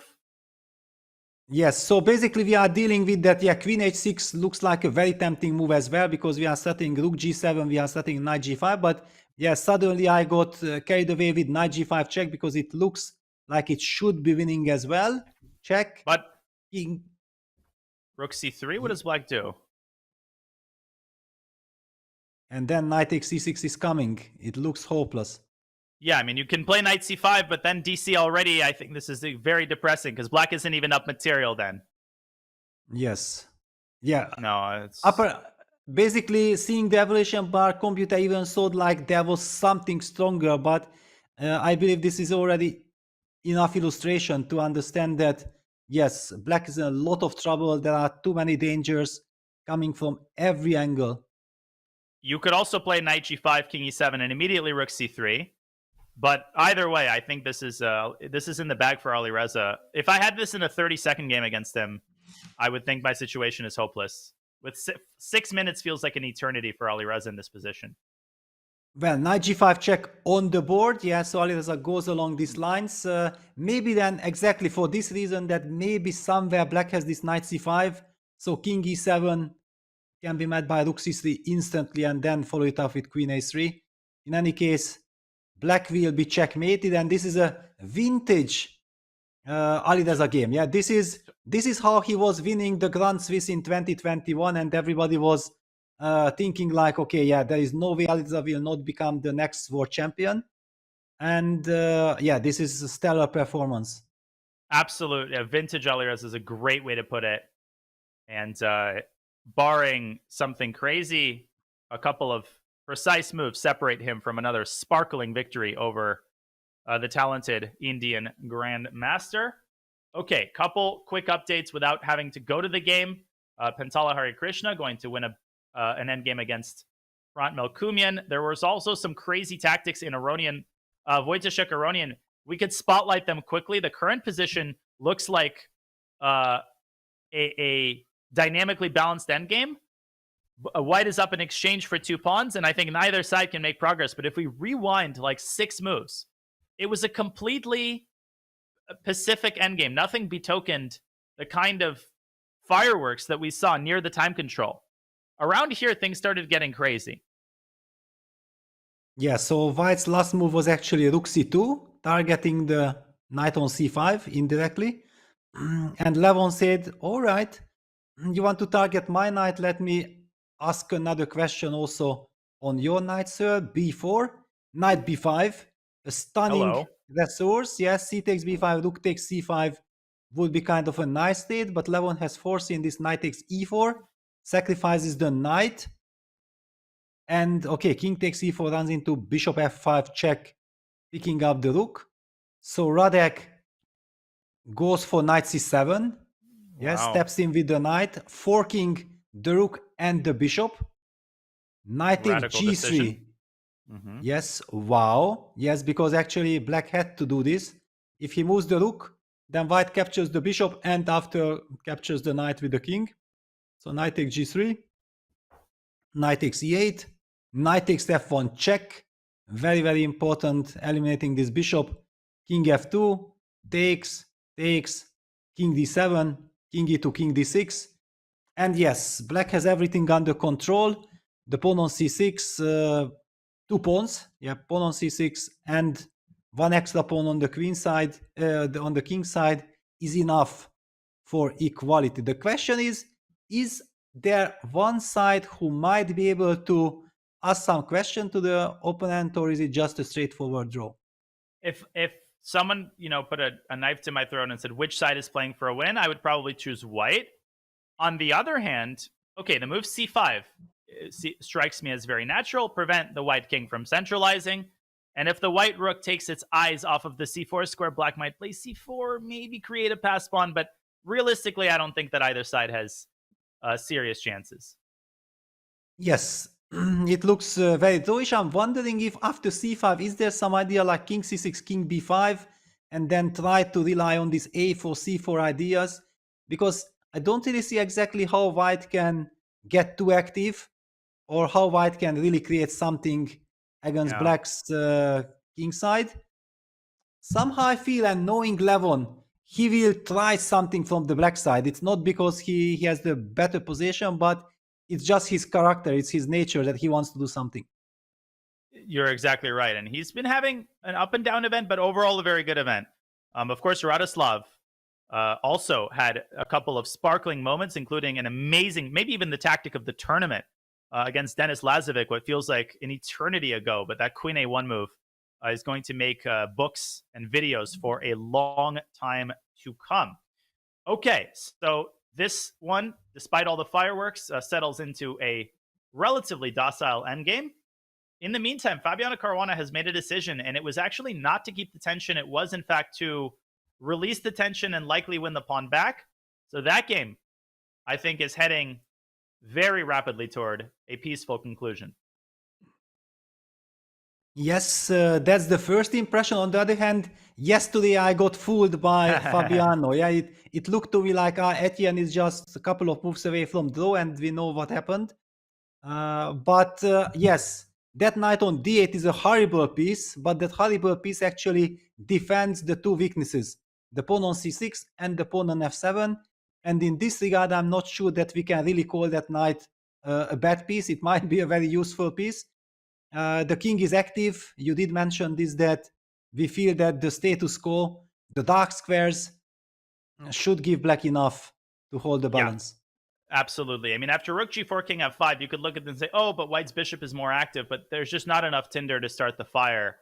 And black can just bumble around in the center with his king.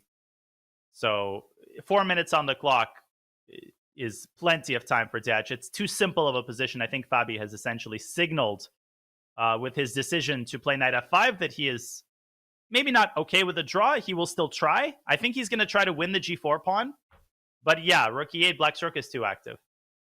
Yes, exactly, because now white is hoping to play king g3, and if he can pick up the pawn for free, then he will have good winning chances. Even then, of course, black has some blockade, but yeah, king f2 will be met by rook e8, and then king g3 is always met by rook e3 check, getting counterplay against the c3 pawn.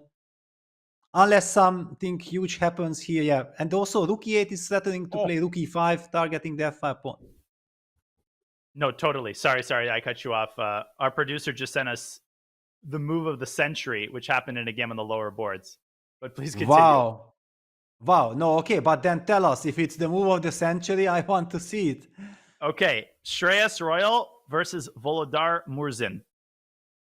We can probably just search, yeah. And let's rewind a couple moves ago. Now, this is obviously not an essential game for the tournament standings, but okay, so this was a winning position for black for a long time, but how he converted is incredible. Okay, I exaggerated, obviously. Oh, he took a piece on c3. That makes it a little bit less appealing, but look at this. b5, queen d7. Okay. Yeah, I thought he played rook c3. I didn't realize there was a knight to capture, but still very beautiful. I think chat will like this. Look at this, rook c3. Woo. Yes, wonderful. Hello. Yeah, rook f takes c3, queen takes d7, knight d2 check. In fact, black can even start with rook takes Yeah. c1. A very annoying situation. Yes, knight d2 check, rook d2, rook takes c1. Checkmate. A wonderful victory. Murzin wins the battle of the teenager superstars. Yeah, because we know that the white player, the British superstar, is an upcoming player. But here, Volodymyr Murzin wins this game. And Shreyas has defeated Vahapsanal as well as Jaime Santos Latasa. I mean, and he's drawn a couple of 2600, so he is gaining loads of rating, handling himself so well in the most important tournament of his young career thus far, but going down in flames there. Beautiful tactics. I apologize for derailing you from your very astute explanation of Caruana Deac. We can go back to that game. Well, I also want to mention one breaking news. Yeah, the game we have been focused on, Sindel against Maxim Vachier-Lagrave, ended with a draw. So yes, the two brilliant players with a lot of creativity neutralized each other. It's a draw which does not suit any of them, but simply it was such an incredible struggle. And finally, probably it was a repetition of moves. What a wonderful fight. By the way, move 19 of this game, our producer is telling us, was another incredible move. While we're on the topic of this game, on move 19, Black played an amazing idea. Well, actually, two amazing ideas. First, bishop h6, rook h2, Wow. knight. No, I mean, come on. Knight f6. Wow. Okay. Okay. This is brilliant. Yeah. This is sensational stuff. And let's just admire that 2 moves ago, the bishop was on g7, knight was on e8. One could argue that, okay, white might be better because black has passive pieces. And then look at what Volodymyr Murzin does. Bishop h6. First of all, this is hinting at rook takes e3, queen e3, bishop takes g5. So you kind of move away the rook, which was a big mistake. Okay, that's correct. It's a mistake, but the refutation of it is fantastic. And GH, knight g4, bishop g5, knight takes h2 is a queen sack with a mate on f1. I mean, this is why I play the King's Indian. I mean, just look at this beauty. Yeah, amazing. Wow. Fantastic stuff. Yeah, I love chess. I love chess. Yeah, what a performance by Volodymyr Murzin, who is actually famous for being a very good strategist. But here he could show also his incredible tactical skills. Congratulations to Volodymyr. Huge win. Absolutely a game to be proud of with so many sparkling tactics. This will be the subject of some YouTube videos. But all right, we do have a responsibility to cover the big games. As expected, Vidit and Esipenko drew their game. That was not a surprise. We were expecting that essentially from the very first moves. Not much happened in that game. And Hikaru continues to prosecute that extra pawn. Caruana Deac hurtling toward a peaceful result as well. As is Kuzubov-Sevian. Yuri Kuzubov is up a pawn, but he's not going to be able to convert it. You flipped on Hikaru versus Cheparinov. In whose favor were the last couple of moves? Yeah, exactly, because this is my kind of point, that after knight f7, I wasn't exactly sure how to react from the white side, and I wanted to see how Hikaru reacts, because this knight g5, knight e6, activating the knight and heading towards the f4 square was a bit scary. Hikaru played the move h5. Look at this, Hikaru has only 2 minutes left.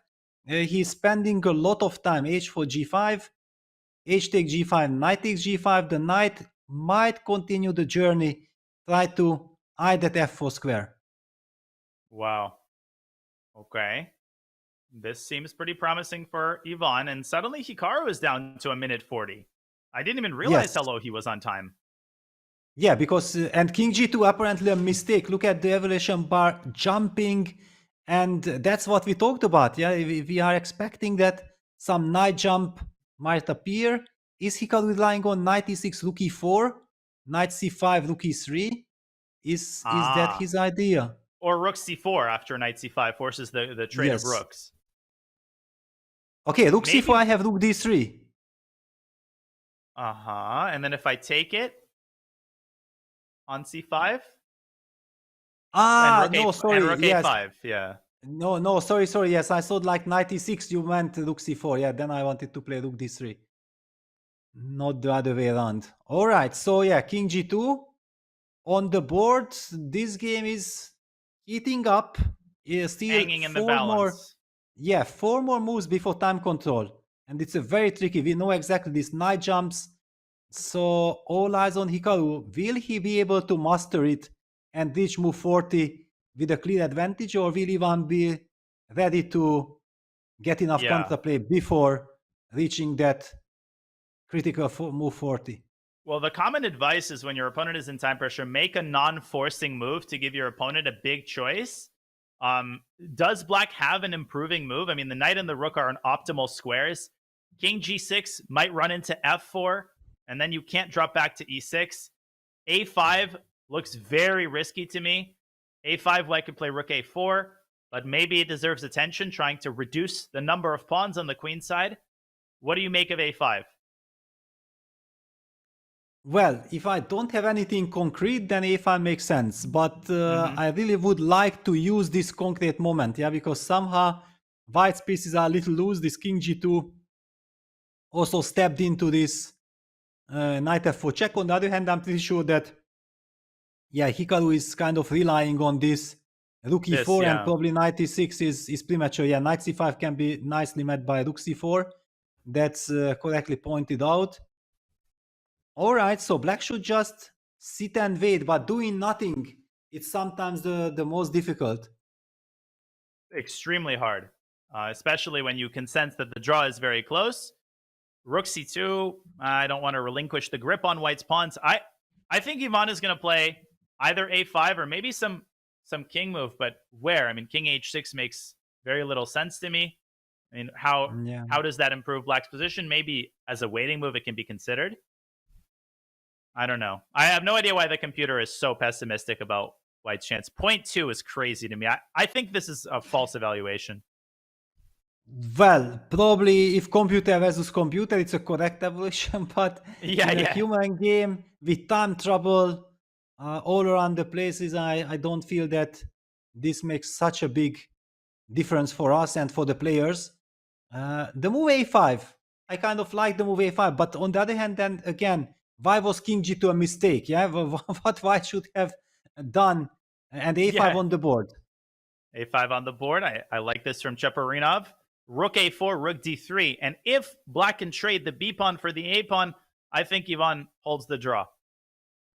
Yes, definitely, because especially with this weakened structure, yeah, we are talking about this, that let's just give us this pawn on g3 and we will be so happy, then everything is under control. White should be converting, but white was kind of forced to play the weakening move g4 before during the game, because otherwise he would have not been in time to stabilize. So everything comes at a cost. Also, f4 is a very weakening move for white because of 96. Hikaru plays f3. Okay, so another one of those moves to pass the turn. But now, wait a minute. Yeah, for example, 96. Yeah, for example, 96. Rook e4, rook c2. Isn't this a drawish endgame? Because you have to go for the rook endgame. Then I take, you play king g3, I play rook d3. I attack the pawn, and after rook b6, I'm gonna follow it up with a4, break your construction, and get my rook to a3, and that should be a theoretical draw. Yeah, 96 looks like a great move. I was thinking for a second, a4, rook takes a4, rook c2. But it doesn't work. White plays rook d4. Sad. But there's... I don't know. a4, rook takes a4, rook d3, but then maybe knight e4. I don't know how to evaluate that. Looks unpleasant. But I feel like from Cheparinov's point of view, if knight e6 is a direct, clear-cut way of leading to that theoretical drawish endgame, and also you know that you will pass the time control because this is a forcing sequence, then this is very tempting. Yeah, you can just survive the game. Because otherwise, if you get into some different lines and you give Hikaru the chance of stabilizing, then the chances of holding are much less. No, I think that this 96 is super important. Yeah, Ivan is probably going to decide between 96 and a more concrete... well, both of these are concrete options, 96 and a4. Big 3 moves to follow in this game. Huge game. that will reflect directly on the top tournament standings. And a lot of the games moving toward the first time control. A lot of results already coming in. And we've been going for an hour and a half. It's time for us to take another short break. We promise it will be short. 96, by the way, is on the board. So we will monitor the next couple of moves in Nakamura, Cheparinov. We'll bring you all of the results and more action from the FIDE Grand Swiss and Women's Grand Swiss Round 9. Peter and I will be back on the other side of this break. Stay tuned.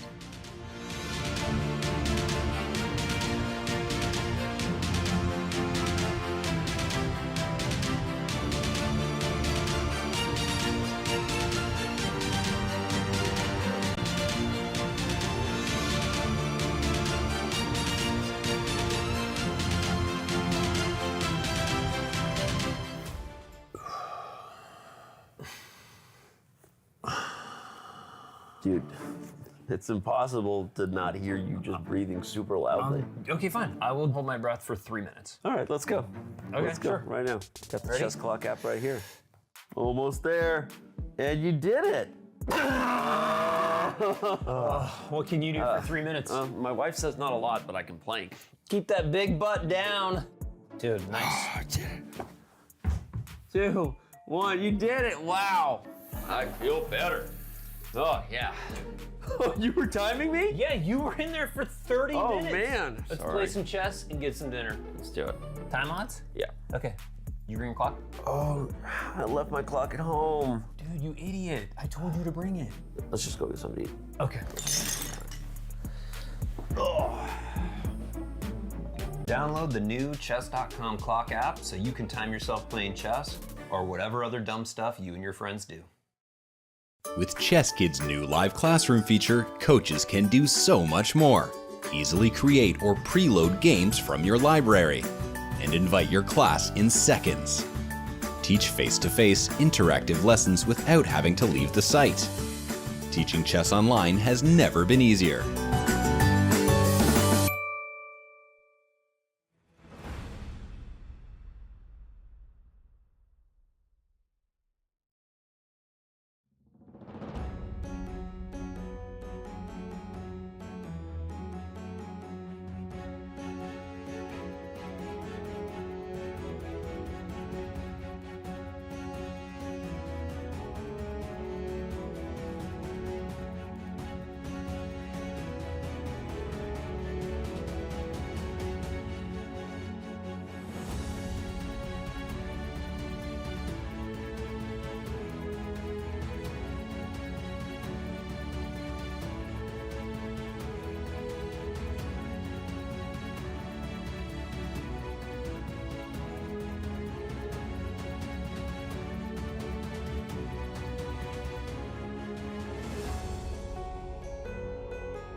We are back earlier than expected, but we cannot miss this amazing action. Hour 4 of round 9 of the FIDE Grand Swiss and Women's Grand Swiss from the Isle of Man.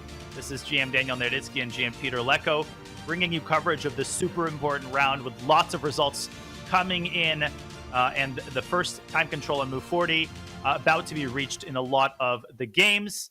Okay, so back we are to the Hikaru Cheparinov game. They're about to reach time control in 2 moves. Fabi and Deac have drawn their game. It's official. That game has ended in peace. Peter, Ivan is going after your prescribed path. Knight e6 was played. The knight has repositioned to f4. How does Cheparinov ensure that he reduces Hikaru's chances to a minimum? Well, he went for this knight f4 choice. To be honest, I thought like knight c5 was a very forced way of getting very similar endgame that I highlighted in the other move order. But it's also Ivan's kind of style to play for compensation, and the knight on f4 sits beautifully. White has now discoordinated, problems with his coordination. His pieces are discoordinated.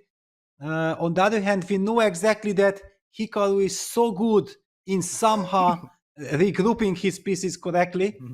I'm not sure that exactly Hikaru, knowing that it's Hikaru, I would have preferred the knight c5 line maybe. Knight c5, hitting the pawn on b3, rook c6. Yeah, let me just put it quickly.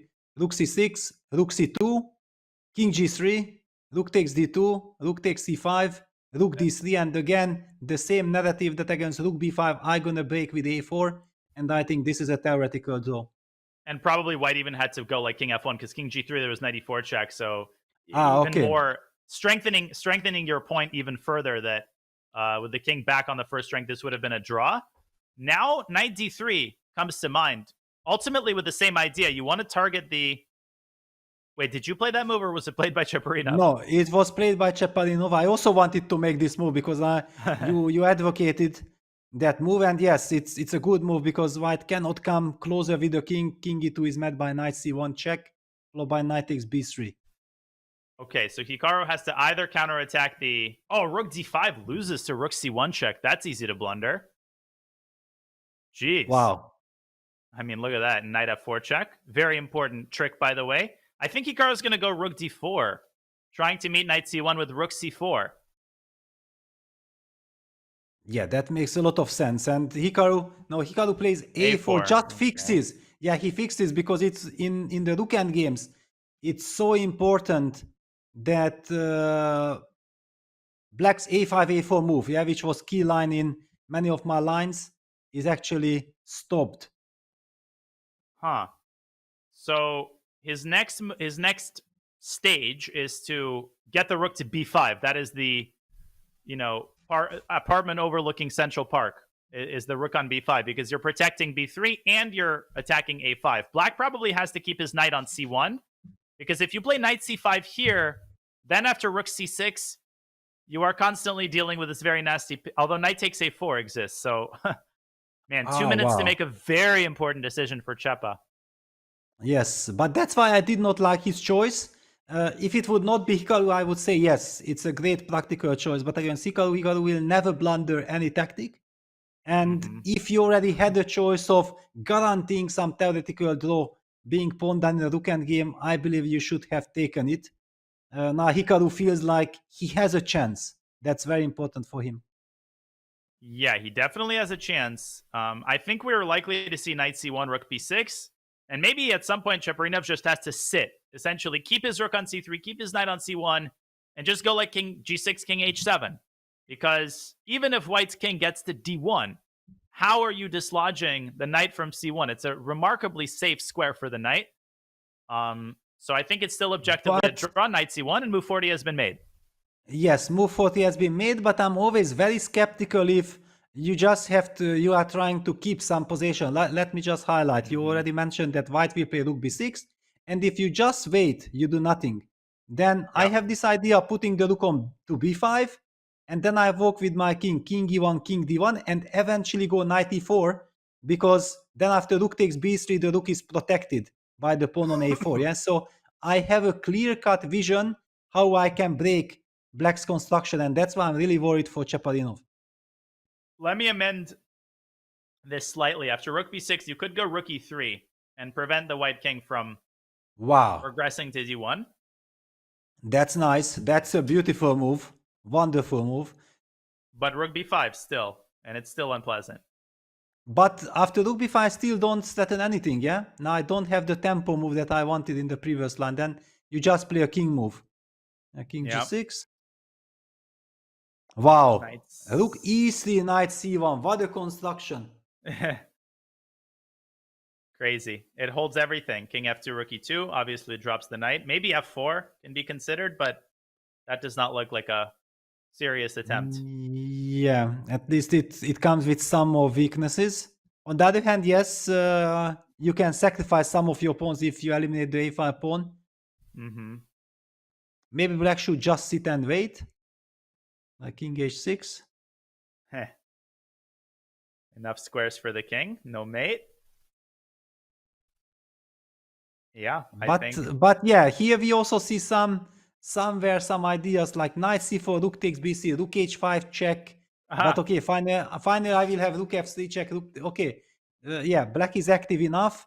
Now he should forget about the clock. We talked about this with Arthur's, that this clock drives the players crazy. Yeah, you see your clock is ticking down, and it does not add the extra time immediately. And if you are not sure, yeah, you have been a big time trouble, you are very worried that not that I miswrite something on my score sheet, you are tempted to make one more move, and sometimes it can be the decisive mistake. Exactly. And you pointed out very astutely that your heart stops when your clock gets to 3 seconds. So again, people watching in the chat, don't freak out when it reaches 0. There we go. It reset properly, but you never know. Maybe you made a mistake in the notation and time pressure. You skipped a move. It's happened before. I remember one of my first ever games. I was playing a much higher rated player, like a 2000. And the time control in my old chess club in San Francisco was 90 minutes for 30 moves, and then another 30 minutes. And obviously, we would play with the old clocks, right? The analog clocks. So after move 30, my opponent got up from the board, and he had 1 minute left. And I was completely lost. So I very excitedly, I waited for him to go to the bathroom. I made a move. His clock ran out, and I jumped up to find my father to let him know that I had just defeated a 2000 from a completely lost position. That's when my dad told me that, wait a second, no, he's got another 30 minutes, and I was crestfallen. And that's how my flagging career began. But anyways, Finally, we can breathe. Yes, the time control has been reached. We can just quickly check if there is any game where we have some big time trouble. We are assuming not. And if not, then it will be a good opportunity for us to visit the women's section. Let's take a look. For example, Parham. We have been neglecting his game because it was a strategical game without too many highlights. However, step by step, he managed to outplay Solana. And after the time control, we have this situation where the 2 bishops and the active white queen and the pawn structure is quite dominating. Black is doomed to passivity. It will be a very tough defense for Sadhana. I believe that Parham has excellent chances of converting this. Yeah, this is a very, very unpleasant defensive task because there's no end in sight. White can massage this position as long as he wants. And, okay, I guess the key question for White is, when do you play c5? Right? Yes. Okay, basically first you enjoy the position, because it took him like 25 maneuvering moves in order to get this. His move bishop f4 actually indicates that he might want to trade queens with queen c7. It could be a very interesting idea. Forcing the queen trade, then the b6 pawn is very vulnerable, and then just start marching up with the king. Yep. Yeah, exactly. Nice play there by Parham. And if he wins this game, he would join the leaders, because we have seen that the top 2 boards end in a draw. So anyone from the chasing pack wins the game is right up there with the leaders. The margins are so thin that someone like Maksudlu could be the guy. And with time control having been made, it looks like he's got really good winning chances. Another game where things have turned completely in the opposite direction is Firouzja versus Chitambaram. Alireza made the classic blunder on move 40. I mean, the amount of times that we have seen a blunder on move 40 is staggering in this tournament. He handled the initiative very well. He didn't make any big mistakes. He led black back in the game so far. I mean, this is not a material imbalance that we see every day. And he just blundered a pawn. He played queen c4. And he just gave up the pawn on e5, maybe forgetting that he doesn't have any forks. I mean, amazing. Black's pieces look totally uncoordinated, but there are no forks. Queen c5, rook d6, queen c7, knight d7. Everything is defended. There is no way to win a piece here. Crazy. Absolutely crazy construction. And what happened? Queen c5 check, rook d6, queen takes b4. Apparently another mistake, but a very natural one. Of course, the frustrated Alireza takes that pawn. And look at this. For the first time in this game, suddenly the computer switches sides and says that Black has chances to win the game. Black Are those chances real? Yes, but okay, well, also White has still kind of 3 pawns. So if we would add like queen and 3 pawns versus rook and 2 rooks and the knight, it's more or less equal material balance, but it all depends on the circumstances. Yeah, if Black is able to coordinate his pieces, then he might be able to target White's king. That's a very big danger for Alireza. Absolutely. I mean, Black is pretty close to coordinating completely and stopping both the h-pawn picking off the d-pawn. The knight on e5 is a major vulnerability. It's kind of stuck in the middle. And queen e1 might be an unpleasant idea, just kind of needling that knight. But clearly, compared to what Aravind had, 15 moves ago, it looked like he was checkmated 7 ways to Sunday. Now he's very much in the driver's seat. I'm sure he's just kind of sitting there, just enjoying the moment, enjoying all the time he's got on his clock now. Yeah.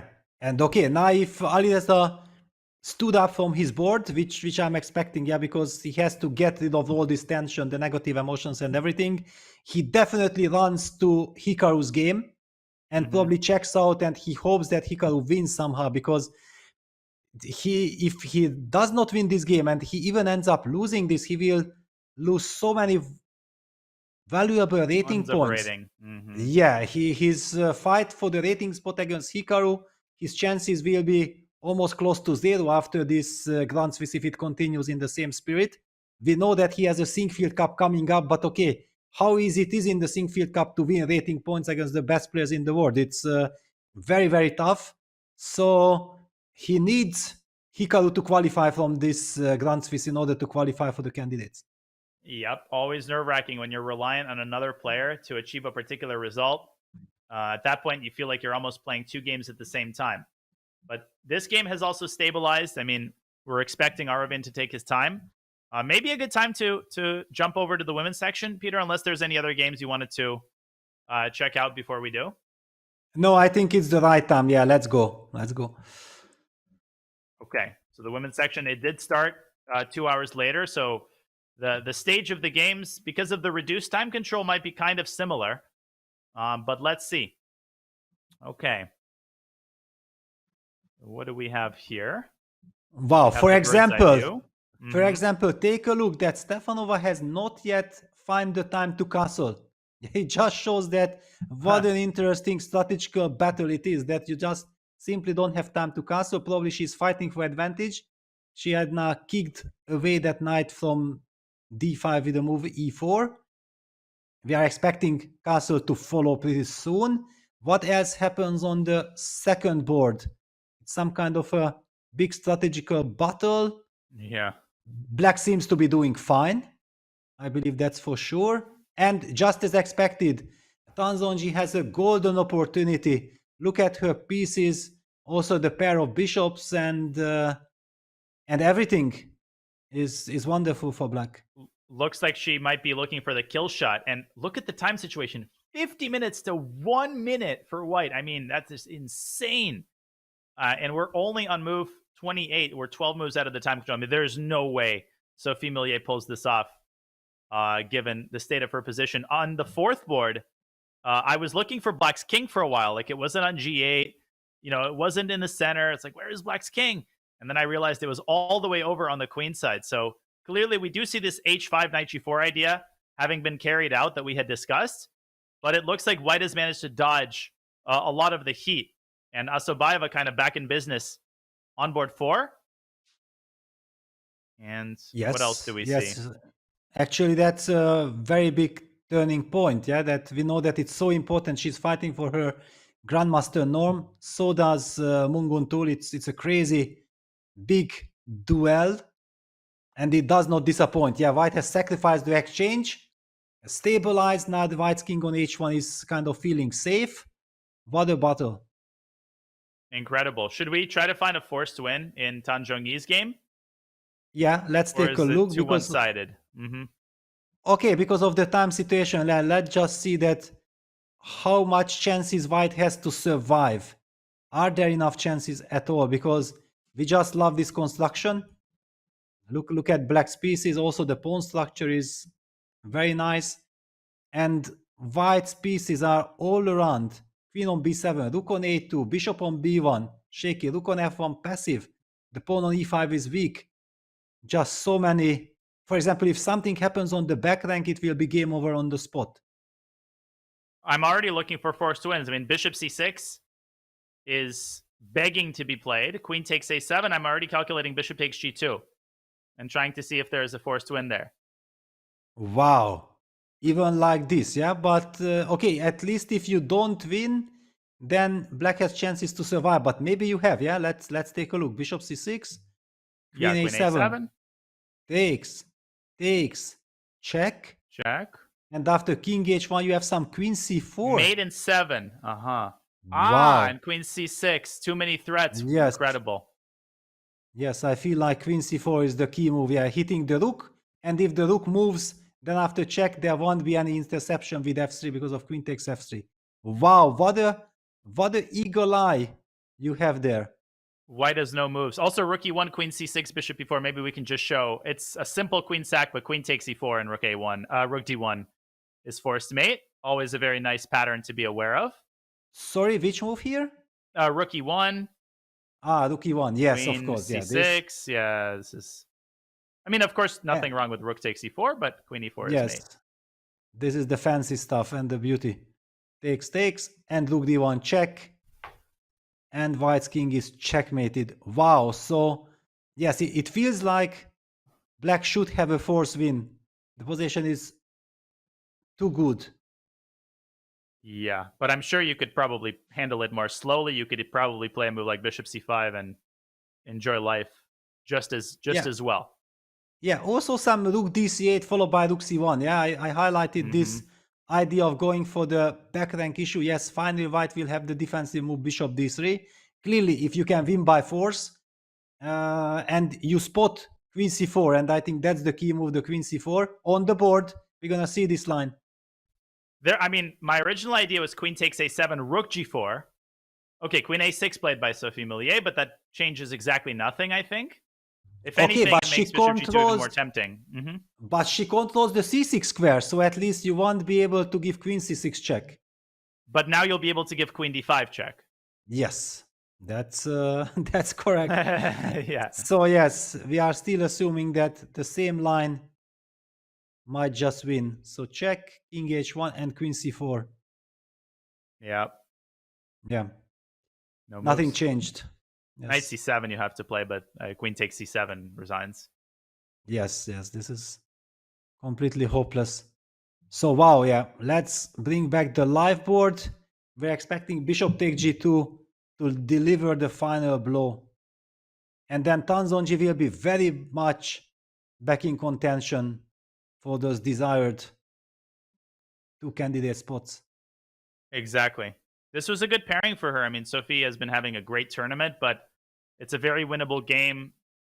The French IM was off to a very bad start in this game, misplaying that Alapin, and it looks like she never recovered on the clock nor on the board. So, okay, we can probably move on to a more combative game. There's plenty of them in the women's section, including Asabayeva versus Munguntul on board 4. Guryachkina also kind of in an interesting battle. I'll let you select the next game. Yeah, well, I guess that Asabayeva Munguntul game is the sharpest of the top boards. We do see that actually Stefanova, just very quickly, let's get that top board because white keeps on refraining from short castles. And look at this. This is move 20. Yeah. She had so many opportunities. So after knight takes d5, she went for e4, queen e7, knight b5, knight b6. Now she continues to kick that knight around. The big question is, will black include some rook fd8 move? Can black include that move at all? And when is white finally castling? Yeah, not yet. Certainly. What is your Weird take? position. Do you include rook? Yeah, look at this. I have never ever seen knights like this. Yeah, it's a very strange construction. I mean, rook d8 is very tempting for me because it sets up some tactical ideas. And I mean, okay, Stefanova has 12 minutes on.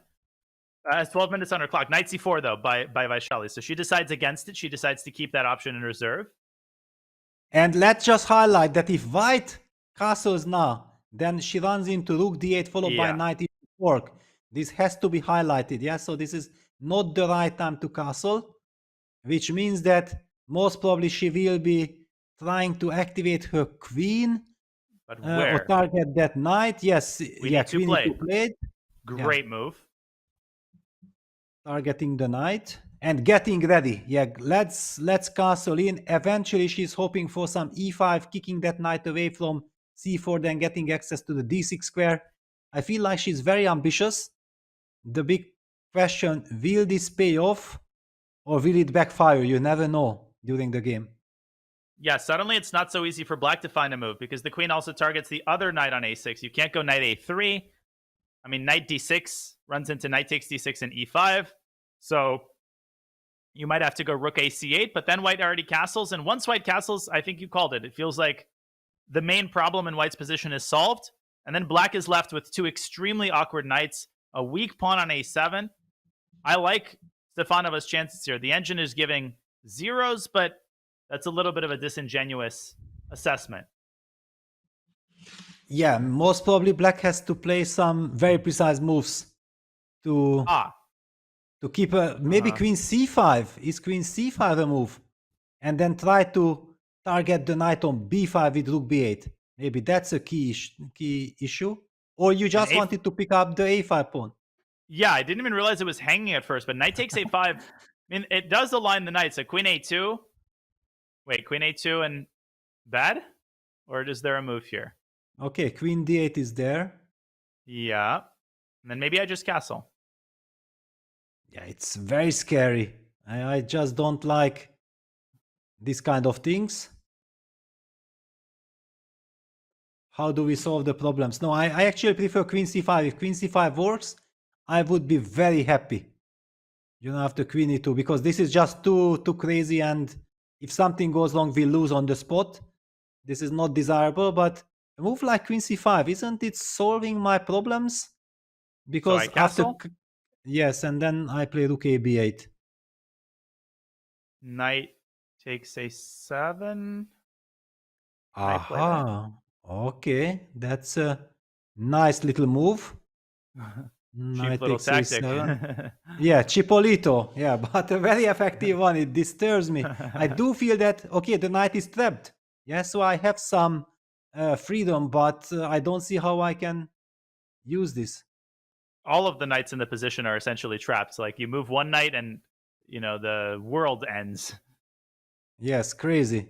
Yeah, so all eyes on Vachier-Lagrave, how she will react to this queen e2. Lot of tension in the board, but we also wanted to catch up on the Asabayeva game, which is very sharp. By the way, get that up. Tan Zhongyi found that entire sequence of bishop takes g2, and she found it almost instantly. Yeah, well, when she already played bishop c6, we were completely sure, yeah, that you don't play bishop c6 unless you have foreseen, and yeah, queen c4 was the key move. The sacrifice works, and the checkmate gonna be delivered. Sophie has only 1.5 minutes left. It's over. It's all over. It is over. But the Asabayeva game is merely heating up. It's getting crazier and crazier, and the time situation is dwindling. So black is up in exchange in this game, but there's a monster knight on d6, and it feels like black's attack is, well, essentially non-existent on the king side. Yeah, without the dark square bishop, actually everything that we talked about happened. Yeah, so we were somehow fooled by the fact that it looks dangerous. Bibisar said, okay, maybe it's dangerous, guys, but don't panic. f4, bishop d4, check, king h1, h5, d takes c6, fe6, and fe6 was a mistake. Most probably black should have just castled long, yeah, just go for the craziest of all, because after fe6, e5 suddenly she got checked on g6, so she lost the right to castle. And then Asaboeva beautifully playing rook d1. The intentions are clear, planning to sacrifice an exchange on d4, and that's how we reach this crazy position. Yeah, we see some more mistakes, but this is part of the game. And h3 bishop d3, we reach the live action. All right. So d3 was a pawn sacrifice by black. Why was it played? Well, okay, black probably to queen b6, yeah, to open up the diagonal. And again, hg will be mate. Exactly. Yeah, I believe that this DC was very important. We also know that both of these players are fighting for their grandmaster norm, so incredible amount of tension. Yes, one can argue the tournament is 11 rounds, so yes, there are still chances, but according to the rule, after move 9, you can claim a norm. So tremendous pressure involved in this game. So queen what b6. is white's move after queen b6? We are expecting queen b6, yeah, so ag is checkmate again, and otherwise we are maybe planning, definitely are planning to give knight f2 check, eventually maybe relying on some knight g, but knight f2, king g2, knight g4 would be premature, then most probably white activates the king to g3. It's a kind of funny... It gets to be a mess. Yes, it gets, but I was expecting white to play the move bishop d2, yeah, that would kind of protect me from those things. Yeah, it would be a gateway. Yeah, bishop d2 is a move. Ooh, and the eval bar shoots down. Not according to the computer. Knight f2, king h2 looks fine for white. Ah, no, but then takes, and then you also invade with the queen to f2. That's also kind of at least shaky. Somewhere you might have queen f2. You might have queen f2, winning the game on the spot. Yes. Oh, great call. Queen f2 is so nasty. Bishop g2 is a mate threat, and you can't also take because queen you drop g3, the bishop. yes. If you play rook g1, yeah, which is probably the only move, then black plays queen g3 and forces mate. Wow. Okay, so queen f2 is a threat. It's a huge threat. Yes. Wow, but then After why is queen this b6. equal? And why is queen b6 not yet played? Yeah. And I mean, okay, queen b6, white has to address the problem of the bishop on d3. It's so funny. You play queen b6, you assume the threat is knight f2 check, but no, the threat is actually queen f2. So, not sure what white's intended response to that move is. Yeah, not clear at all how to deal with this, yeah? Yeah. Okay, we have some moves like moving the knight back from d6 to e4, but that certainly is a wrong direction. We don't want to do that. That's automatically eliminated. The bishop can also be moved from d3. But where exactly? Exactly, yeah, that's the question. Bishop c2, I guess? Wow, just like this. Good nerves. And what changed? So queen f2, you can always trade. Yeah, this is the... I can take. Exactly. Yes. The bishop doesn't hang. And then you trap the knight, by the way, and win the game. Oh, whoa. That's hilarious. Yes. The table's wow. Okay. This is completely crazy. The players, how much time do they have? 20 versus 13. Yeah, okay. So Bibisawa still has time. Queen c5 played with the same idea. Gets a double exclamation mark. And also eyeing the c2 square. Yeah, so bishop c2 after queen c5 is much more annoying. Maybe black will have some rook a7, rook c7. Bringing the rook. Wow, what a move. Yeah, it seems like a better version of queen b6. Okay, b4 is never that dangerous. The queen has many squares along this diagonal that it can go to. So bishop c2. Also, you have this perpetual knight f2, knight g4 in your pocket, I think. And I don't know if Bibisawa would take on g4 and play king g3 because of this queen g1 idea. It's kind of a fun line to look at, but it's probably a moot point. I think black is playing for the win here. Yes, and black is now still threatening with the same queen f2, so we have to deal with that threat. We have to appreciate the move d3. It was a fantastic practical choice, opening up the diagonals, creating counterplay. Wow. Very hard to give away the pride of your position. It's a pass pawn in the center, but she gives it away because she realizes that piece play is much more important here. And you basically have to understand that queen f2 is a threat in order to go for this. We can see what kind of form the Mongolian player is in and why she hasn't lost a single game this tournament. Yeah, she's like a rock. Yeah, so super solid in a crazy situation. Yeah, because it's completely out of control, but still we feel like she has so many fundamental ideas in the position that she's relying on. Yeah, the beautiful bishop on d5 guarded by the pawn on e6. This construction with h5 pawn against with the knight on g4 against white's king on h1, the rook on h8. And if finally she will be able to activate her rook via rook a7, rook c7, then it will all make perfect sense. Amazing. So many cool moments today across both sections. And so it's Bibisara's turn to settle into the tank. Yeah, I even don't know what should we do because she might be actually spending another 10 more minutes. It's so complicated and so important, critical decision. Yeah, we're probably pretty close to another break. I mean, we could go to one other game maybe in the women's section before our break. Yeah, let's check it out. What do we have? Okay, we have seen the Antoaneta Stefanova Vachier-Lagrave game. Yeah, let's take a look at the bird's eye view. Excellent. Ooh, Gukesh is kind of spicy.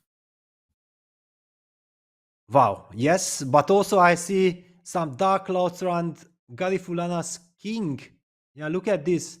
Anna Muzichuk making steady progress. h4, rook h5, rook d or c. I don't exactly remember where did this rook came, but it's already on h8. Settling rook g5. Tremendous pressure on the g3 pawn. Yup. Looks very pleasant for black. Good central control as well. She can get her knight involved.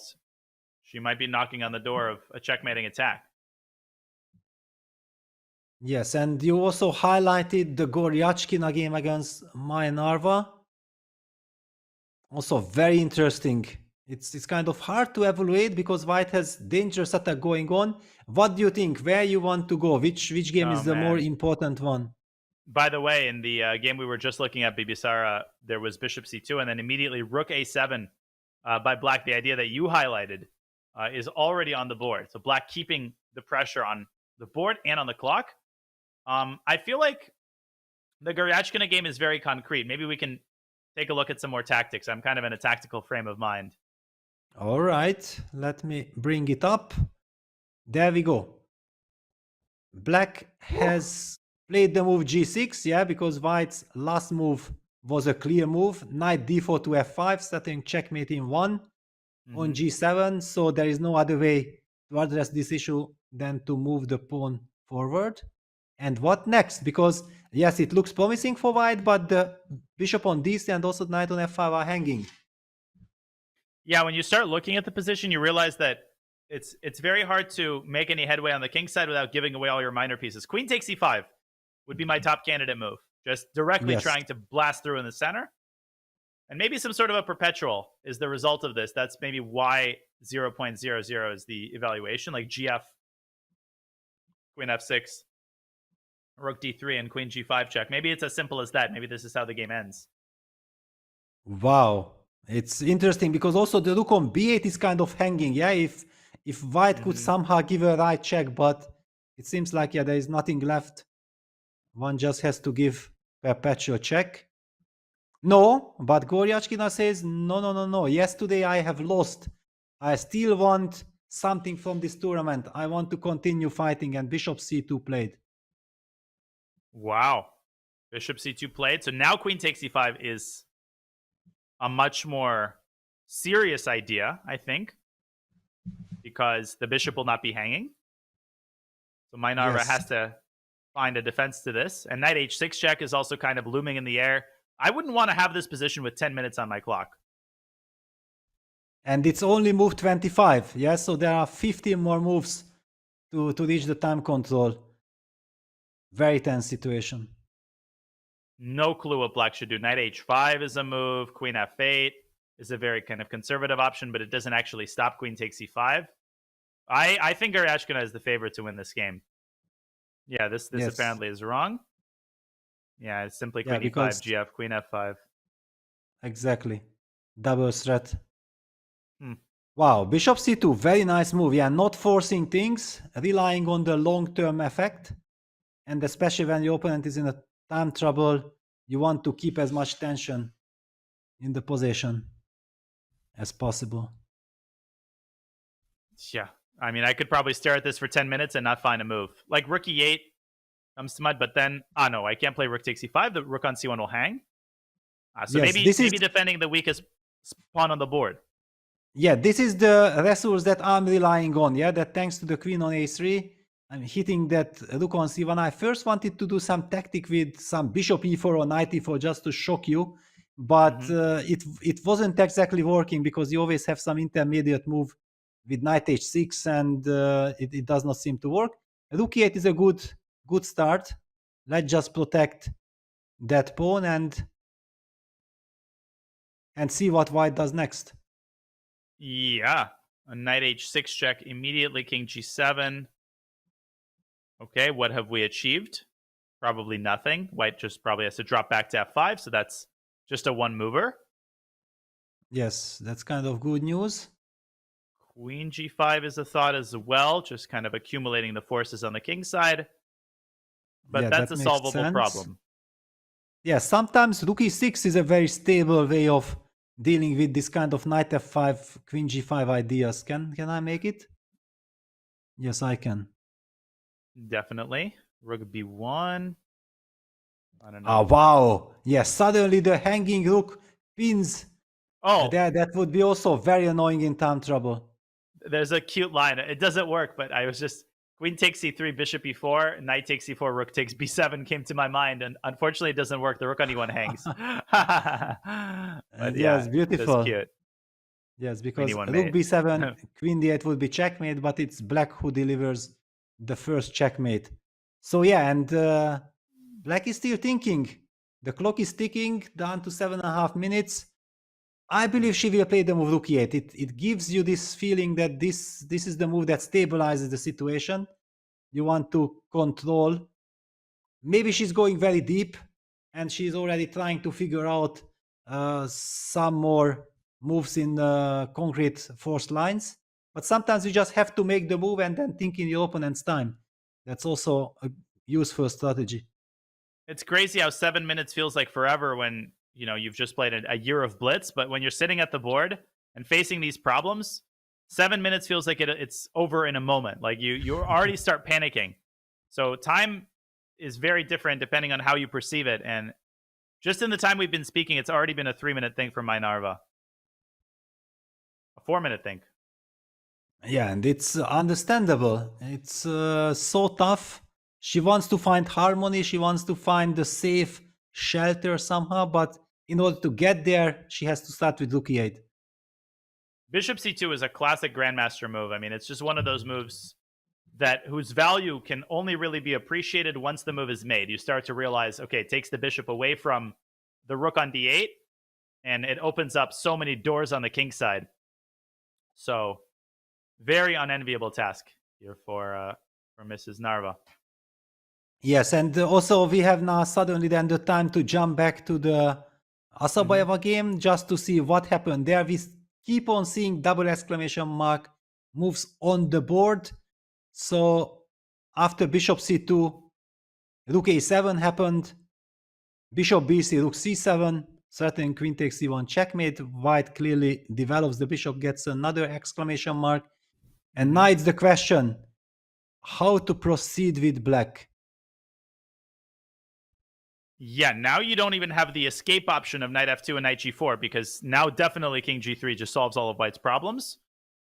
Because, yeah, g1 is covered. So black is now fully risking. And if the light squared bishop is traded, then black's initiative permanently fizzles out. I love the way that Bibisara has handled very difficult task here. Absolutely. Yeah, it's It's a game on the highest possible level with 15 minutes versus 10. Both sides finding incredible resources. But now Black is the one who has to answer the almost feels like the final important question. Yeah, that what is your move? If you get clarity here, then everything is fine. But if you lose the control, then White can take over the initiative and win the game. You can play Queen F2 now and force the queen trade. It's still a possible move. It doesn't come with the same pizzazz that it did when there was a bishop on d3, but trade King G1, Knight d3, and who knows, like, how do you evaluate such a position? It's a complete mess. Yes, for example, bishop d5, ed5, this double H construction. Also, the knight on d3 is nice, but it's also kind of semi-trapped. Yeah, it's probably the computer evaluation is kind of correct that it's very close to balance. But yeah, all eyes on the current position. Bishop d2 has just been played. Another big decision. Time continues to dwindle. A lot of the games in the women's section are descending into absolute madness. And definitely a lot of games in the open section still being played. We're just about 5 hours into the open section, which means it's time for another break. Before we do, we wanted to remind you of the community bullet brawl. The bullet brawl isn't just for title players, it's also for you. If you're looking to put your bullet skills to the test, compete in the community bullet brawl arena every Saturday, open to all, and win diamond membership. Anyone is eligible to throw their hat in the ring and prove their speed chess prowess. All you have to do is join the community club on chess.com and register for the arena. Use !CBB in chat for all the details. We'll see you in the arena, hopefully tomorrow, and we will also see you back for more FIDE Grand Swiss action on the other side of this short break.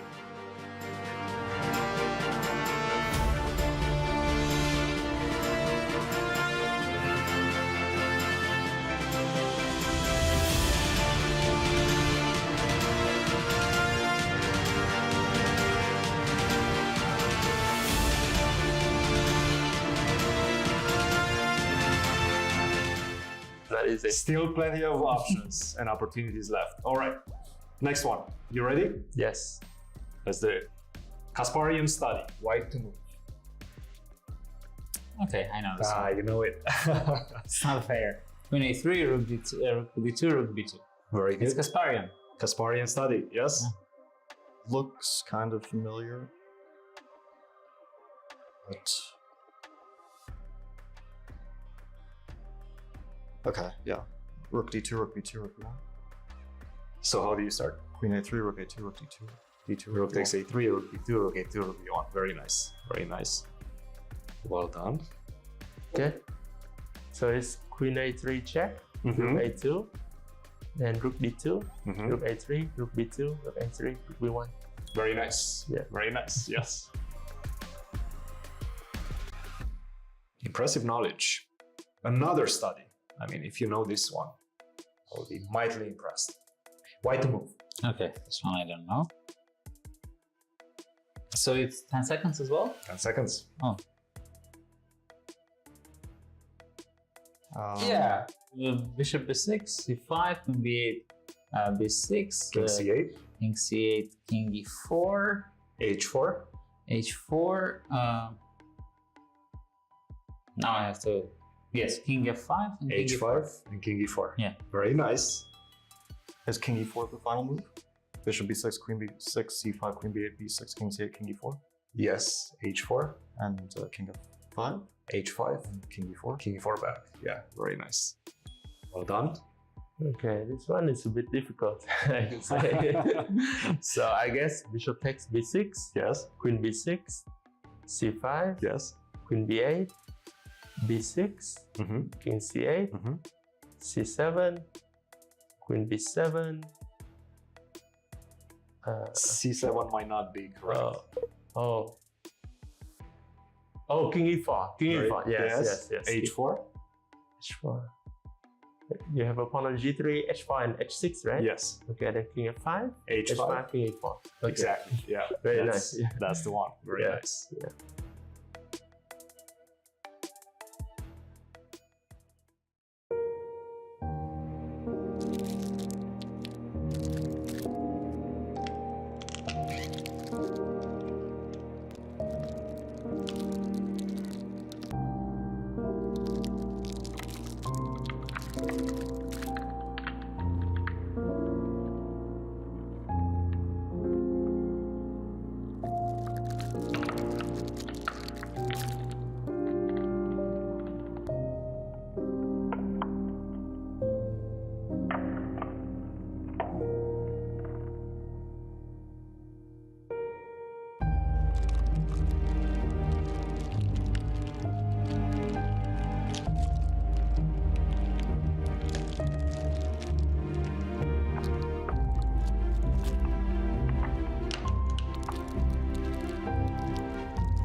We are back along with Grandmaster Peter Lecko at the 2023 FIDE Grand Swiss and Women's Grand Swiss. Okay, tons of action across both sections to catch you up on. The women's section entering time scramble phase in a lot of the games. Peter, very exciting stuff going on here as Batoyag down below 2 minutes for 12 moves. Nightmare scenario. What is happening here? Total chaos. Yeah, well, basically we left before the break. After bishop d2, it was a very complex position. It wasn't exactly obvious how black should continue, and she burned all her time, and finally she has played the move g7, g6. So it's kind of puzzling that she didn't find the clear-cut reaction, or is she already preparing for that endgame and she believes that the pawn on g6 is so much more preferable. But now she's down to less than 2 minutes for 12 moves. Yeah, I don't understand how this is going to be possible. Bibisara has to find some way to pose serious problems and keep the tension. And it's not that easy to do because you can't play rook c1. There's queen takes c1. And that's just a complete disaster because there's more tactics at the end of that line. Rook takes d1 and knight f2 is going to finish white off. So maybe, yeah, we can definitely show this. The very pretty line. Rook c1, bishop d1. Looks like white is stable, but no. Rook takes d1, and the knight has its moment in the sun at the end of the line. So, if not that, then what? Exactly. That's a very big question that, okay, clearly white will not blunder, but actually which move to play? Yeah, rook f1 would be kind of a natural move, yeah, because we have been seeing always that black was threatening to invade on the f2 square, sometimes with queen f2, sometimes with knight f2, making sure that does not happen. On the other hand, maybe white feels like that whenever black takes on b3, a takes b3, then she would love to have the rook on the a file targeting the a6 pawn immediately. Yeah, so much tension, so many questions. Just that's why exactly we are worried that with less than 2 minutes it will be so difficult to handle this. I like rook f1 from that perspective. It passes the ball back into black's court. It takes away the most concrete resource that black has, which is queen f2. We were talking about it on the previous move. I think the move g6 makes the endgame a little bit, a tiny smidge more appealing for black because it prevents the potential f4, f5 pawn march. So I definitely think black is preparing queen f2. If you prevent it, you know, black might just not find a move. She might be reduced to playing like king a8, king b8, because I don't really see a way for black to improve her position easily. Maybe rook f8, something like that. You know, but then hg is already possible. Yes. Yes. Okay, we don't, yeah, hg, bishop e3, but then you can double on the h file and then eventually g3 create this mating threat. Crazy. Oh, there's a queen sack. There's rook f8, hg. Yeah. Probably doesn't work, but beautiful line. Bishop e3, g3. Yes, let's just highlight this, yeah, that g3, bishop takes c5, check, king g1, and rook ch7. Yeah, that hits the heart, yeah, and it might be over. But you still have bishop a, you have bishop a7 check, but then anyway you just go king a8, bishop takes d5, e d5, and the mate is on h1. All of the pieces are taken away, but the rooks remain. So instead of bishop takes c5, instead of taking the queen, white can play a very calm move like king. No. What am I saying? There is probably some resource here that jumps ahead of black's idea. But I mean, imagine having this with like 6 minutes on the clock. Good luck. Yes. Trying to figure it out. Okay. Basically, I perfectly agree with you that the move rook f1, just stabilizing, passing the move to black. She doesn't have much time. Please go and calculate all this crazy line. I also don't believe that black wants to move that rook from h8. Yeah, it very much seems like with g6, she makes sure that the rook from c7 is ready to join the battle on the h file if necessary. But somehow it's so difficult to imagine a scenario where white is ever considering h take g4. Yeah. Also, bishop takes d5 is in the air. I mean, it can be played at any moment, but bishop d5, ed5 seems to release the tension a little bit. It clarifies the position. I think it makes it slightly easier for black to handle.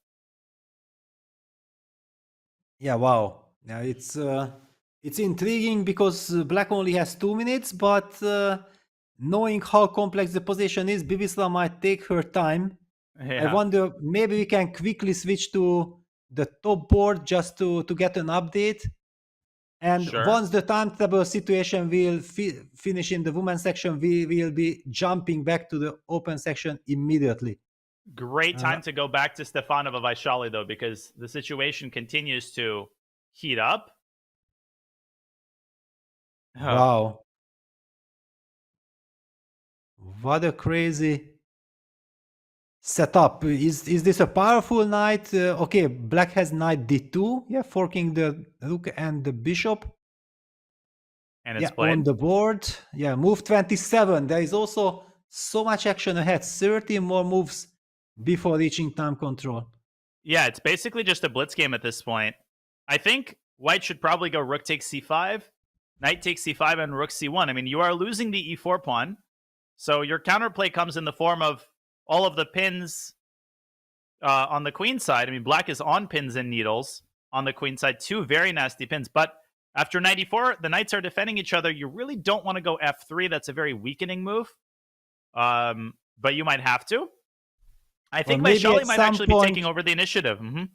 Yes, maybe at some point just fix the structure with a6. Yeah, not allow black to play the move a6.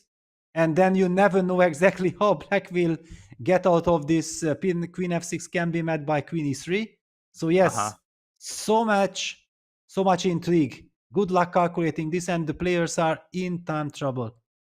And the time just evaporates. You calculate one line, you look at your clock, bang, you're down to 2 minutes. Okay, now Stefanova currently deciding whether to take on c5 or to move her rook from b1. She can play rook b2, she can play rook a1. Okay, she has decided on rook takes c5. Now Vachier-Lagrave, yeah, I think she will take with the knight. Well, there's also the possibility of just capturing with the queen and trying to get some clarity. Yeah, just trade everything and it might be a drawish endgame. We don't know who is playing for advantage. Yeah, because this knight takes c5, rook c1, getting into the pin, for us it's easy. It's not not our pieces. We don't care if they are pinned. But sitting at the board, it's a completely different story. I think queen takes c5 might be a forced draw, because after the queen trade, rook b2, knight takes f1, king takes f1, and black can come around and win the a5 pawn, white wins the a7 pawn, and it's just like, you know, mutually assured destruction with an immediate draw to follow. So, you know, having calculated that line, if Vachier-Lagrave drops down to 2 minutes, yeah, the more, when you mention this, I think queen takes c5 is a very realistic possibility. Yes, it's also so much tension. And the draw, I would say, suits both players, yeah, because they are keeping the lead.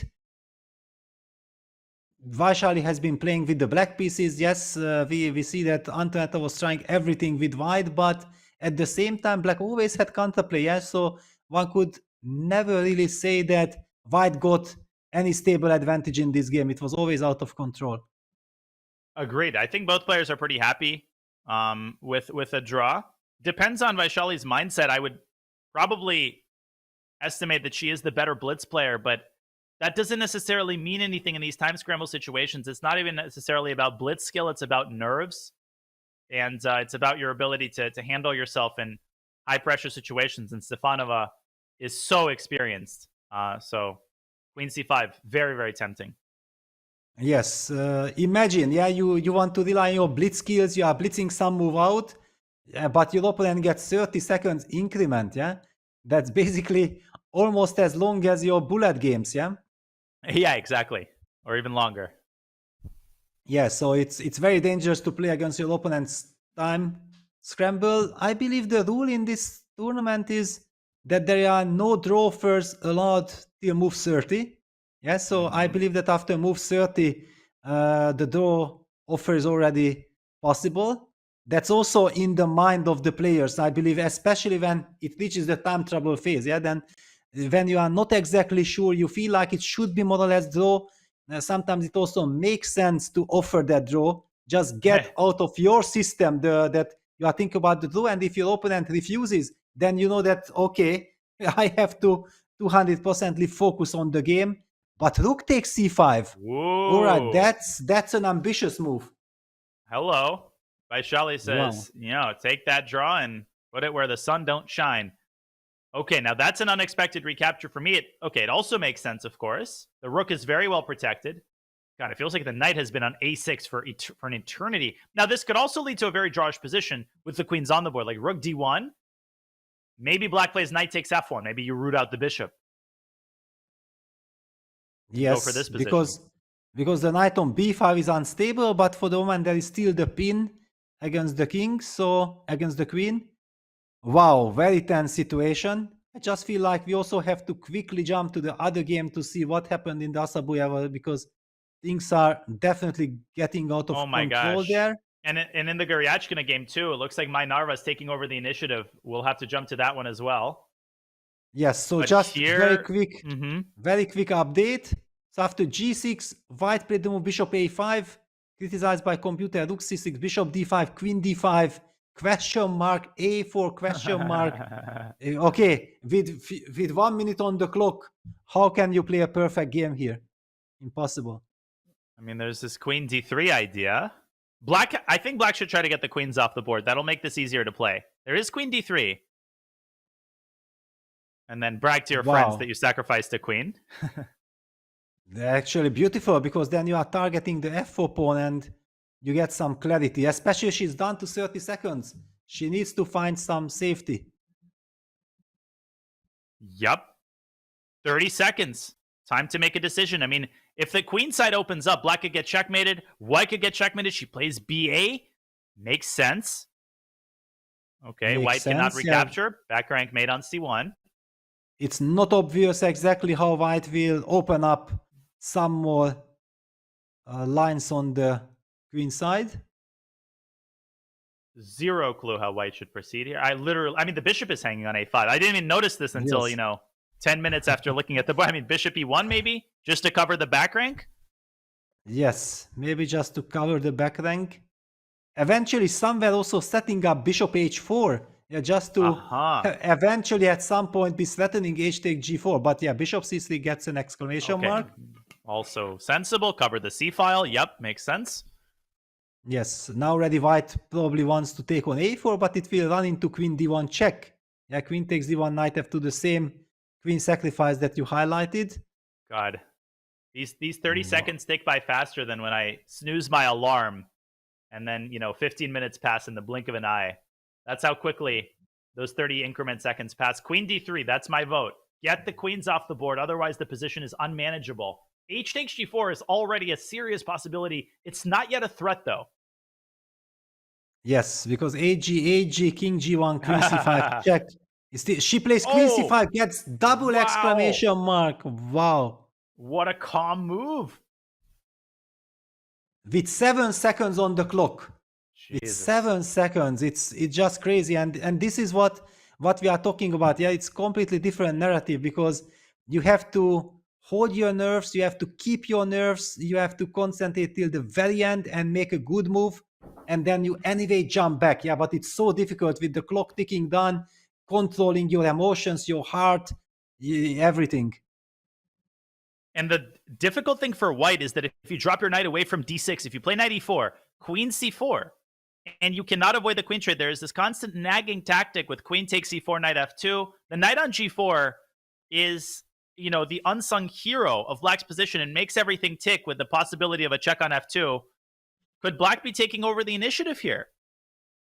Yes, I think so, because after another light square bishops were traded off, black kept a compact pawn structure. I believe it's very important to highlight that, yeah, black did not weaken the pawn structure, and still all these kind of ideas with the knight on g4 and in combination with the queen on c5 are still working. And everything is stable. Everything is defended. HG still made in one. And I don't see a clear way to keep the fire burning. I mean, rook takes a4. What happens if you just take on a4? Is that a possibility? I'm afraid to ask this question. Yes, okay, you have queen f2. Basically, you have queen f2. Yeah, rook b4 check, king a8, and you might be forcing the queen trade, because queen e4 runs into queen f1 checkmate. Yes, exactly. That's kind of a key move that if White's rook moves from the first rank, then after queen f2, it will be very difficult to avoid the queen trade because queen f1 checkmate will be threatening. Exactly. I'm also, by the way, keeping an eye on the Garyachkina My Narva game, which is an insane time scramble. 10 moves to make for both sides, under 3 minutes on the clock for both. Wow, let me get that game. We've got so many games to get to. Looks like Batu Yaga is in the driver's seat. My Narva has taken over the initiative. She is playing one perfect move after another with under a minute on her clock. She is much better. She has repelled Sasha Garyachkina's initiative, but still very risky. But okay, now she has perfect coordination, brilliant pieces. She might be even able to force the queen trade with rook bd8. It's looking extremely... Okay, good news for White. If you want to keep the queens, you have bishop b3 check, queen c2, but Black has all the control. Back to the other game. Back to that other game, yeah. And if anything happens here, I'll let you know. We can switch back to it. I have it up on my other monitor. Yeah, excellent. Wow, Okay, but now queen so c5. Bibisa under 5 minutes. So yes, so far she had the luxury of spending enough time to control the situation, but sooner or later her clock will run out and she will have to speed up and make fast decisions. And I feel like it would be very, very unpleasant from the White side to be... And rook takes a4 played. Okay, Good, so we might be seeing... decision. Yes, but queen f2 is coming, and it's basically, I think, also forcing Black to play queen f2. And she does. On the board. Yes. And now we see again, one more narrative of this time control. She was down to 7 seconds. She found that queen c5 move, and now she's already back to 53 seconds. That's why this kind of time scramble is so special. It's Queen not... Yeah. No, go ahead. Go ahead. Sorry, Peter. Yeah, that you always jump back if you find the right move. And you wanted to highlight queen d1, queen take g2? Exactly. You read my mind. Yes. Wow. Okay. All eyes on the game. How is Bibisa continuing? Maybe she just has to trade on f2 and play this endgame. I'm just the resident queen, dumb queen sacrifice trick expert. All I provide are these one movers. Yeah, I think queen takes f2, knight takes f2. King g1, knight d3, equal? I guess it's equal. Who knows? Yeah, because the rook actually beautifully protects the f4 pawn. Yeah, so White might be able to kick the knight away with rook d4 and slowly get stability. What a game it is! Incredible, complicated, and the way it was handled by both players, so impressive. Not a single blunder, and far from not a single blunder. To the contrary, both players finding so many ways to keep the fire burning. Finally, the ladies come off the board, and we're going to get a very unbalanced endgame. Yes, I actually prefer White all of a sudden because, and King h2, very interesting. Also, the idea that caught my eyes and attention, King g3, King h4, King g5. If White gets this maneuver in, then actually with this monster knight on d6, which cuts the two sides of the board, that splits the two sides, will be very dangerous. So maybe Black has to play h4 just to make sure that White's king is not able to activate. Yeah, paradoxically, even though the queens are off the board, yeah, maybe you're not in danger of getting checkmated, but it's not like you can now relax and breathe. I mean, the position is still incredibly tense, and it's still much harder to play with Black than with White. White's got, all of the positional trump cards, the 4-minute time advantage, still looking pretty promising for Bibisa. Yes, she got a perfect coordination, and yeah, again, the clock situation is ticking down 25 seconds. I might be tempted. Okay, Black plays the move knight d3, hinting at the pawn on f4, but if White can play the move king g3, it gets an exclamation mark, but how do you handle king g3? h4, king g4, rook h5. Yes, but it's also very scary because then the h4 pawn will be an eternal weakness. Well, I'm just playing for Chipolitos. Yes, rook d4, knight c5, bishop e1, and eventually picking up that h4 pawn just goes on to show how critical decisions the players have to make. Yeah, just non-stop action in the women's section. Obviously, we're also keeping tabs on the open section, although not much has changed in the last 35 minutes since time control has been made. We don't have to. We'll stick to the women's section until the time control. Just really, really quickly, Cheparinov very close to holding the draw against Hikaru Nakamura. Fedoseev Erigaisi was a draw. Kuzubov Sevian was a draw. All of the top boards. Wojciech Aronian was a draw. And Alireza versus Arabind is still very draw. So we haven't missed any action in the open section. Praggnanandhaa defeating Jumabayev in a very nice positional game. So just a quick update on a couple of results. Hikaru's game, as well as Maksud Lusarana, are the only two games of the top 10 boards that are still going. But let's stay here for now. Lots of moves to be made before the time control. Rook d4, question mark. Yes, question mark, but I think it's a very natural move. Yeah, just kicking this knight away. But is it possible that maybe black has some different route trying to dislocate that bishop from c3? That would be very tempting, yeah, because this bishop on c3 is a total cemento. I also have to interrupt you, Peter. The Stefanova Vachier-Lagrave game has gone off the rails completely. 1 minute for both sides to make 5 moves. Looks like Vachier-Lagrave's taking over the initiative. Wow, but everything is hanging, yeah? It's still not a given that black's king won't be checkmated. Look at some bishop d3 pins. How is bishop black d3. reacting? Knight c5.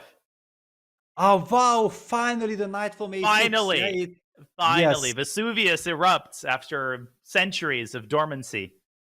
Yeah, wow, and both players down to less than, basically 50 seconds each. Wow, what a tense situation. It might look like maybe Antoanetta was fooled by the fact that it looks so dangerous for black. Yeah, the light squares the black king, a lot of mating net. On the other hand, the queen on b7, targeting the white king on g2 as well. Black is threatening to play rook f5. Yep. Oh, that is a nasty one. And the worst feeling in the world, Peter, your time is ticking down. You were pinning your hopes on some tactic appearing. Nothing appears. 10 seconds. Bishop takes a6 is a panic move by Antoanetta. Rook takes a6. Black is 2 pawns up, and the rook can just return to a5 and guard the h5 pawn. So queen h4, rook a5. Black is winning. Yes, black is winning. Now things have settled. Black also has a threat of rook a2, so that's why white will have to attack that h5 pawn. Yeah, giving up that bishop, good or bad, white should have tried some bishop dc, knight c5, bishop c2, but okay, probably rook a2 was coming. Rook b8 played. Okay, hitting the queen at least. Queen d5. But it's not good, yeah. Yeah, queen d5. No, this is bad. Not going to bring any happiness to white. And after knight g5, black's just gonna snap some pieces off on f3 and be 2 pawns up in the rook endgame.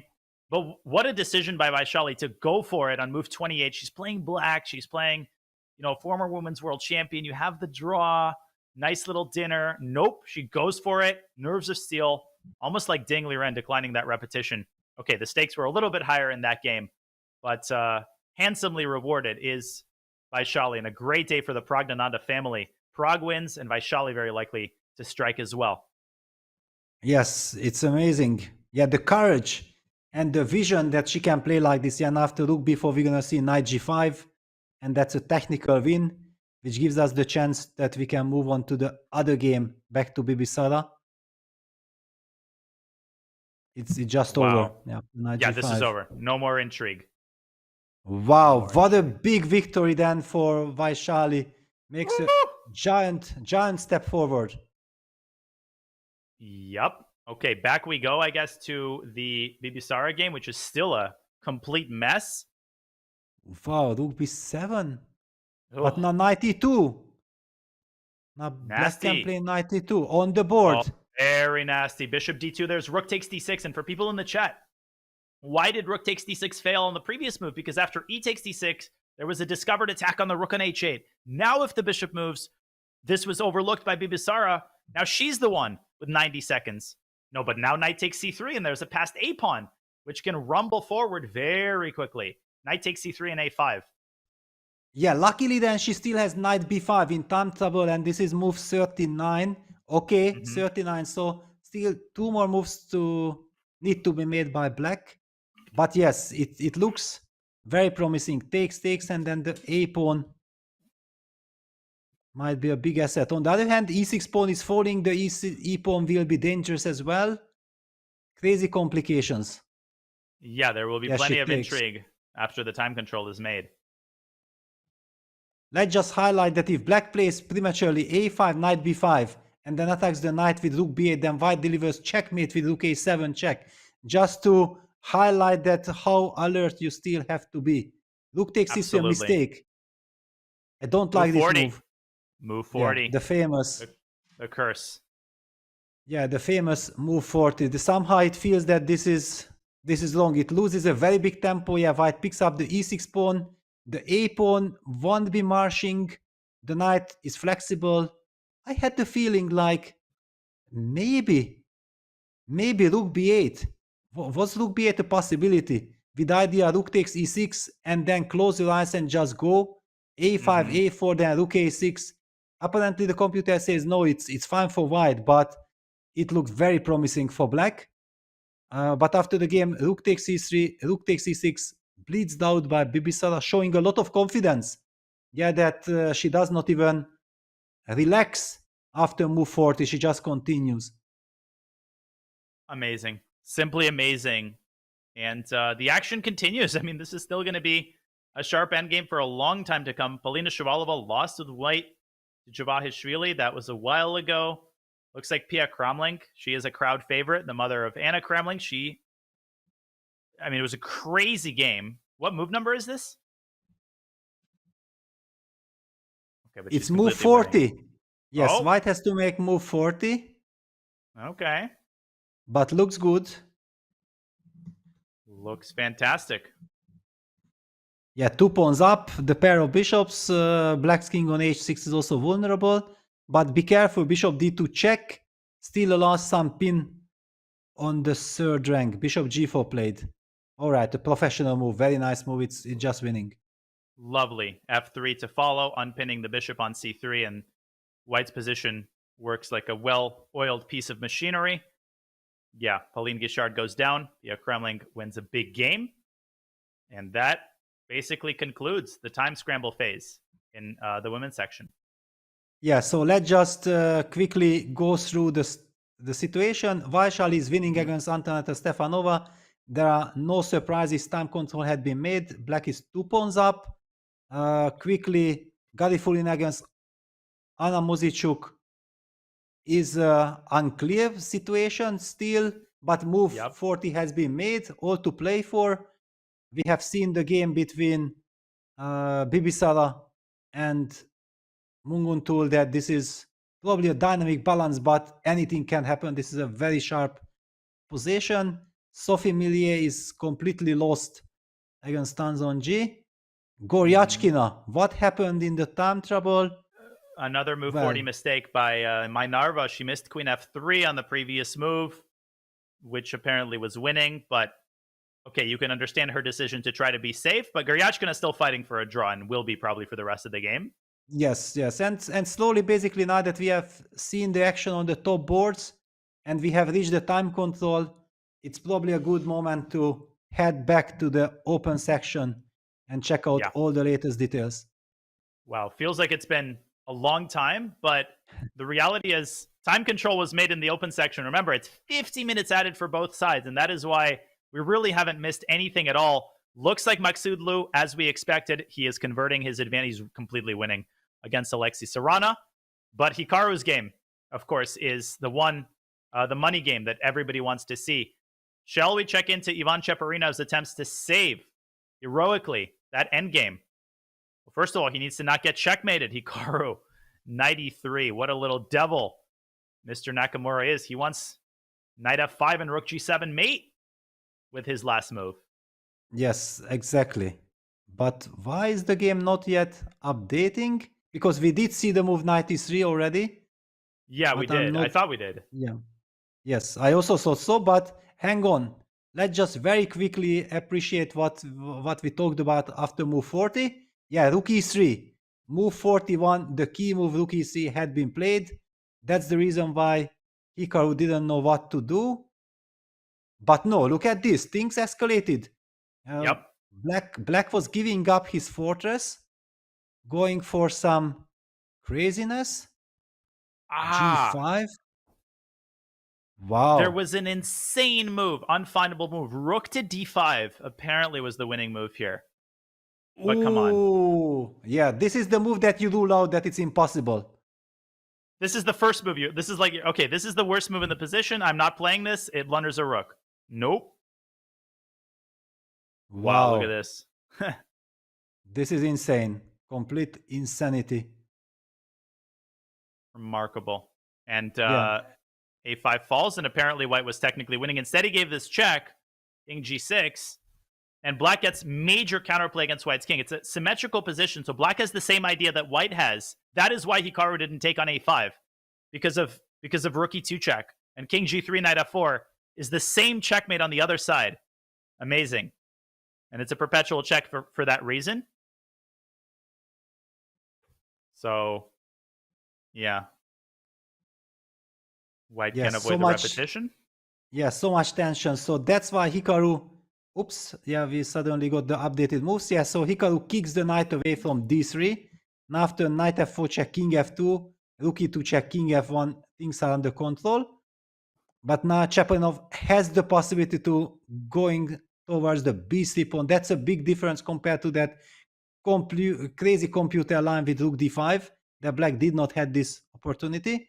King F2, rook C1, rook A7 takes, knight E3 and knight D4 just in time, controlling the F5 square. So now Hikaru will need to collect the pawn, I'm guessing, or is rook D7 trying to insist of getting the knight to F5 another idea?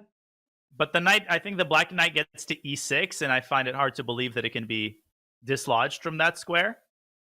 Yeah, but on the other hand, if you take on A5, black probably plays rook A1 and threatens rook A2 check, which will be very awkward to deal with. True, but okay, I think the big question with 10 moves until the second time control in 6.5 minutes, can Hikaru create enough practical problems to get Ivan confused? So rook takes A5, rook A1. I can go knight C4, trying to cover the A3 square. And I feel like it's not as simple as...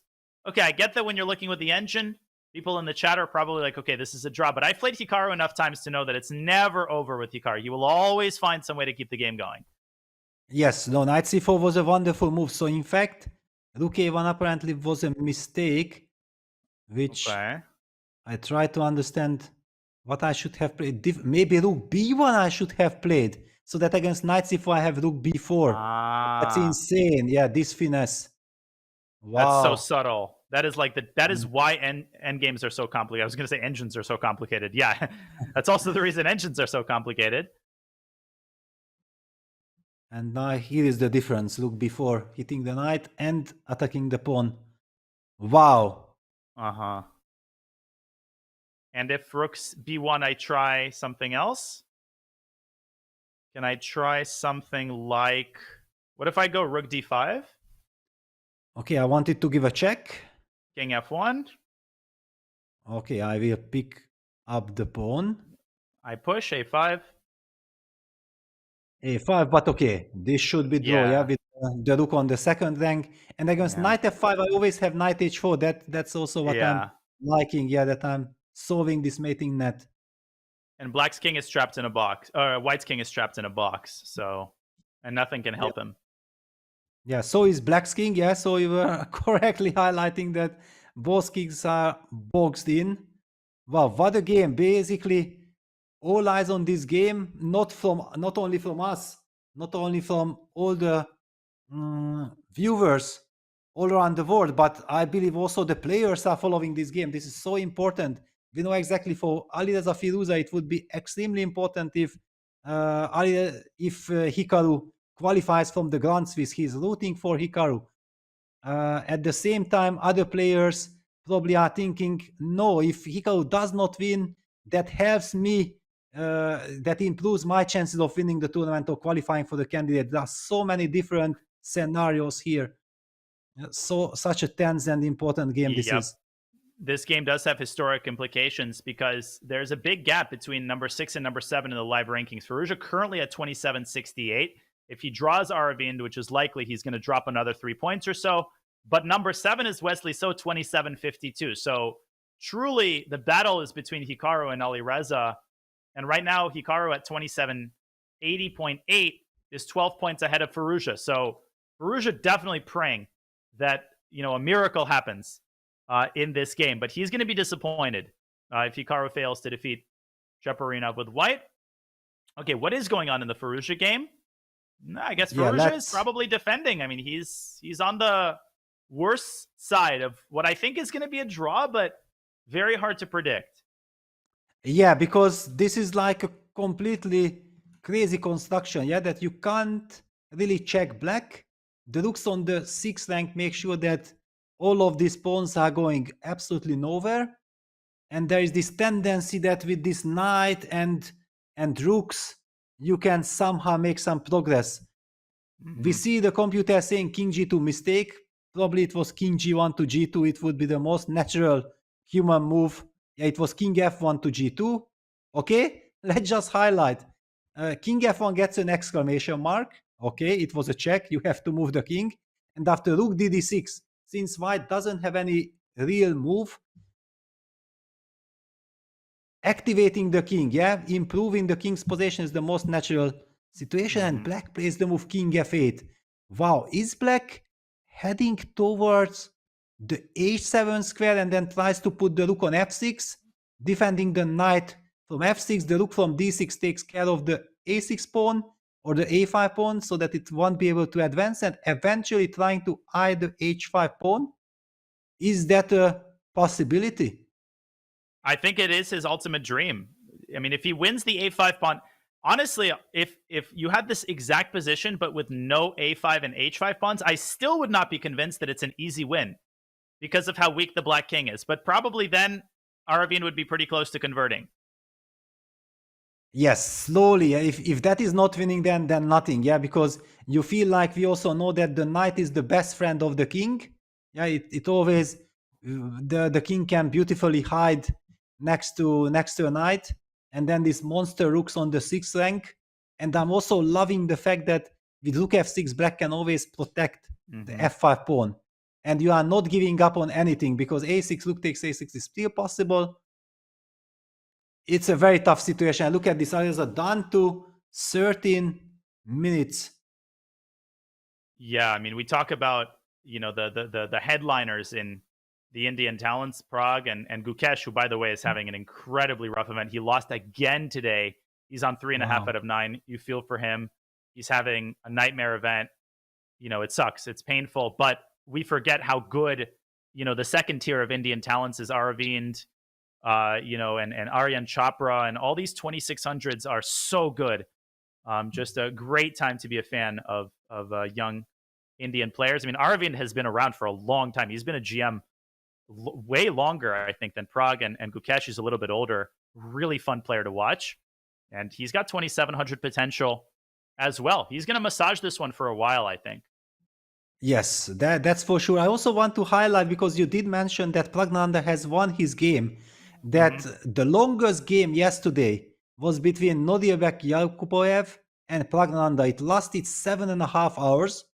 It ended in a draw, and both these gentlemen, the very next day in an early morning round, managed to win. Both, Yakuboev beat Sam Shankland with the black pieces, and Praggnanandhaa went on to win as well. It just shows this incredible stamina, this incredible power, fighting spirit of these players. It's just fantastic. We often take it for granted, but there's a good reason why top GMs lose a lot of weight during important events, and it's because the pressure is unreal, the strain is unreal, and you literally don't have a single moment to catch your breath. So let's take a second just to appreciate how incredible all of these players are, young and old. All right, so yeah, Gukesh, definitely a very forgettable event. He's going to drop a ton of rating. Back to Hikaru versus Cheparinov, proceeding along the lines we expected. Okay, so Rook A1. No, Rook A1. Yes, I fell for your cheapo. And so did there Cheparinov. You have it. Exactly. What a big turn of events. Yeah, we kind of felt like after Rook A1, Knight C4, my automatic reaction was, yes, give me the chance to take this move back, yeah, because just as you highlighted that Hikaru is very much looking for these chances. If he gets this chance, he might use it, and Rook B1 seemed to be a very clean move. Wow. And suddenly it feels like the game has opened up again. I mean, Rook A2 check, King E3, and it gets really scary. The White King gets into the center. Even if you win the F3 pawn in some situations, if the White King is ultra active, you know, the A pawn starts advancing, and there's the mating ideas on the King. Honestly, I would call this a 50-50 game. I mean, 6 minutes for Cheparinov for 10 moves. You're playing just about the worst player to face in a situation like this. Unlimited stamina by Hikaru Nakamura. I think he's going to win this game. I just have a feeling. I also, now after Rook A1, Knight C4, definitely, because also from the black side, you feel like you are defending, you are very close to making a draw. And if the game keeps on going like this, then the chance that finally you will make a decisive error is very high. Yeah? So finding the very clear way where you understand that even on autopilot mode, you can make a couple of moves. But after Rook A1, Knight C4, you don't have autopilot mode at all. You have to be focusing, you have to be finding resources, and White has the easier game now.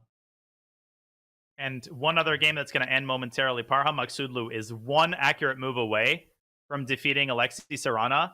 Maybe we could just display the beautiful winning idea, which is in this position, C6.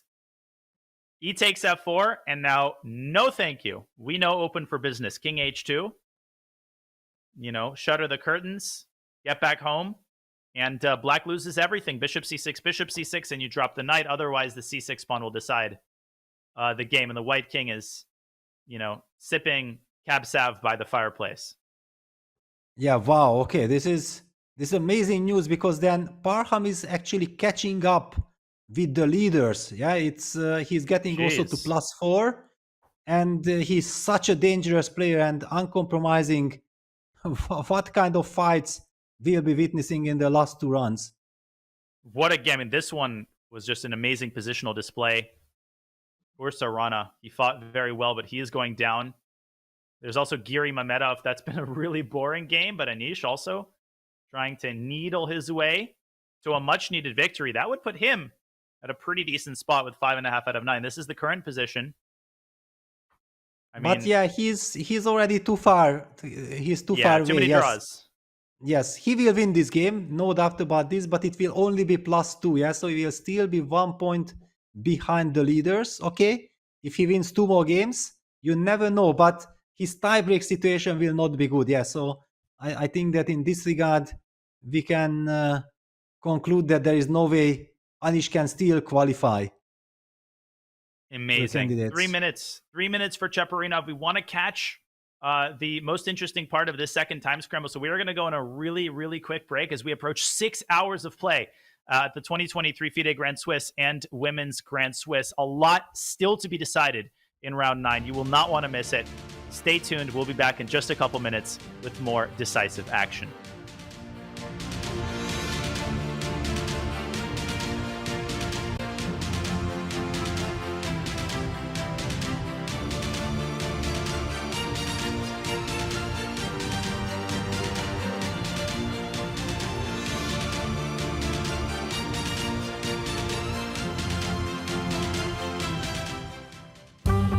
This course is about white playing d4, all the tools you need to get an advantage with white and not be tricked early in the opening.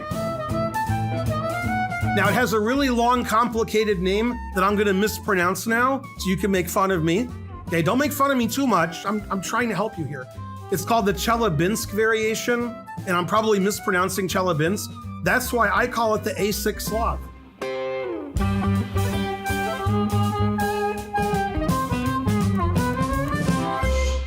What's the best way to follow any chess event, from the Champions Chess Tour to the Candidates, Speed Chess Championship, Title Tuesday, FIDE World Championship, and so much more? Chess.com/events has all of the top chess tournaments played both over the board and online.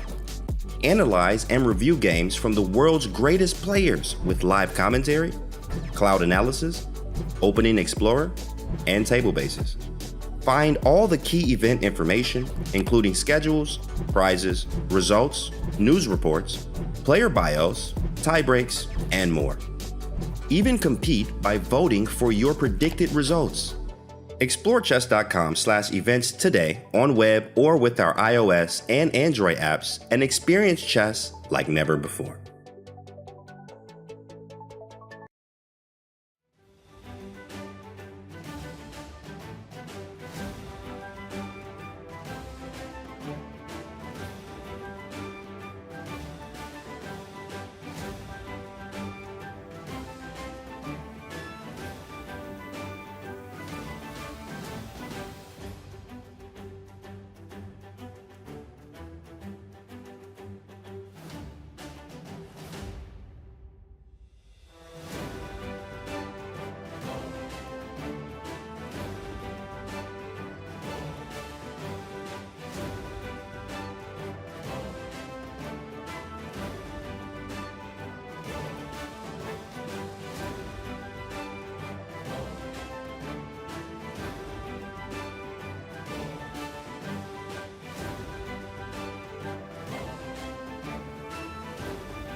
Once again, we are back sooner than expected because we cannot afford to miss a second of a game that has, it is not an exaggeration to say, historical implications, not just for this tournament, but also for the rankings and for that coveted candidate spot, which is currently contested between Hikaru and Alireza Firouzja, who is also still playing. Cheparinov down to 30 seconds. He made his last move with 3 seconds on the clock. And this is currently move number 51. Which means Black has 9 more moves to make until you get an additional 15 minutes. Peter, is Ivan up to the task? It feels like he's been defending forever, and he has. Yes, on the other hand, I think that he was very upset with himself, that he definitely realized that he could have played rook b1, and this is the worst scenario when in a time trouble, after making your move, you realize that you could have played a better move. And now he is defending the move knight b3, came out of desperation. He did spend something like 6 minutes, all his time, and finally with 3 seconds on the clock, he decided on that move. It's crazy, and the idea that you highlighted, that Hikaru will be combining the a pawn and the idea of eventually trying to checkmate that black king on g6, knight c5, a5 blitzed out. I think Black has to go f5 and just get rid of this cancer on the f5 square. Otherwise, you're constantly looking behind your shoulder, worried about the knight coming to f5. Well, also now the situation is that white is a healthy pawn up in general, yeah? So if nothing happens, if this scenario keeps on continuing, and now also white's rook is freed, the knight on c4 beautifully guarding that pawn on a5. So yeah, Black has to break something. 20 seconds. Let's wait. Big moment.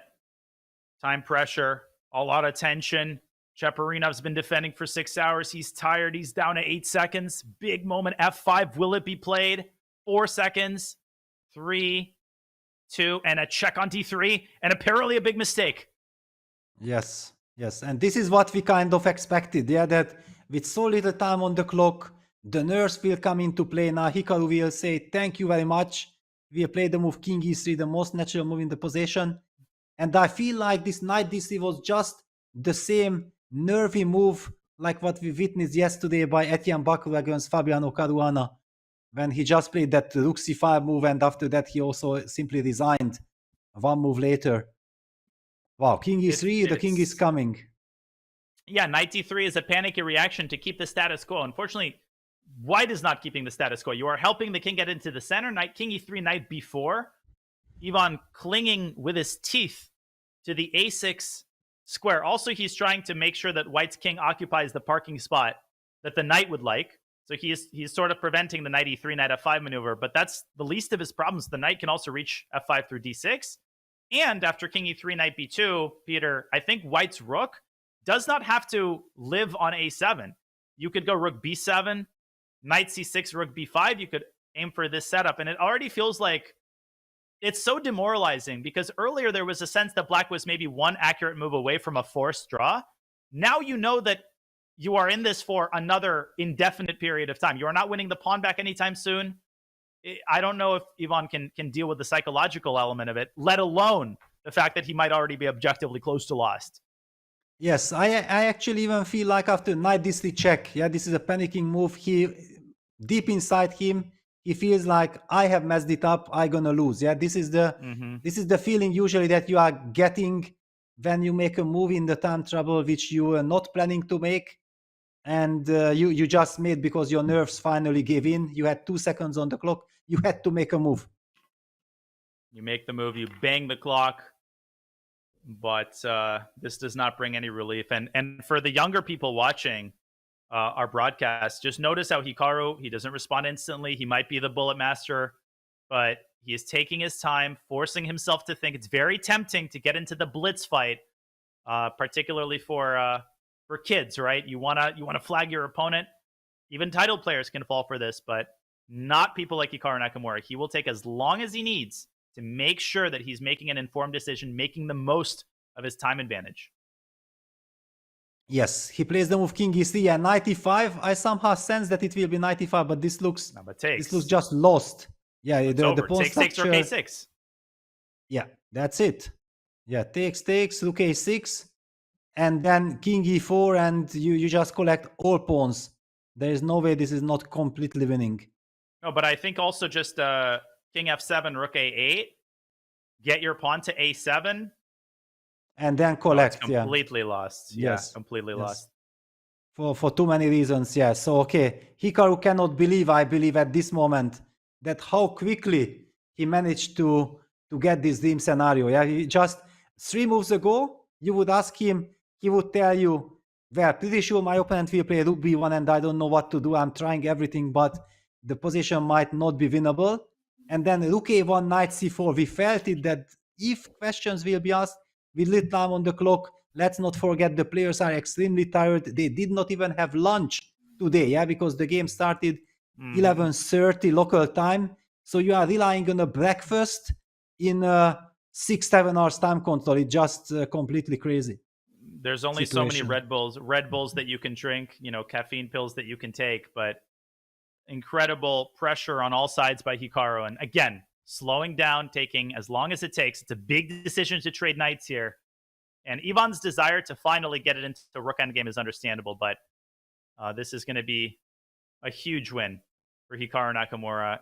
He is such a fighter. I mean, he's a complicated character.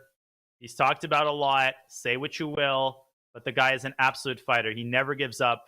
He always poses problems. And, what he's able to do in classical chess while maintaining his supremacy in online chess as well is really amazing. Yes, it is amazing. And you highlighted this earlier already, and it's very much to the point that Hikaru has incredible stamina. His work ethic is second to none. He never, I can't really imagine him being tired. Yeah, I just feel like he goes on as long as it's needed. Yeah, and he delivers in critical moments. And we see this in his streams. I mean, I remember I was talking to Vladimir Fedoseev about a year ago, and what makes Hikaru so good in long blitz matches. And it's not just his playing strength. It's the fact that he can get off to a bad start. He can get off to a slow start. He did this tournament. He was almost losing round 1, round 2. He was saying, Hikaru's in bad form. He's one of the only players who generally improves his level as the tournament goes on or as the blitz match goes on. That is a very unique quality. We see this from some of the greatest athletes in the world. Novak Djokovic is best in the 3rd set. Michael Jordan is greatest in the 4th quarter. This is a quality that is shared by only a select few elite athletes. And yeah, I think we can call people like Hikaru Nakamura an athlete, and deservedly so. Yeah, absolutely. Absolutely. But talking about Novak Djokovic, yeah, you are absolutely right that how many times I have seen him in the first set, just testing his skills, and then his opponent shows a brilliant play and then wins the first set. And then you would think like, now you have a chance against Novak. And then what happens? Novak steps up his game and then just cracks his opponent. It's just amazing to see. No matter how good you play, there is no way that you can stand that force that comes to you all the time. And it's the same feeling of hopelessness people get when they see the tennis cross table. They're in the same group as Novak. And, if you're facing Hikaru Nakamura the next day with black, in your mind, you've already painted the narrative. Oh, no, whatever I do, I'm going to lose. That's the feeling that I get every time I see his name in front of me on my computer screen. So now people know how I feel. You feel for Cheparinov. He did an incredible job. He fought and fought and fought. But assuming that Hikaru takes on e5, the game is not over. It's still going. But Hikaru is not going to miss this chance. Yes. Basically, let's just quickly analyze this position because we highlighted that we think that it's almost completely winning. So we assume that rook a6 check is kind of a very nice way of forcing black's king back to the 7th rank. I think king g7 is the correct move because already setting up for your eventual a6 a7 rook h8 idea against king f7. So, and now what is the exact way? Like after king e4, is there a chance that I can try to rook a3? Yes, rook a3, rook a8, rook a8. Yeah, black but I'm also getting Zugzwang. Okay, king h7, a6. And It's you not push the pawn to great. a7, and then you collect the pawns. But be it's careful. not so simple. Yeah. Yes, because it's if it's the f pawn, it's clear, but with the g pawn, it's a draw. So before pushing a7, you have to make sure. But one has the feeling, because normally you can always combine the forces. No, it should be winning. I think I got the critical position. King g7, a7, rook a5, and king f5. There we go. King f5, king h7, king f6. Wait, maybe not. No, e4. E4, did I blunder e4? Yes, well, e4 you still take king e4. So what did I miss? Why isn't this? Why is this a draw? This is a draw. Look at this. This is a draw. Yeah, this is the point. Yeah, that by pushing the pawn to a7, there is this scenario that finally with the g pawn you cannot win. Let's just highlight this. So, okay, black sits and waits.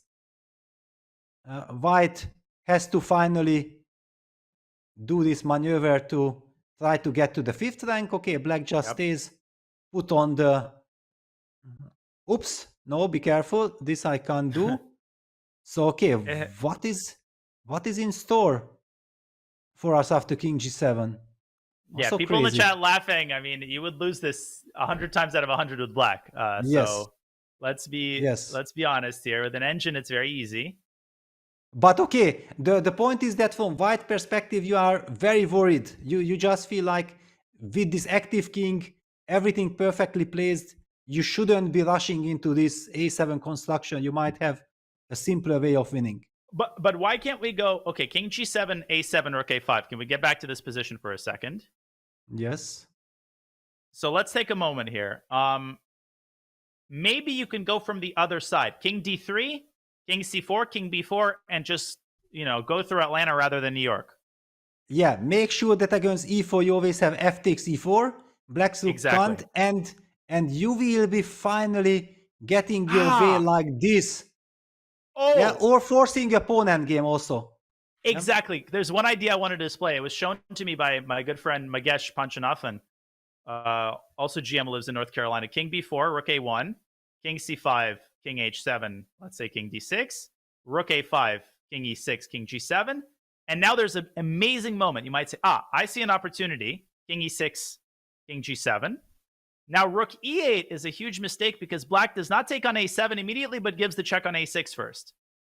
But rook d8, I think, is the winning move because now rook d8, rook a6 check, rook d6, rook takes a7, rook d7 check.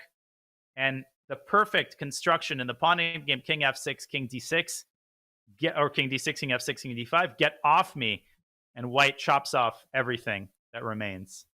Look at that. Yes, I've won one training game like this based on this kind of method. It was very intriguing with the pawn on a7. So this is what Hikaru is thinking about. Definitely he feels like, okay, no way this rook endgame is not winning.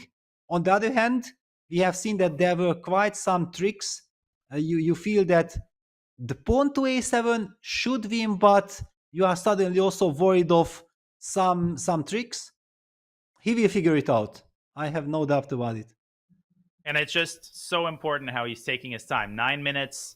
He knows it's winning, but Hikaru is the best calculator in the world. Like he's just too experienced not to understand all of this. And the position is complicated on the one hand, but simple to calculate because black is just sitting. It's much easier to calculate positions where your opponent is just sitting. The only resource for black is this e4 pawn push. Once you identify it, you realize that you can get around it.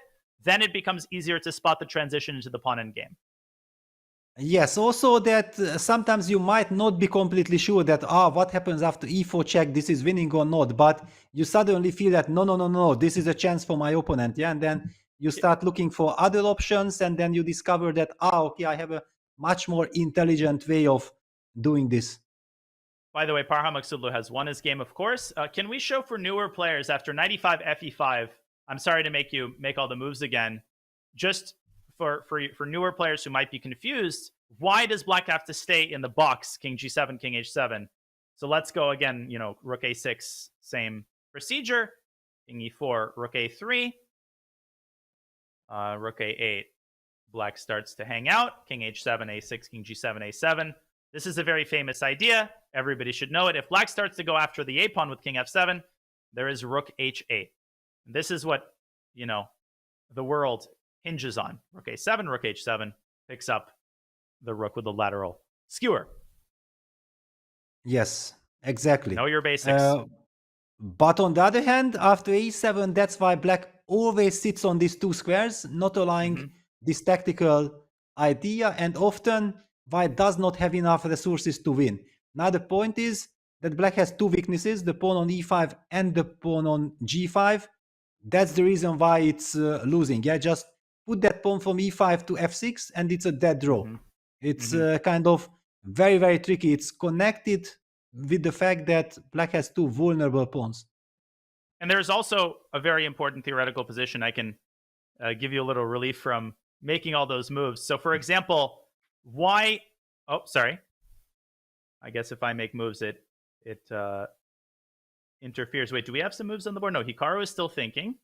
So in this situation, rook a6, king g7, king e4, I just wanted to show why the position with the pawn on a7 and the g-pawn is drawn.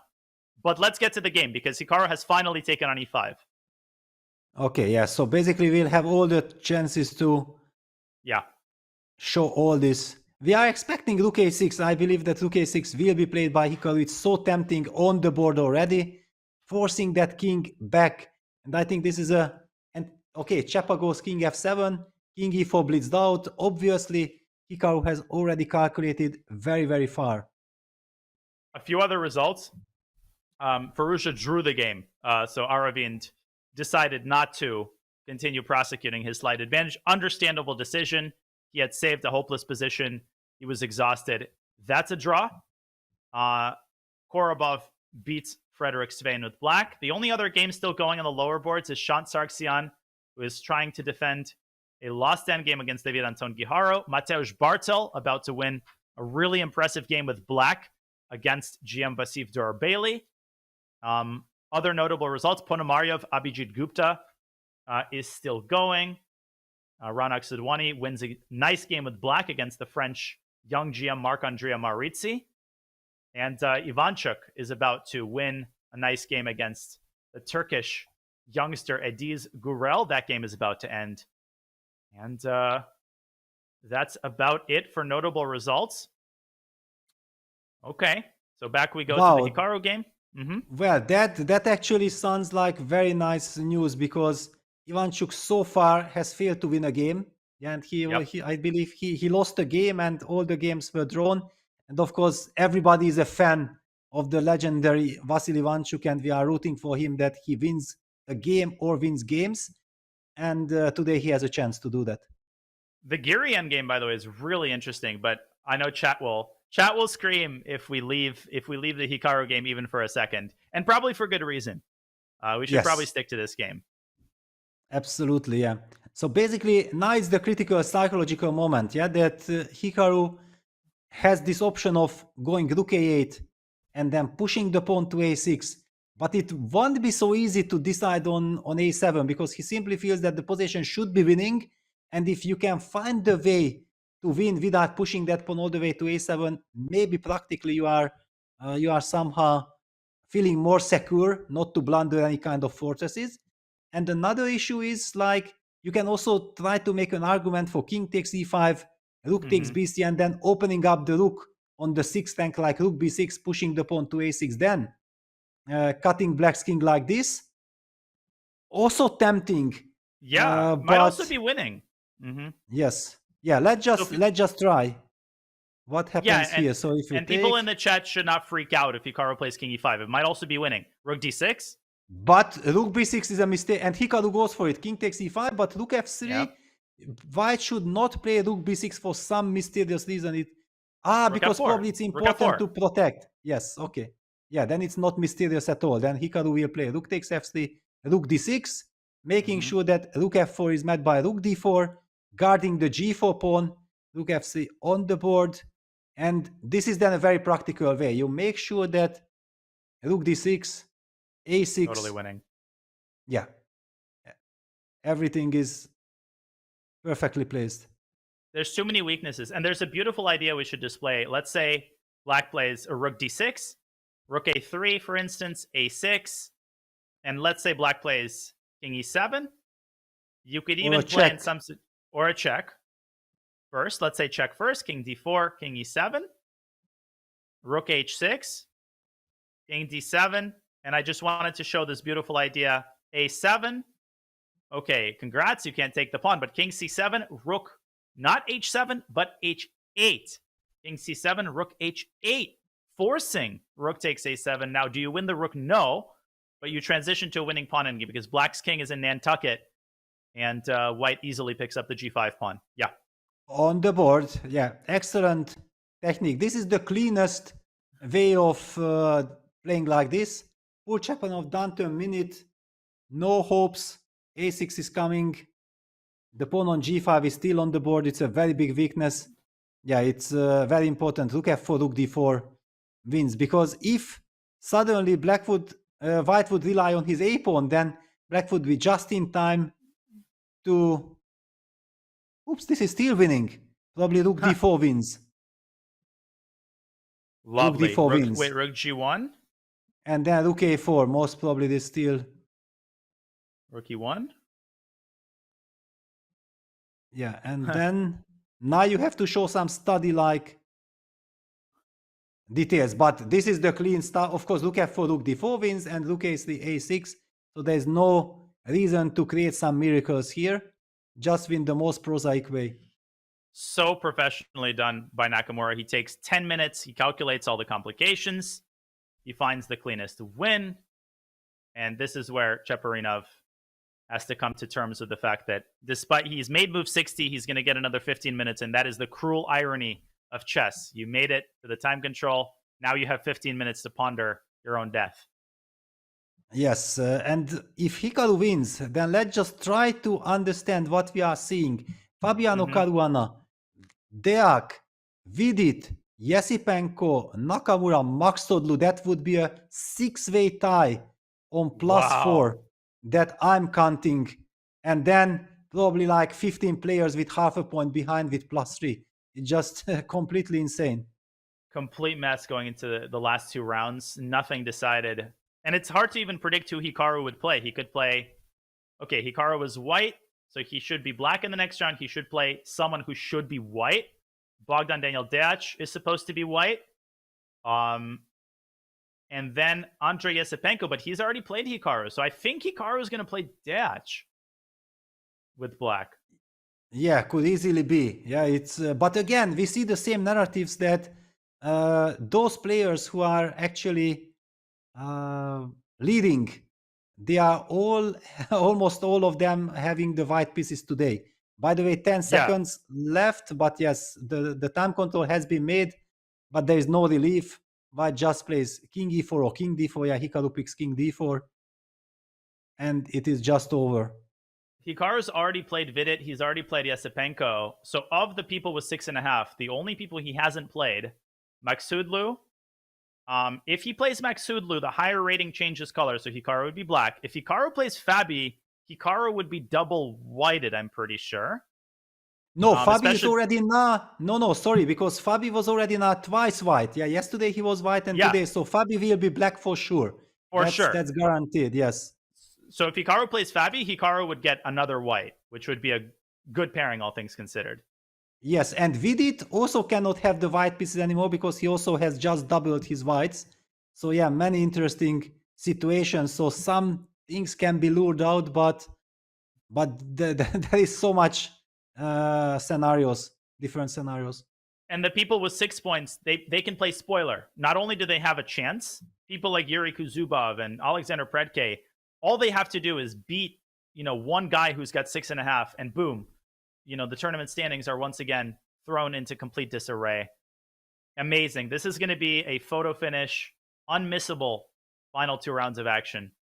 Wow. Just wow.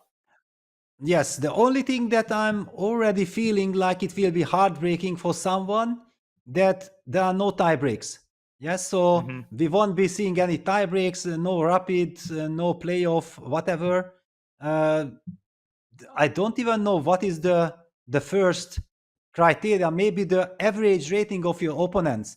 And then if, for example, it's the average rating of your opponents, then it's kind of very tricky because when you are the highest rated player, you keep on playing a little bit lower rated opponents, and the lower rated players are playing against the top guys. So it can be very confusing, but okay, we will get there later on. We will indeed. Quick update. We don't have to go to the women's section. We can wait for the conclusion of this game, but a very justified draw in Bibisara's game. My Narva is about to defeat Alexander Garyachkina with black, which is an amazing result for the young Estonian player. And of course, Vachier-Lagrave still playing against Stefanova, but there will be resigns any second. So, however, Danya, the breaking news that Hikaru has won. Yeah, so Ivan Cheparinov has resigned after King D4. The time control has been made. A very important victory for Hikaru Nakamura. I believe if you ask him, at some point he was already thinking like, oh no, I have messed it up. I had a great chance. Now my opponent will make a draw. Then he got another chance and he used it. He wins a very important game, makes a huge step forward in his pursuit of the qualification spot for the candidates. He joins the pack of leaders with 6.5 out of 9. Hikaru continues to impress. And this, from a sportive perspective, might have been the most impressive game of the tournament. No, it's not going to... There isn't a moment in this game that's going to turn too many heads. It wasn't too tactical. It was a pretty cut and dry positional game. But the way Hikaru kept rekindling the fire deserves a lot of applause. All right. Down goes Ivan. Yes, and we might have the chance then to check out Anish Giri's game, because we were informed that I know, but Anish is winning. Yeah, that was already a winning kind of setup. Or is there some fortress? Sure. Yeah. Well, Magnus doesn't believe in fortresses, but I think there might be. Yeah, let's just highlight that basically White's difficulty is that White's king is unable to break through to the king side. This construction pawn d6, g6, h7, and the double pawns on g5, g3 does not enable White. So White will have to break through on the queen side only. And the computer can be very nearsighted in this situation because it can give a very big evaluation, but without realizing exactly how to progress. I'm sure it's winning. There must be a way to either force Zugzwang or trap the knight. Okay, wow. I think...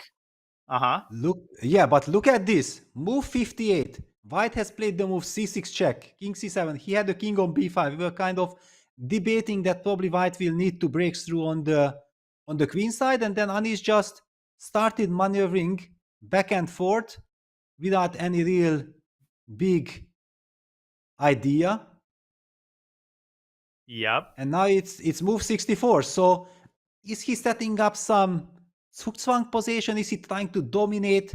Maybe he's trying to dominate Black's knight, yeah, with some timely bishop f4, force that knight back to f7, and then Black's knight is doomed. And then you can advance your king again to the queen side. Wow. Yeah, very, very deep endgame. So I was kind of playing around with some moves while Hikaru was thinking, and I only understood one thing, but it's an incredibly cool construction. So bishop d4 is a good way to start. Here's the bottom line. There is a Zugzwang position that white would like to reach, but it's actually hard to make it happen. So if black plays knight f7 here, and the problem is black kind of has to play knight f7, because if knight f3, then the knight could get trapped. But let's deal with knight f7, bishop f6. Let me just illustrate the ideal position, because maybe black should play h6 here. If black chills with his king, king c8, or king b6, let's say, king c4, king c7, black gets shouldered, king c8, king b6. This is the critical position. And why does the eval bar go up? Because black has no more knight moves, so black has to play h6. And now there is an incredible idea that the computer was giving at some point. GH, knight h6, still not trivial how to win, because bishop e7 runs into knight f5. But apparently there's the move bishop to d8. Wow. Maybe not here, but this move came up in some situations, trying to get the bishop to c7. And somehow white is able to get to the d6 pawn. But how complicated is this? Oh, yeah, wow, bishop look at c7, this. g5, g4. Incredible. Yes.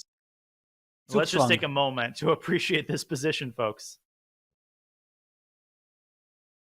Wow. So in fact, Anish seemingly has foreseen things, because he also spent tons of time. Now let's not forget, let's not get fooled. Here already the players reached move 60, and Anish will still have the 15 minutes extra once his time runs out. Yes, so basically, objectively, he has 26 minutes plus the 30 seconds increment per move. And there's something else I understood, which is that after knight f7, bishop f6, which is on the board, by the way, if black plays h6, what white can do and say, aha, you pushed your pawn, you're going to pay the price. Now I'm going to go king d3. If black plays hg, then I can start maneuvering my king over to g4. And there's a little bit of real estate now on the king side that I can try to use to force another Zugzwang. But here's the critical point. If black plays h5, then you just literally, you bury yourself, because then white initiates the procedure on the queen side, king c4. Black's king runs out of moves, and black runs out of moves in general, because you don't have any pawn moves. King c7 or king a6 maybe. Can I try king a6? Yes, exactly. I'm trying this. But eventually you will also have bishop d8. Exactly, yeah, bishop d8. Even here. Knight e5, bishop c7. Yeah, let's just show this. Bishop d8 is beautiful. Knight takes d8. c7 is the famous construction. Just threatening to take and to queen. Let's even Knight put it on e5. the board just to enjoy this moment. So black can't be taking the knight. Black plays knight e5. Then we play bishop c7. Knight f7. Knight f7, and then we sidestep with the king, and then it's another Zugzwang. King a7, And- king a5, king a8, king a6. Goodbye. Yes, we are coming closer. Yes. King b6, king a6, yeah. And then the 2 pawns win. Yes. So, okay. Anish is doing extremely well. He has already probably foreseen. He's quietly walking around in the playing hall. He's very happy. After all, if he wins this game, he gets to +2, which means that he will be 1 point behind the leaders. And we talked about this, that there will be tons of pressure on the leaders, and those who have +2, like MVL, Anish Giri, Jan Krzysztof Duda, and I think so many other superstars, if they win the last 2 games, they might be catching up to the leaders if none of the leaders will be able to win a game. And there is no given. We see how hard fought the games are. It's so difficult to win a game, and the tension will be unbearable. So still, the guys on +2 shouldn't be completely ruled out.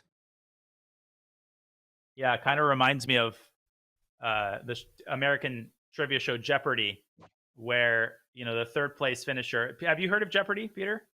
No. It's a trivia show, and for American audience, it's like the situation where the guy in third place ends up winning the show because the top two guys, wager a ton of money and get the question wrong.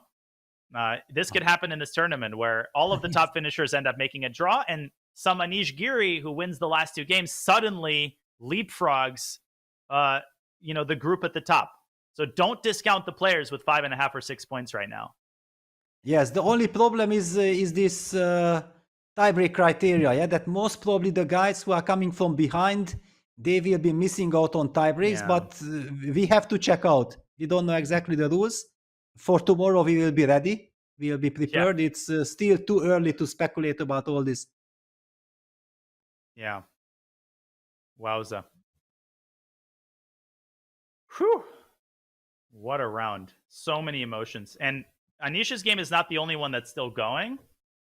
There's about 5 or 6 games that are about to enter the 7th. Well, not yet the 7th hour. This is still the 6th hour. There's a crazy game, Bailey-Bartel, but it's been essentially decided for a long time.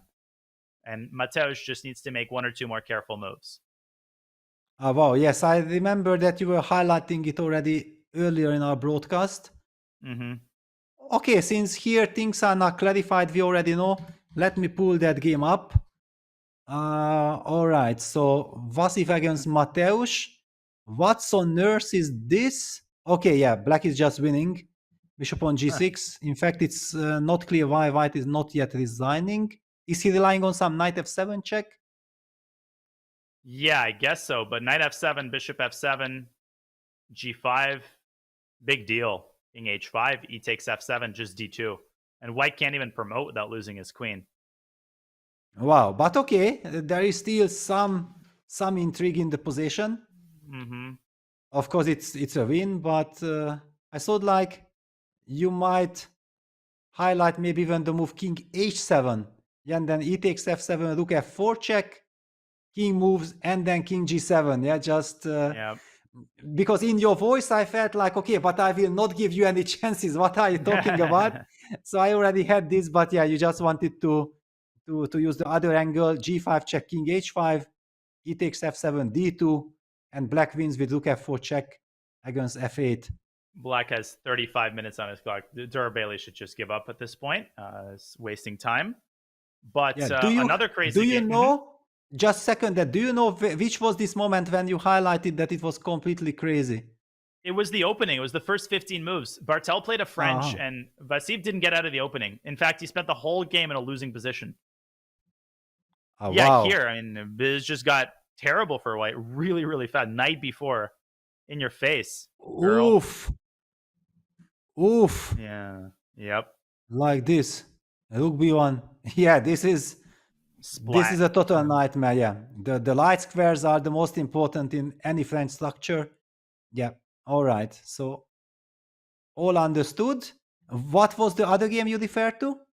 Ponomariov's game is still pretty sharp. It might just be a perpetual check, but I'm not totally sure what's happening there. Wow. King on c5, king b6. Yeah. This is crazy. Ruslan was totally winning earlier in the game, like completely winning. He's botched it to the point where now it's a double-edged position. And wow, might be a draw now. Yeah, I feel like Pono has also been involved in so many high-level games. He has been playing against so many of the 2700 plus guys. Mm-hmm. Just like also Ivan Saric is playing a wonderful tournament. Yeah, he's not fighting for the top places, but actually having a fantastic performance. King c5 is the last move. Yeah, so where was this king? Okay, every single move gets a question mark by the computer because... Yeah. Okay, finally rook d7. Yeah, rook d7 was a good move. It was not a king move because we know exactly, we are terrified in all these queen endgames. But what white should have done instead of king b5? Please, computer, just tell me. Don't tell me Let it's us king know. b3. No Yes. way. King b3, yeah. Go back to toward the queen. That's totally that makes a lot of sense. Yes. All right. So king b5, queen f1. Poor Pono makes another natural move. King c5. Probably is very happy and very proud of his play, but computer does not approve it. Wow. Yeah, the computer's like the annoying guy at the party. He's like, actually, I have the coolest job in the world, but this is natural to me. Queen f2 check, king c6, and I think Ponomariov's going toward the center. Queen f2, king c6, and then he's trying to go to d6, maybe to e7. And I hope he has another pair of pants in the playing hall, because white could totally get checkmated here. Yes. Also, some queen f6 check is there. Wow. Okay. This is completely out of control. Yeah. Just oof. Needs very good nerves. Yeah, and try calculating like a single variation in this line. Yes, yes. No, it's okay. I believe that because also Gupta is thinking, let's just quickly get back to the Anish game to understand, is he already delivering that? Yeah, we might be seeing this beautiful Zugzwang h6 played by Rauf.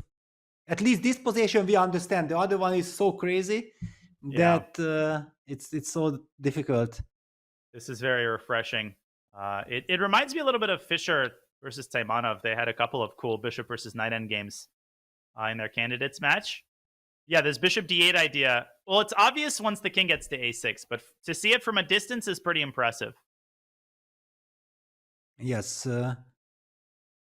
Of course, I was so wrong, yeah, because when on move 58, Anish has played the move c6, without knowing the details, I felt like, okay, white has to break through on the queen side. So why is Anish actually coming back? No, Anish has been setting up this kind of fortress. But look at this, bishop d4. The computer does not exactly agree with this. So did Anish miss this bishop d8 idea? It could easily be. Totally. He could be going the other way. I don't quite understand what the target position is. Like if black plays knight f5, where is he? You know, he might be going the wrong way down a one-way street. Bishop b6, king c8, g4, very committal move. Knight h6 forces the pawn up to g5, but that's pretty undesirable because it closes all of the roads on the king side. And then it feels like black is very close to making a draw if he can force white's pawn up to g5. Yes. Jeez. Yes, this is insane. Because also after g5, then he can jump back with his knight to f5. And the knight on f5 is not getting Zugzwang. Yeah, it will also have access to the d5 pawn. Wow, so Anish lets that knight out of its cage. Wow. Okay, he might still win it with some very precise play, but there was this golden opportunity to finish it in beautiful style with king a6, bishop d8 check. Yeah, incredible. But okay, one could argue that, hang on, so if we play king a6, if black plays knight f5, what changed? Yeah, and king a6 is a mistake. Here black has knight f5. That was my question. Yeah, because bishop d8 check we just ignore with king c8. So something is different. That's the thing. Black could ignore with king c8, and this is what's so easy to miss. You don't have to take. And black just kind of sits. Wow, so maybe it was important to play bishop g5. Could it be that against knight f5 I have g4 and then the knight is unable to target the pawns? It's a study-like position. Okay, then Anish's move bishop d4 makes also perfect sense. Then we shouldn't be criticizing it, just a very human, natural way. Amazing. So complex, this whole stuff. Yeah, I don't even know what position exactly white is aiming for. So maybe Anish is just... He can always get the bishop back to f6 if he wants to, but very easily you could screw this up. Yeah, so knight f5, bishop b6 check, king c8. So far it's clear. And now it's the big question, because we know that g4, knight h6 is a mistake. So you probably have to come back with the bishop to f2. And then black plays the move king c7. And then what changed? Is it that now with knight on f5, white's king starts to march towards the king side? It could easily be. Wow. Maybe. But and then black will have to get his knight to f7 at the right moment to keep the access to g5 closed, and then you again have to get your bishop to the right spot. Maybe you sack your bishop to get your king to g5 in some situations. Yeah, but also then you might zugzwang it with bishop on f6, and then you start walking back with your king. Oof, this is still a very long maneuvering endgame. Gosh, I need a break. This is insane. This is what an endgame, and definitely all of the intrigue still ahead. There's also a lot of results in the women's section to go through, but I need a little more coffee, so I'm going to call for a short break. We're 6.5 hours into the show, but a lot of games still going because the women's section started 2 hours earlier, 2 hours later, that is. So don't go anywhere. Hikaru Nakamura wins a huge game, but lots more to discuss here at the FIDE Grand Swiss and Women's Grand Swiss. Round 9 returns. More action in just a couple of minutes.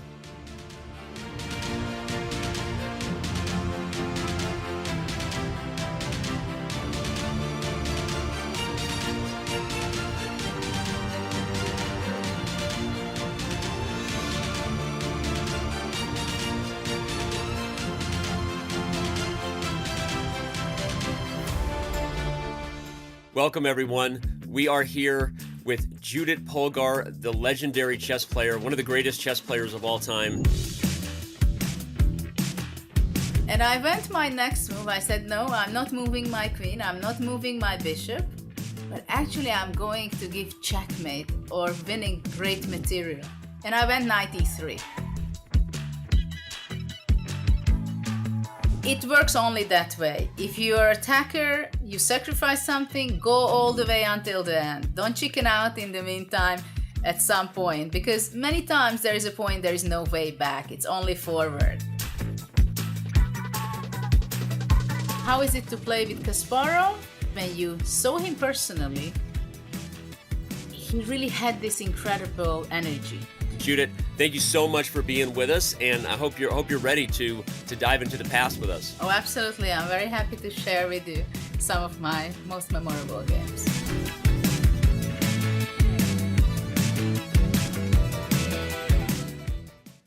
Love playing chess variants? Or just looking for something new? Join us for the Variants Community Series. Every 2 months, we'll be featuring a different variant in a series of events and competitions. Learn a new variant and compete against other players for prize money, or just play for fun. Look for community arenas, streamer arenas, and championship events. 6 weekly arena tournaments held every Thursday will be followed by a championship event with cash prizes, including a $1,000 first place prize. The third and final weekly arenas will be streamer arenas, featuring gifted subs as prizes. Win any of these events to qualify for the championship. The Variants Community Series kicks off on September 7th with King of the Hill, where the first to occupy the center wins the game. But getting checkmated still loses. And join the Variants Club today to learn more about upcoming events, how to participate, and much, much more. See you in the arena on chess.com.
Home stretch of round 9 at the 2023 FIDE Grand Swiss and Women's Grand Swiss. We hope you have enjoyed our coverage. GM Peter Leko, GM Daniel Naroditsky, bringing you commentary of this incredible round. A couple games still going. So in our final stretch, we will examine the last remaining games and bring the round to its conclusion. First, I think we should go back, Peter, to the game that we were spotlighting after Hikaru Nakamura completed his victory over Cheparinov, which is Giri versus Mamedov. This is also a big game. You think that Giri is very close to achieving the desired Zugzwang? Yes, I think that this is the position right now, and it might be the perfect moment for bishop d8. I do see that black can jump out with his knight to e5 with a check, but since then already our bishop is unstoppable reaching the c7 square, I believe we might be reaching exactly the position we have been dreaming of. So let's forecast the possible continuation. Bishop d8, knight e5 check, and then you can triangulate, right? You can go king c3. Yes, basically. And then next we're just going to go bishop c7, force the knight back to f7, then play a king move, and we already reached this dream Zugzwang scenario. But is it so simple? Like, let's say I go knight f7. What exactly is the move? Okay. You want to play king b5 after bishop c7. Okay. So let me play king b4. Yes, exactly. Yeah, knight e5. And then bishop c7. Knight f7. Knight f7 and king a4. Thank you very much. And we should show, like, knight takes g5, bishop takes d6. Still some finesse is required here. It's not 1,000,000% decided. King b6, but it's winning. It's winning for sure. Yes, it should be. Yeah, then bishop check. It was maybe more trickier to play the move knight e4, just to hope for some knight c3 cheapo, but okay, clearly white will put the bishop on e5. I hoping that I'm not gonna mess up. Yeah, bishop e5, controlling the knight, and then slowly the king is coming closer, controls everything, and it should be decisive. But yeah, Anish is taking his time. He wants to make sure that if he plays the move bishop d8, he calculates everything till the very end, because right now black's knight on f7 is completely trapped. It has nowhere to move. So it would be very tempting to try to first try to Zugzwang black without this beautiful bishop d8. Actually, white can also do this. King b4, king b6, king a4, and then after king a6, we can play the move bishop d8. It's the same. It is indeed. Either way, it's going to be a Zugzwang. Black's going to lose the d6 pawn, and he's going to lose the game. There's no pretty cut and dry at this point. Wow. Okay, but how much effort it takes to win a game, in the Grand Swiss. It's just unbelievable. And during the break, I was suddenly thinking that the situation is completely crazy. As we understood, there are 6 players tying for first, and I believe very few with +4 score, just to make it easier to count. So +4 is the leading pack, and the +3 guys might be not too many, like Pretke, Fedoseev, Vincent Keimer, and then so many others on +2. 1 point behind. It's very interesting. It really is. I mean, we are set up for a treat of a final 2 rounds. Obviously, the fatigue is going to add an element of intrigue. The players have to battle their own brains, and we're probably going to see maybe more blunders from some of the top guys in the last 2 rounds. Fortunately, though, the last 2 rounds will be the usual start time, giving the players a chance to get lunch and get a little bit more sleep. Definitely necessary in the final 2 days. Yes, and then I already started counting the players. Then of course I left Samuel Sevian out. I think he's also on +3. Yuri Kuzubov is also on +3. Arjun Erigaishi is also on +3. Basically, every single player who was on the top but did not win. Basically, from the moment, from the max, from Fedoseev, Erigaishi kind of scenario already, because Hikaru won. That's the situation. So everybody has chances. The tournament is fantastic. Grand Swiss is amazing, and I feel like this classical time control fits perfectly. That's why we see all these incredible fights, long games, incredible end games. The one thing missing, we talked about this with Arthurs, that for the future, if there could be one advice for FIDE to think about, that maybe a second rest day should be added if possible. It would definitely help the players, and they would certainly deserve with all their fighting spirit. I don't think anybody would begrudge the players a second rest day. I mean, everybody in the chat, I think there's been a lot of converts to classical chess. Every time there's grumblings that, classical chess is dead, this time control is too long, we get a tournament like this, everybody comes together and realizes how fascinating time control like this can be when you have the right stakes and the right players. And it's not like we don't get time scrambles. We absolutely do. We get multiple time scrambles within the same game. So there's a little bit for everybody. I think we should jump back to the women's section. Almost all of the games are either concluded or the result is decided. So we should update people on the important results. Of course, Vachier-Lagrave did complete her victory over Antoaneta Stefanova. She jumps out into the lead. Huge win of the black pieces.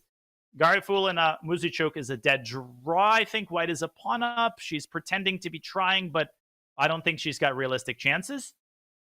And the only other game still going on the top 10 boards is Bulmaga Mamadzada, but that's not going to last for a long time. Totally winning queen endgame for the Azeri player.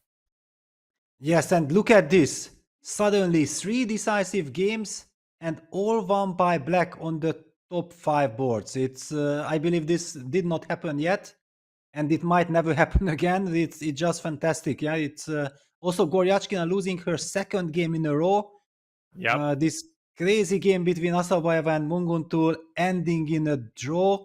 What a dramatic, what an incredible game that was. We have been covering. I'm very happy that we got the chance of covering that critical phase of that game in depth. And you called it. Garifulina is a pawn up now, but it should be a draw. This is a theoretical position. Yeah, there's no way to make progress. I mean, the only way that White could effectively change the structure is to push f4. But even if White pushes f4, it doesn't. I mean, it opens up the possibility for lateral checks against the White king. So it's never really a possibility.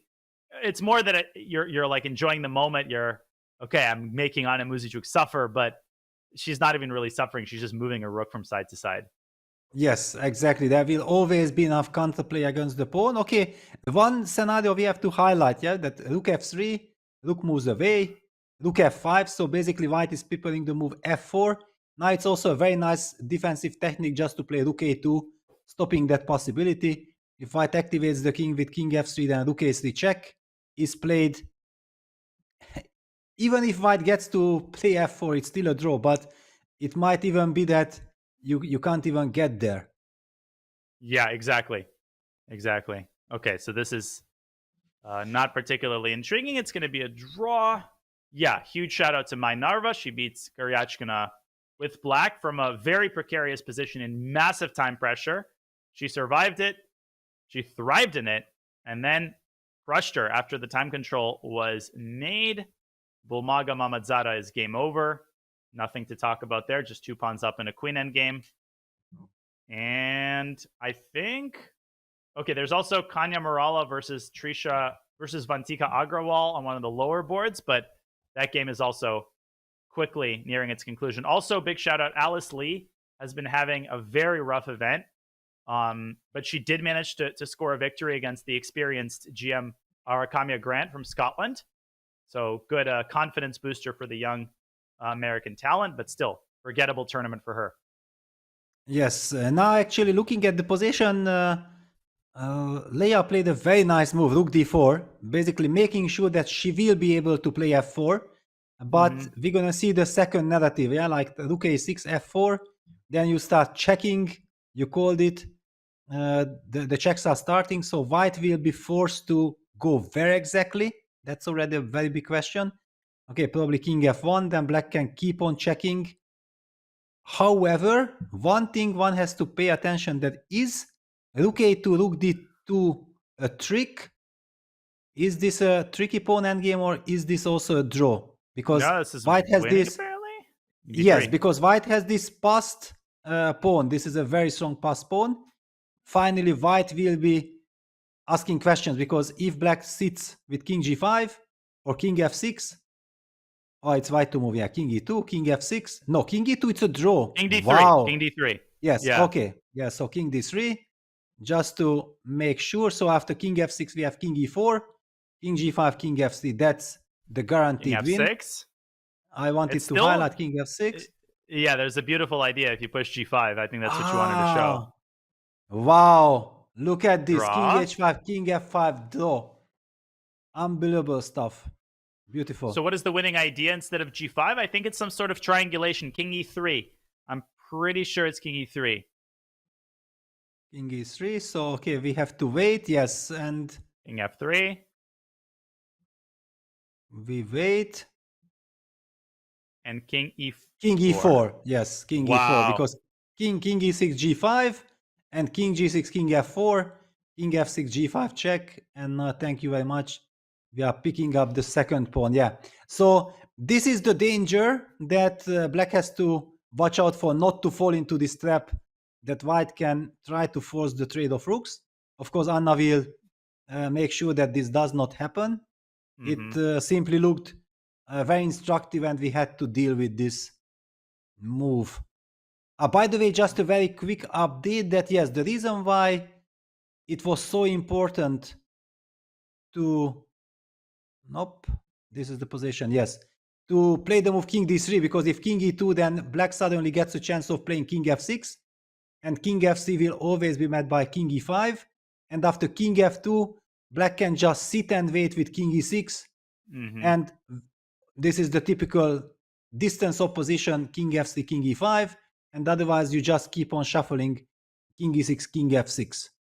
All right, back to the current situation. Rook a6, which means that white has to play f4. There is no, okay, rook e4 does not change anything. Black will play the move rook b6. It changes because after f4, if black starts to give checks, it will be even easier for white to intercept the checks with rook e2.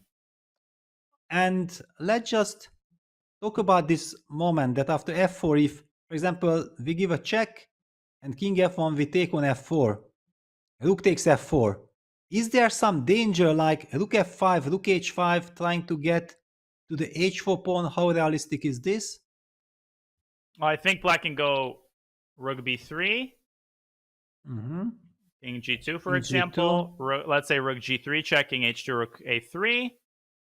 Yes, and rook every f5. time, and rook a2 check and rook back to a3. I'm just essentially forcing a rook back every time you try to go to h5. Exactly. Yeah, this is a very clear-cut way. This is what we are expecting. This is the so-called professional way. Just we had to show it. Yeah, always target that pawn on h3 before white gets the rook to h5. Too easy. Yeah. Well, Anna Too even easy. said, you know what? I'm going to stop you from f4. Give that check on e6. What does it give you? I'm going to fall back with my king to f7. And she's done to 1 minute 53. And this is because we know that there is no move 60 in the women section. So we have to pay attention to this. Maybe then white can try to keep the game going. But how? okay, it's a draw. Okay, you just shuffle around, you try to ask new questions, but 30 seconds increment should be more than enough to hold this. Yeah, this is one of the least sort of, intriguing pawn structures. Sometimes you have, concrete ways that you can somehow mix things up. But here, the only pawn break is f4. We know that f4 is a draw. There is just nothing. I mean, Leia is scraping the bottom of the barrel here, but it's a matter of time before she acquiesces to a peaceful result. So that's that. Well, if we believe that this is a dead draw, then should we play with the women's section or should we try to catch the end of Anish or Pono's game? Let's catch the end of Anish's game because the other two remaining games in the women's section are not interesting. They're just situations where one player should resign. So the intrigue, I think, is concluded. The Giri game is still okay, and he's executing the exact path that we laid out. The bishop is on its perfect spot. And yes. And let's just treasure the moment, that Anish after king a6 did play the move bishop d8. So the idea we highlighted, knight takes d8, c7. This is one of the most pleasing construction in chess It's just Incredible. unbelievable that the pawn runs through thanks to the knight being on the 8th rank. If we remove that knight, then black just plays king b7. Thank you very much. Yeah. Yeah, this is Capture the diagonally, shocking. sadly. Yes. Yeah, so this was the problem. After bishop d8, then black had to switch to the knight e5. Defense bishop c7, knight f7. White is just waiting, making the Zugzwang, and all eyes on Rauf that when will he capture the pawn on g5? Probably if he has to capture on g5, he should do it now with the king on a6. Yeah, this is but he's got no other moves because king a7, king b5 merely gets him a worse version of that position. Maybe he's looking for some stalemate tricks. No, and he concedes with knight takes g5. Bishop takes d6 already on the board. King b6, I'm guessing. And then there's a million ways to win that position. I mean, yes. Bishop c5, king c7, king b5, knight e4, d6 might be the last moves that we see. Oh, wow, very straightforward. You don't want to fool around. Nope. Very nice. Let's just highlight this variation till the very end. And then white just pushes the pawn and queens. All right, some beautiful endgame technique display by Anish Giri. He will be very pleased with this performance, but he won't be pleased that maybe this second victory came a little too late. But you never know. We speculated about this, that, 2 more victories and at least you might be able to tie for first. It's possible. The tournament is so crazy. If we look back, I believe I heard that the Grand Swiss in Riga was won by Alireza with 8 out of 11, which equals +5 score. If we think about this, then we understand that this +4 is kind of a very critical situation. Exactly. And you called it, Peter. I think when you play a 7-hour game and you're able to convert, it's an amazing feeling. You feel exhausted, but it's like the kind of exhausted you feel after running a marathon. Not that I've ever run a marathon or even a half marathon, but I imagine it feels simultaneously exhausting and exhilarating. When you fail to win a game like this, it's just exhausting and you feel negatively. But this is a great feeling when you're able to actually carry the point home. Okay, knight f7 on the board, but bishop c7 resigns, I think. g5, d6, g4, d7, g3, Yes. bishop takes g3. It's just hopeless. I also believe, Rauf is a player who most probably resigns here. It does not really make sense to continue. And we talked about, yes, exactly. If you win a long game, then you feel like, wow, the world is beautiful, everything is nice. And if you are on the receiving end, then you just, you don't know. You are completely destroyed. You don't know what to do. Yeah, and the funny thing is literally the food tastes better. I remember I had a game like this in Gibraltar, the only time I played. I beat Adiban in one of these, 7-hour games, long end game, 80 moves, maneuvering, and finally I found an opportunity to win. And I came to the hotel buffet right before it closed. And it's like there were one piece of chicken left and there was one potato left. And I was like, this is the best potato I've ever eaten, because you just have a smile on your face and you could be served a bunch of slop and you would like it. Yeah, exactly. Yeah, because you are just so happy. Yeah, it's it's such funny. a brilliant feeling. Yeah, that's it. So bishop g3, opening up the way for the pawns. d6 and knights over. Yeah, rip. I think Rauf will resign here, and that will be the final game we watch. So we'll conclude the show. And there we go. It's official. He's won. And this was the final interesting game. David Anton Giharu is going to defeat Shams Sargsyan. Kirill Shevchenko defeats Shamsidin Vokidov.